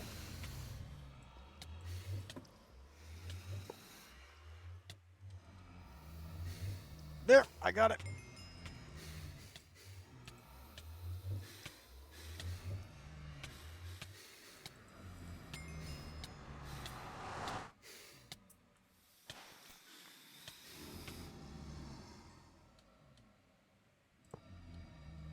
Yeah, the fire hydra is weak against ice.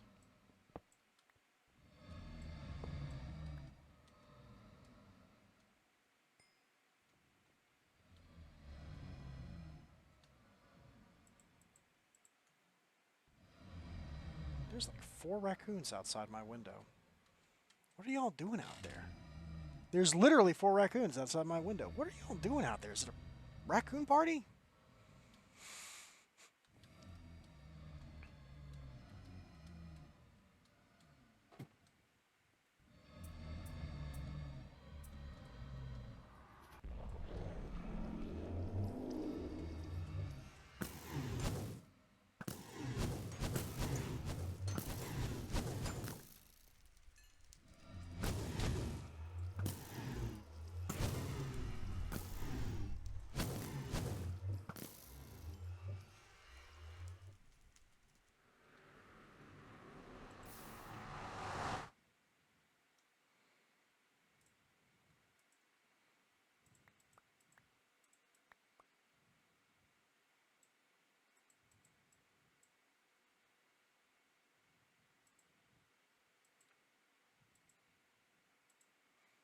Okay. We're going to continue this another day, but we found the fiery pyrite, and that's all that matters. There's a lot more to explore here, a lot more to see. I'm fascinated by this planet, but we're going to get off of it because I want to get to Sedna and then stop.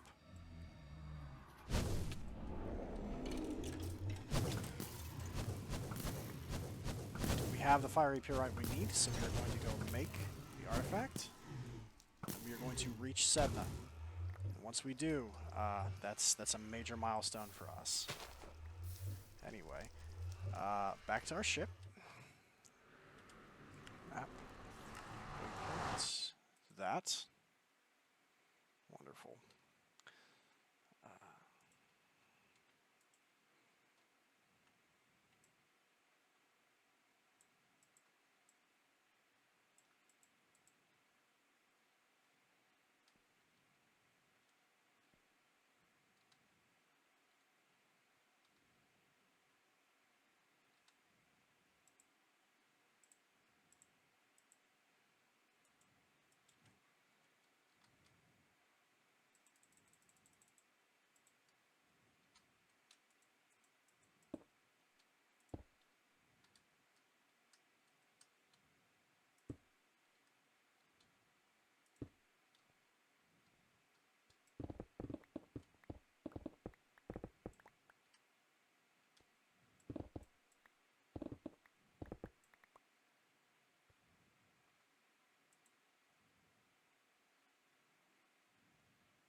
Nice. Okay. We are going to go back to the space station to dock our ship, and then we are going to go back to our base, make the Sedna artifact, and then go to Sedna. Whew! Once again, it's been an adventure, lads. We took a minute to get here.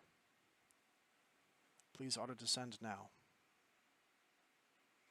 Okay, looks like this is going to be a normal, successful landing, which is good. This is what I want to happen. We need to see ourselves appear as normal, and then slowly descend down the Y level until we reach where we're going.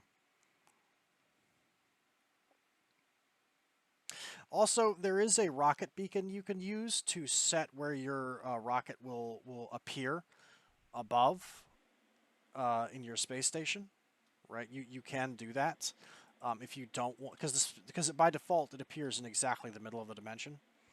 I didn't care about that because I was going to have the rocket launch out of the top of a giant wizard tower, so it being dead center is fine. However, if you were curious, you can advance. Beak? Is this it? I think this is it. Beacon. No, that's not it. Oh, the beacon finder lets you find beacons.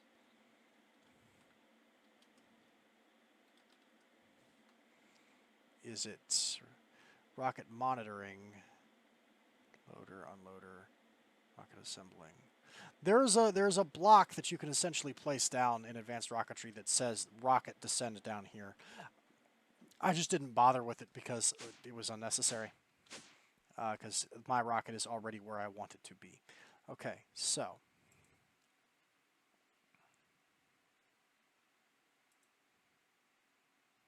2 fiery pyrite. And everything else is in this bag. Okay.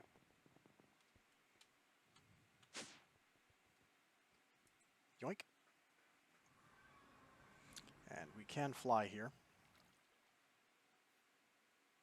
And this is a Thaumcraft ritual for this. Okay, the Sedna artifact is going to need 4 dilithium crystals, which we have. It's going to need the scroll, the divine star, and I believe it was the block of dragon scales, right? Any dragon scales, scroll, 2 fiery pyrite, and then it needs Alienus Visum Ventus, which I have already pre-prepared. Alienus Visum Ventus. Veni Vidi Vici. Okay. Yoink, yoink, yoink. Yoink. Doink. Boink, boink. And I do, just to double check. Yes, I do have it on my table. I just wanted to double check that.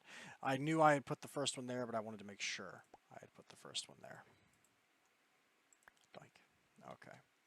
Now we assemble our warded jars in the correct positions. That's not the correct positions.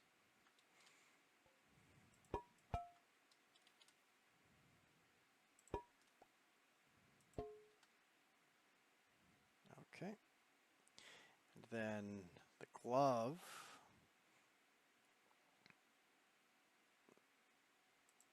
is in my tools.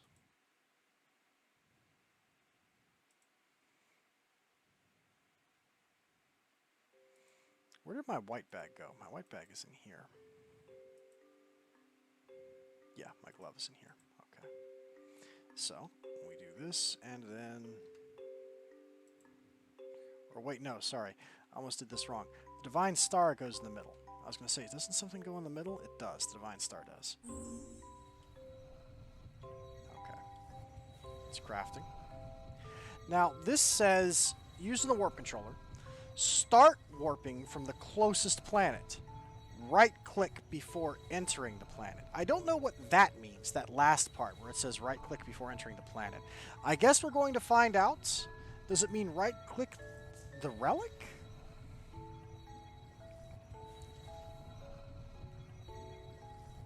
I also need to figure out which... You know, I'm an idiot. I made a terrible mistake. I didn't make a warp to Hator. We're going to have to go back and land on Hator again. I'll do that off screen. I will return to Hator because that's my mistake. I won't take up your time for it. I will return to Hator on my own and put down a dislocator so we can get there at a tap. I'll do that off screen. I made a mistake though. I overlooked that. I'm in a hurry trying to wrap this up. We're definitely 5 hours now. I'm certain of it, even though I'm not timing this.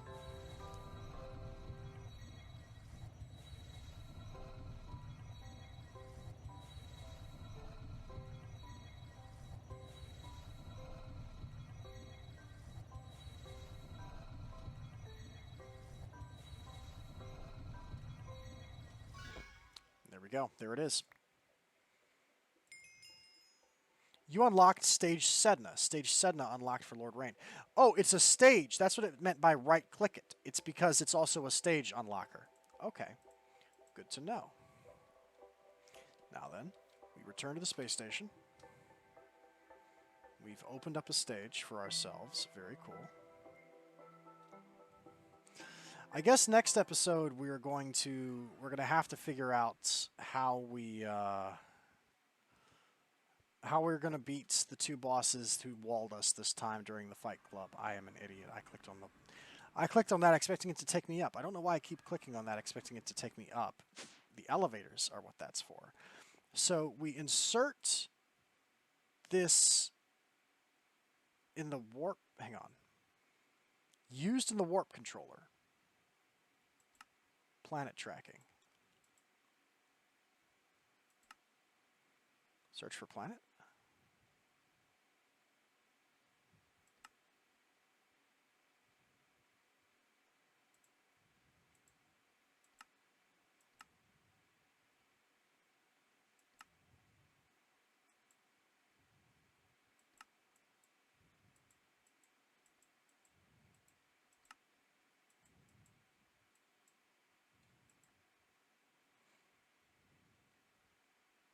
Start warping from the closest planet.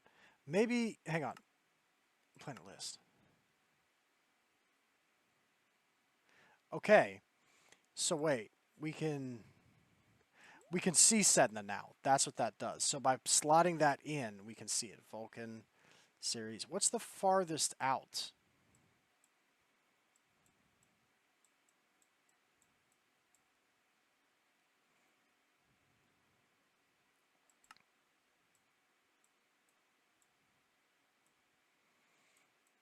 Is it Falcar?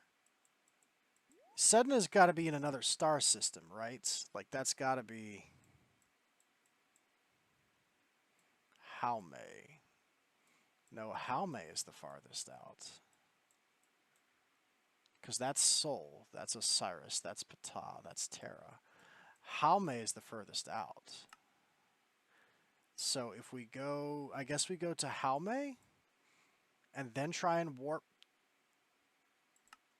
No, wait, where is Ceres?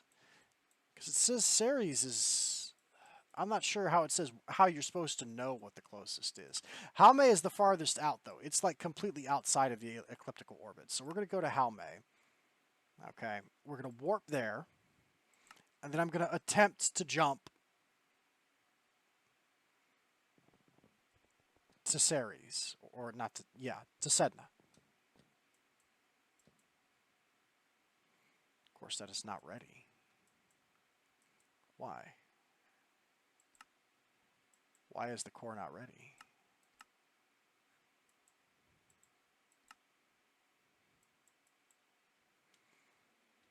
Do we need more fuel?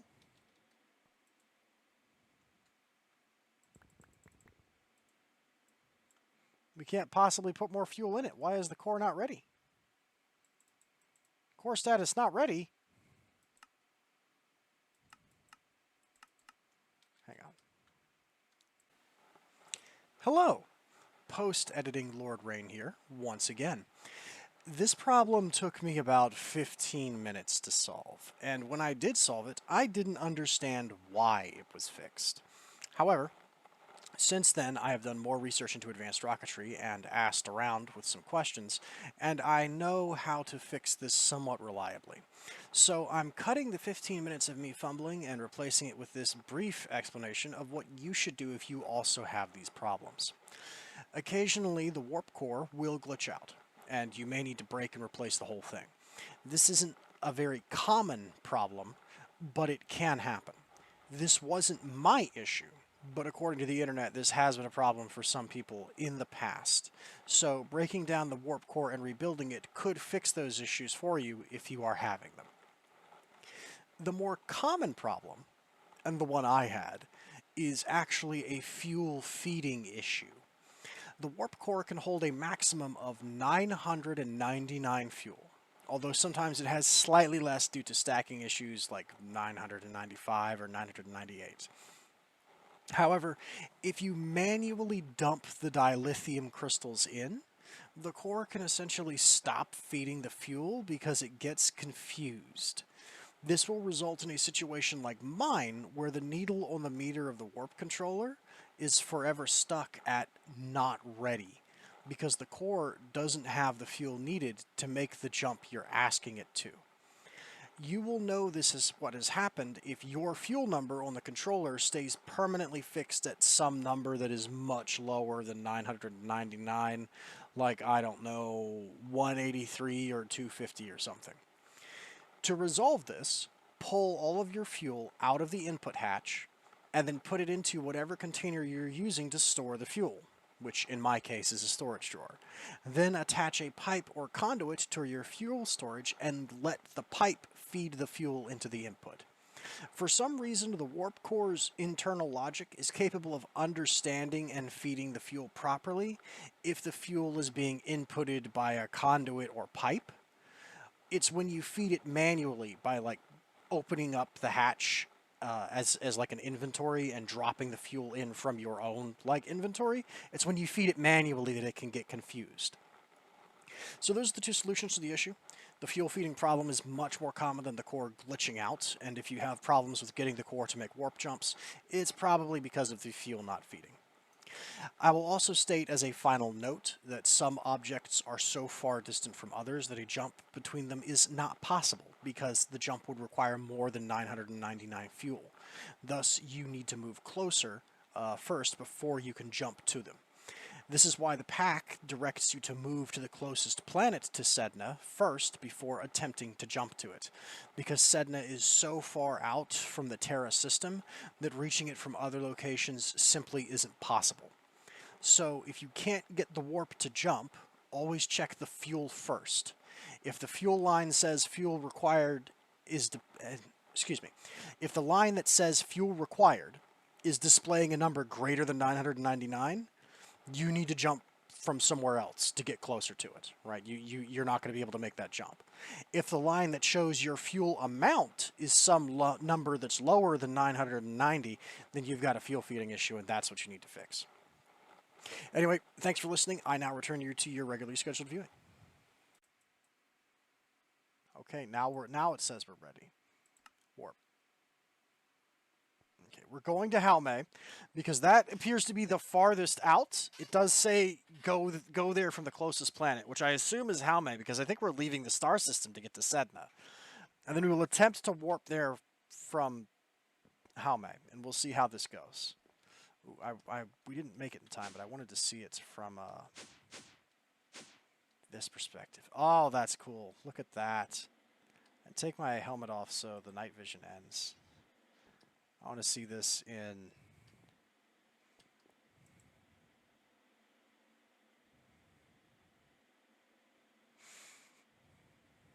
I don't want my hand flickering there. Look at that. That's the view I built the room for right there. Winner, winner, chicken dinner. It's a shame that Entity Wand from Ender Utilities doesn't work very well. The one that makes invisible chairs so you can make your custom chairs be sit-ownable. Otherwise, I would do it for the couches and look up at it. I guess we can sort of crouch on a couch and pretend. Yeah, there we go. We can just sort of lean on back into it. There we go. Let me press F1 to remove the The graphical user interface. There we go. That's what we fought for, gentlemen.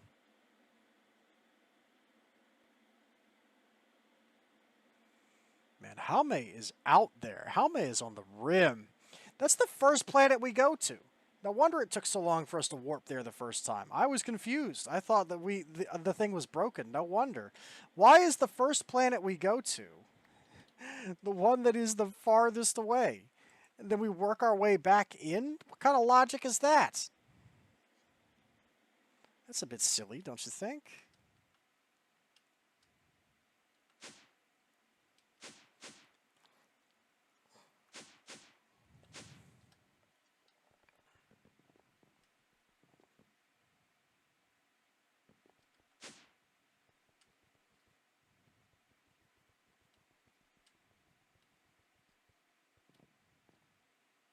Gonna have a steak dinner while I sit here on the trip.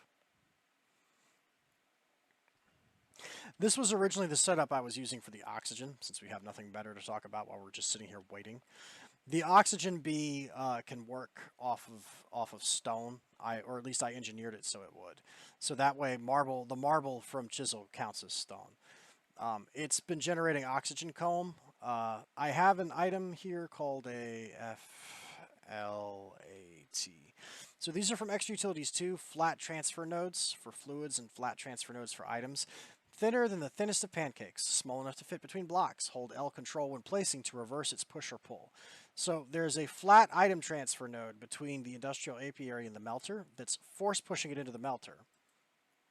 Oxygen comb gets melted into oxygen.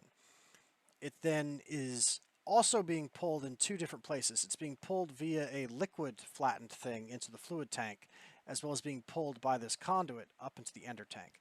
This was originally how I was going to passive the oxygen in this base.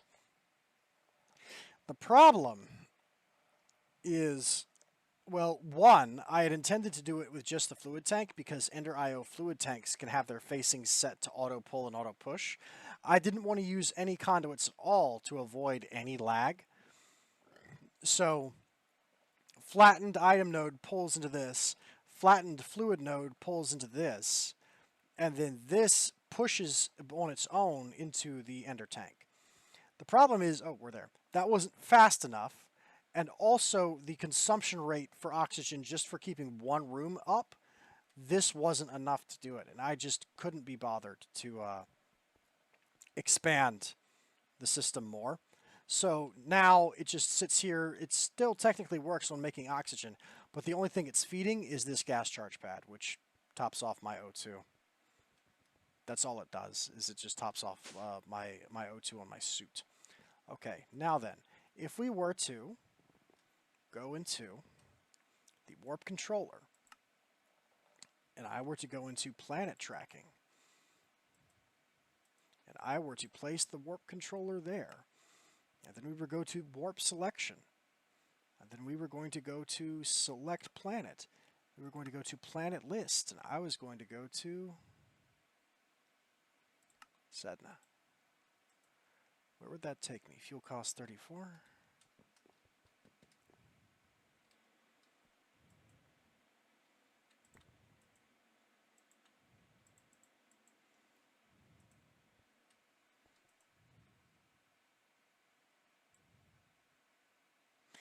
Does the warp core take time to cool down? Can you not jump over and over again?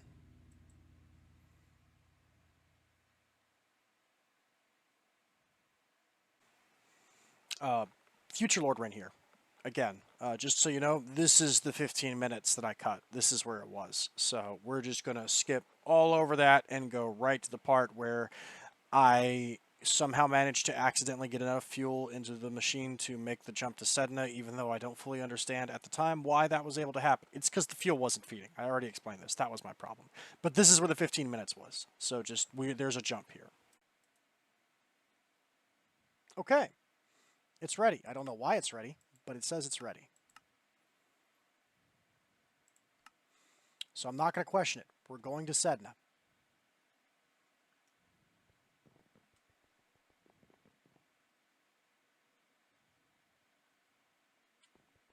We're doing it!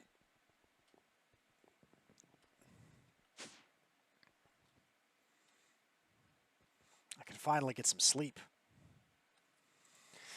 Okay. So I think what we're going to do is when we touch down, I'm going to launch the ship. We're going to get there. I'm going to touch down on the rocket. When we get there, I'm probably going to touch down, make a dislocator that will take me there, and then we'll just quit. I do need things from Sedna. Realistically, I need Sednite. Where is Sednite found? Sednite is... Where's its location as an ore? Content Tweaker sub-block holder 1? Why is it called that in Content Tweaker? Okay, but where is it found? Like the actual ore, does it not have an ore-dick location? It doesn't have like an elevation or anything that's set? Found on Sedna, available at the end of Chapter 3, craftable in the plasmatic condenser. Have you found the artifact?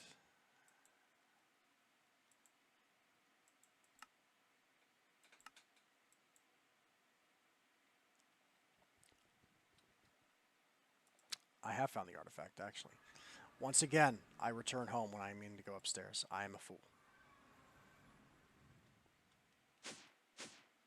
Wow, Sedna looks fun. This is a frozen planet. We have actually seen Sedna already. It's one of, I believe it is one of the planets that is on the main roll. You can see it on the Meatballcraft roll along with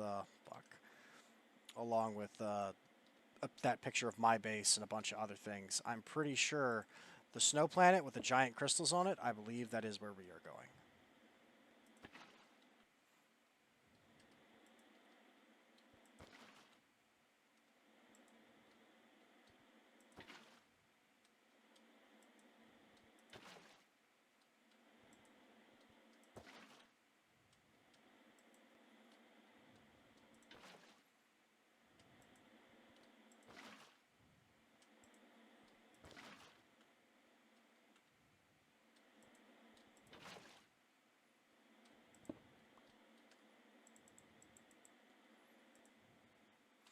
Sedna! Sedna Fight Club. Sedna Fight Club. Sedna Fight Club. Sedna Fight Club. I'm gonna be honest, I might cut this into 2 parts. I might, instead of having like one crazy long thing, I might have 2 like medium long things.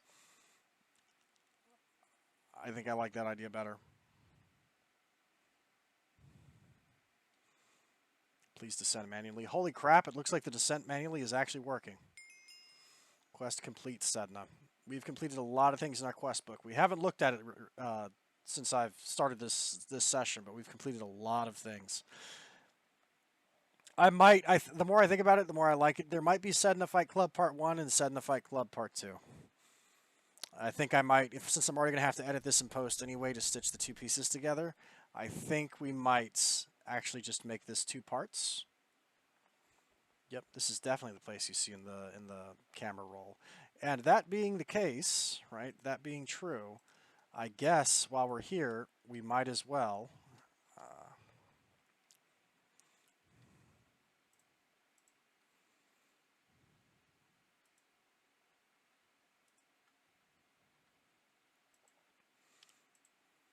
if I'm going to split it, and I think I am, now that I think about it. I am tired, but not so tired that I could not keep going. I'm going to cut this in half. So there's going to be Sedna Fight Club Part 1 and Sedna Fight Club Part 2 is what there's going to be. We're going to get 2 videos out of this footage, I think. And I will just manually edit it. And yeah, I think that's what we're going to do. So we are actually going to do what we came here to do. Let's actually, first of all, no, we're not good. I didn't think so. Want to double check. Because this would be a great place, cool place to fly the Frost Dragon around, if so. So, first of all, these crystal blocks are, I really want to decorate with them because I think they're very cool, but also we need them because they are used to make some things. Found on Sedna, learn. Good. And then we're just going to put that back. I can't fly here. Interesting. I should probably make a map marker to return to my base before I get lost like some kind of buffoon that is rushing to complete things. Let's go ahead and call this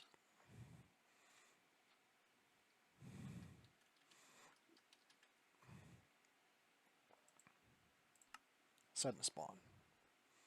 Okay, so that's the blue. Then there's red. Oh, hey, that looks important.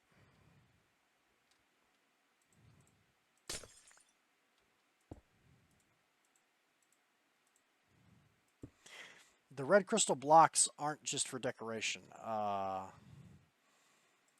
They have an EMC value.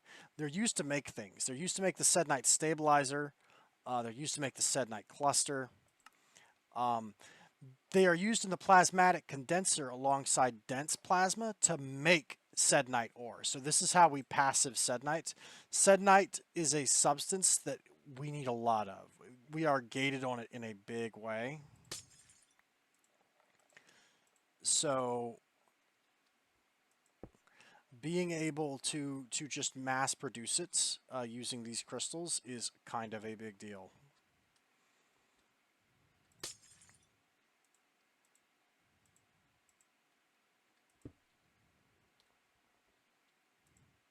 One, two, three, four. 2, 3, 4, 5, 6. So we are missing green and purple. We need green and purple. Well, there's purple over there. Row, row, row your boat gently down the stream. Merrily, merrily, merrily, merrily, life is but a dream. More specifically, it's a nightmare. I don't know if you've seen it lately, but holy cow. Okay, it doesn't look like there's anything there. I didn't see anything, so we're going to keep on going.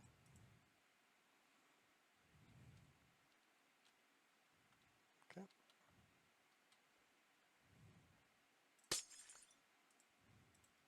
Yoink. And now green for the last. Okay.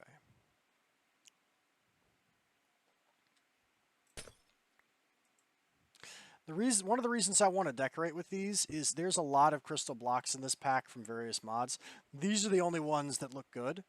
And since I'm doing a lot of wizard stuff on the space station, I really wanted to reach Sedna also for decorative purposes, because I want to have like giant floating magical crystals outside, if that makes any sense. And these are the best looking ones, like by far. It's not even close. So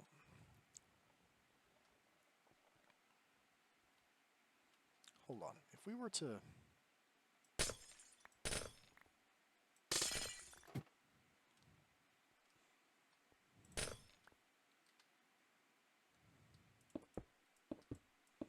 I was wondering if we would be able to look down into that and see where that stuff is. We're going to have to go mining, I think, but that's okay. I have a tool for that. I have a surprise tool that's not going to help us later. It's going to help us now. This is called the catalytic lens. It is a mining tool that uses EMC. Essentially, the catalytic lens is made by combining a hyperkinetic lens and the destruction catalyst. These are two different tools in Project E. The destruction catalyst, the book tells us to make the quest book. It's a mining tool. The hyperkinetic lens, I don't know what it does because I'm not super familiar with Project E. However, the catalytic lens is, or rather the hyperkinetic lens, I think lets you throw a bomb is what it does. It uses EMC to throw a bomb. What the catalytic lens does is it combines both functions in one and also amps them up like by a tremendous degree. And I will show you how. If we were to click down with this,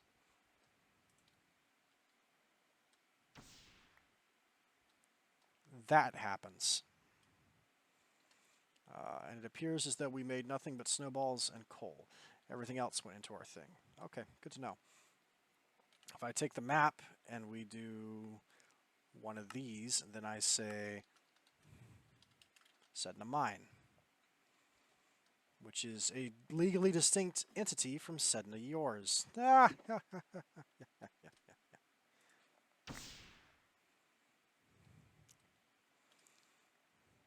Let's dig 2 up from here. I like that. 2 up. 2 up. and 2 up.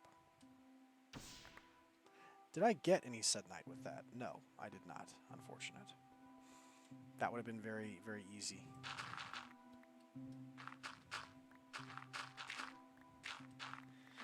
The real question is, I should probably double check this.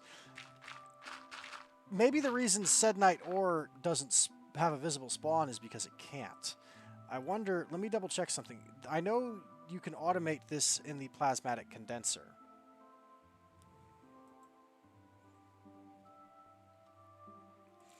Does the plasmatic condenser itself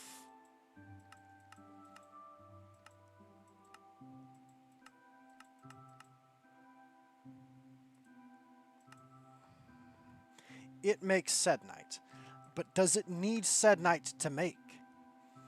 We need accented vengeful stone tiles, transparent fusion electromagnets. That might be something that needs it. Fabric of reality we have, vacuum fluid patches we can do.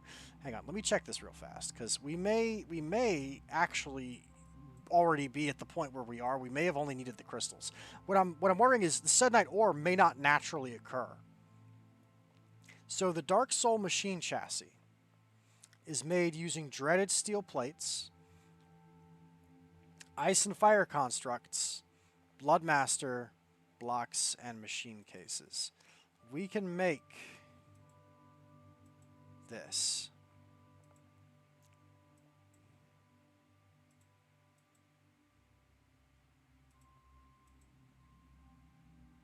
It's going to be pricey, but we can make this. Okay. So we can make the machine chassis. We can get the plutonium. How about these electromagnets? The electromagnets are made from fusion electromagnets in any kind of glass. Okay. So what are the fusion electromagnets made of? Here we go. We need better red coal. This can be used to set recipes and automations more easily. It's a content tweaker thing. Probably because there's certain items that are hard to automate because they have like a durability. I think this is, you can craft better red coal out of red coal. Right. And then this is used to craft things is what this is for. So we need star metal, weeping blue petals, complex machine, arcane mechanism, tough alloy, DUI plating, which is expensive, but not beyond our reach. We can do this. Okay. I think, yes, and we can get more with Bifrost gems. I think, so the plasmatic condenser is used to do that. Now hold on, because these two are meant to attach to each other. The plasma is made from the plasmatic controller. This is meant to plug like into the bottom of a condenser, and it is what creates the plasma. It uses raw energy to make plasma. Is there anything weird in this? No, it's lots of Bloodmaster, more Dark Soul machine casings, fusion electromagnets. Okay, I think we're actually done here. I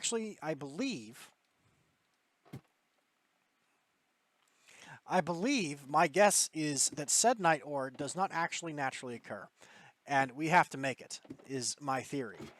And I think now that we have been to these planets, and we've specifically visited Sedna and gotten a sample of each of the crystals, I think we're done. I believe we are done.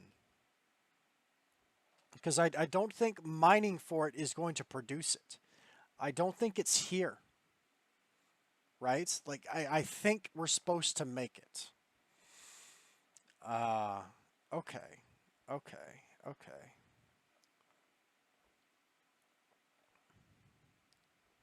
If that's the case, then maybe I won't have to split this timing. We'll have to see what the total runtime is for this if I'm going to split it or not. I'm thinking about it now.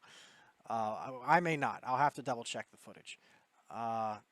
Is there anything special in this? This is the second one I've seen. Is this just decorative?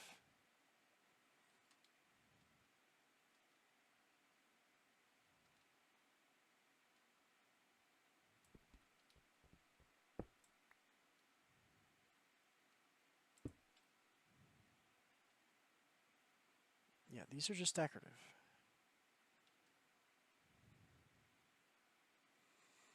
Are there any structures on Sedna? Because I imagine there's a...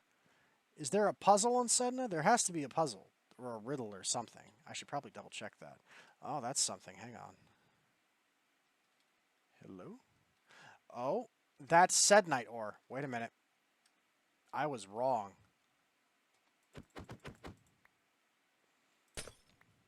Sednite ore. Okay. No! Of all the bootleg ways to fly. In before someone says, just build the jetpack, my dude. Yeah, I know. Everyone says to build the jetpacks. I prefer the wizard robes because I think they're swag. Although I don't know, the jetpacks may not work in these dimensions either.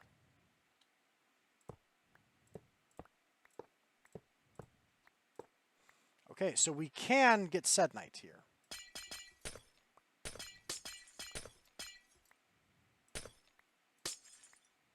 Good to know. And how can we process that? What's the most efficient way to process it? Probably the tectonic initiator can wring 3 out at a time. The induction smelter can... The pyro concentrator upgrade can get 4.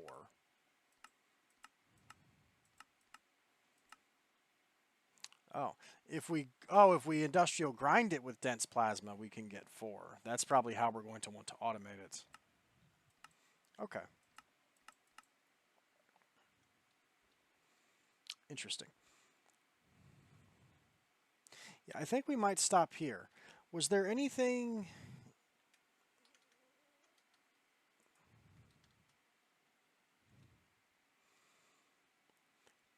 Obtained from the orbital callstone. Sedna will guide you. So there is a callstone here. There is a callstone associated with this. So there must be at least one structure somewhere around here that has a hint. I am painfully yawning right now. I need to stop and go to bed.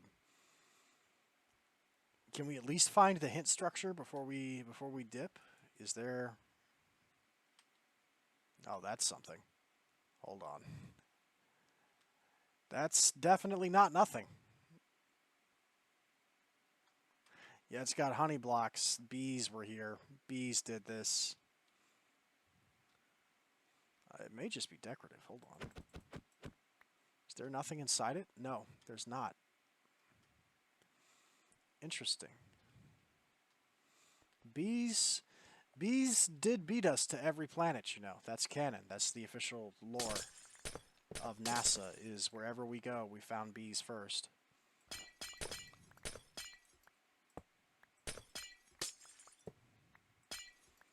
It's like that old riddle, right? What's faster, the light or the darkness? The answer is the darkness, because as fast as the light travels, it finds that no matter where it goes, the darkness already beat it there. The bees have already beaten us there. Every single time they have. Always.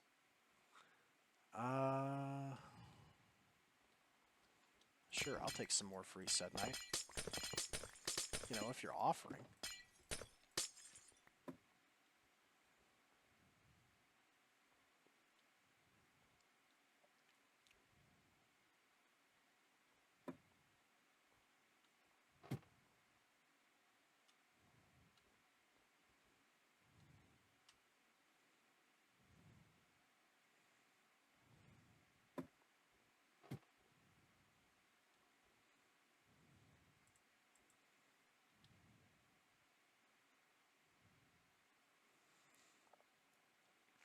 With Sednite, there's a lot of things we can make that we couldn't make before.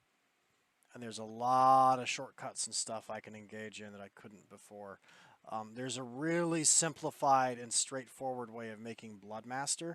I had fully automated Bloodmaster already. But there's a much cheaper and faster way of doing it once you have access to Sednites. Oh, stage Sedna. Oh, Divine Rock. We can now enter Eden. We've now entered the point where we can enter Eden, which is the first of the Divine RPG dimensions. We can make the Angelic set as well. which is pretty cool. Although we need to visit Orcus to do that. Okay. Sednite is used in all of the upgrades on the bonsai pots beyond this point. It's used in the cheaper upgrade for the highly advanced machine frame. It's used to make the whitewashing table, although I don't know why, because I legitimately don't know what it does. It seems kind of crazy to me. Here's the cheaper recipe. Instead of having to do all the other crazy crap, Sednite can be directly crafted with each of the different flavors of will crystals to make the destructive ingots. Which is crazy, right? That's nuts. It's used to make all future artifacts, like the Lunalis artifact. We're going to need Sednite for that. We're going to need... We use Sednite to make our first Divine Rock, which is used to get into those dimensions. Right here it is. The Corrupted Library does it. The Corrupted Library, if you... Here's the thing. You remember that whole system I made of the automated farm that kills enemies to create will crystals? Unnecessary now. The Corrupted Library with Life Essence and Liquid Corallium can now turn 1 Sednite ingot and 32 oxidized ferric sand into the crystals directly. So we can tear down that whole blood alchemy ritual setup we had and replace it with just a Corrupted Library and compact machine using Sednite and oxidized ferric sand to make the will crystals. And then Sednite can further be combined into the will crystals to make each of the different flavors of steel. Right. Sednite is also used to make each of the super enchanted variations of the magic swords. Sednite has a much better recipe for quartz fiber. Sednite is necessary if you want to turn the red matter boots into the gem boots, and to make the gem set, essentially. It's used to make that. I don't know what it is. It's used to make that. I don't know what it is. This is one of the big things. It's used to make the Everlasting Guilty Pool. With 4 of them, 4 Sednite ingots. This is a creative pool of Botania mana. Worthy of an egoist, the Everlasting Guilty Pool. That is an anime reference, but I don't know what to. My guess would be it's probably a Fate Stay Night reference or possibly a Full Metal Alchemist reference. I'm not sure. It's an anime reference, though. Worthy of an egoist. I'm not sure what it's referring to. That is special. That's definitely a hint structure of some sort. Hang on. But the point is, it's a creative mana pool. That's a common thing in some modded Minecraft packs, is later on in the pack, they give you access to debug items and tools that are way overpowered that the mod creator never directly intended you to have, but they're late game rewards for mod packs. They'll put them in the progression. Once we get to Sedna, we gain the ability to make the Everlasting Guilty Pool, which is just a mana pool that has infinite mana. It can't ever run out. Okay, so this is a hint of some sort. The Sedna dust, 8 of my combs. Well, that's straightforward. Okay. And you're what? The Gravity Queen? Okay. Well, I guess we now know how to make the... I hope you guys were not going to vote no on the secrets, because we definitely just uncovered a new one. This one was pretty straightforward. We take 8 Gravity Queen gravity combs and put it around a unit of Sednite dust, and I guess that's that. Huh. All right, then. I presume that's all we need to know. Let me get my spaceship back to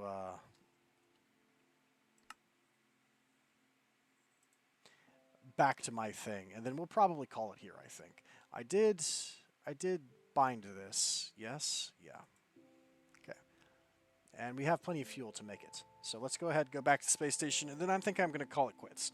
We have a lot to work on. I can automate and streamline a lot of processes.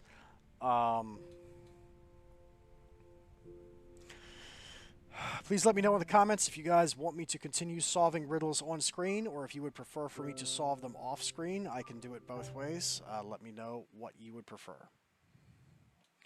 And I guess, well, golly gee willikers, guys. Looks like if that's not a portent of the end, I don't know what is. We got stuck on the skybox again. Okay.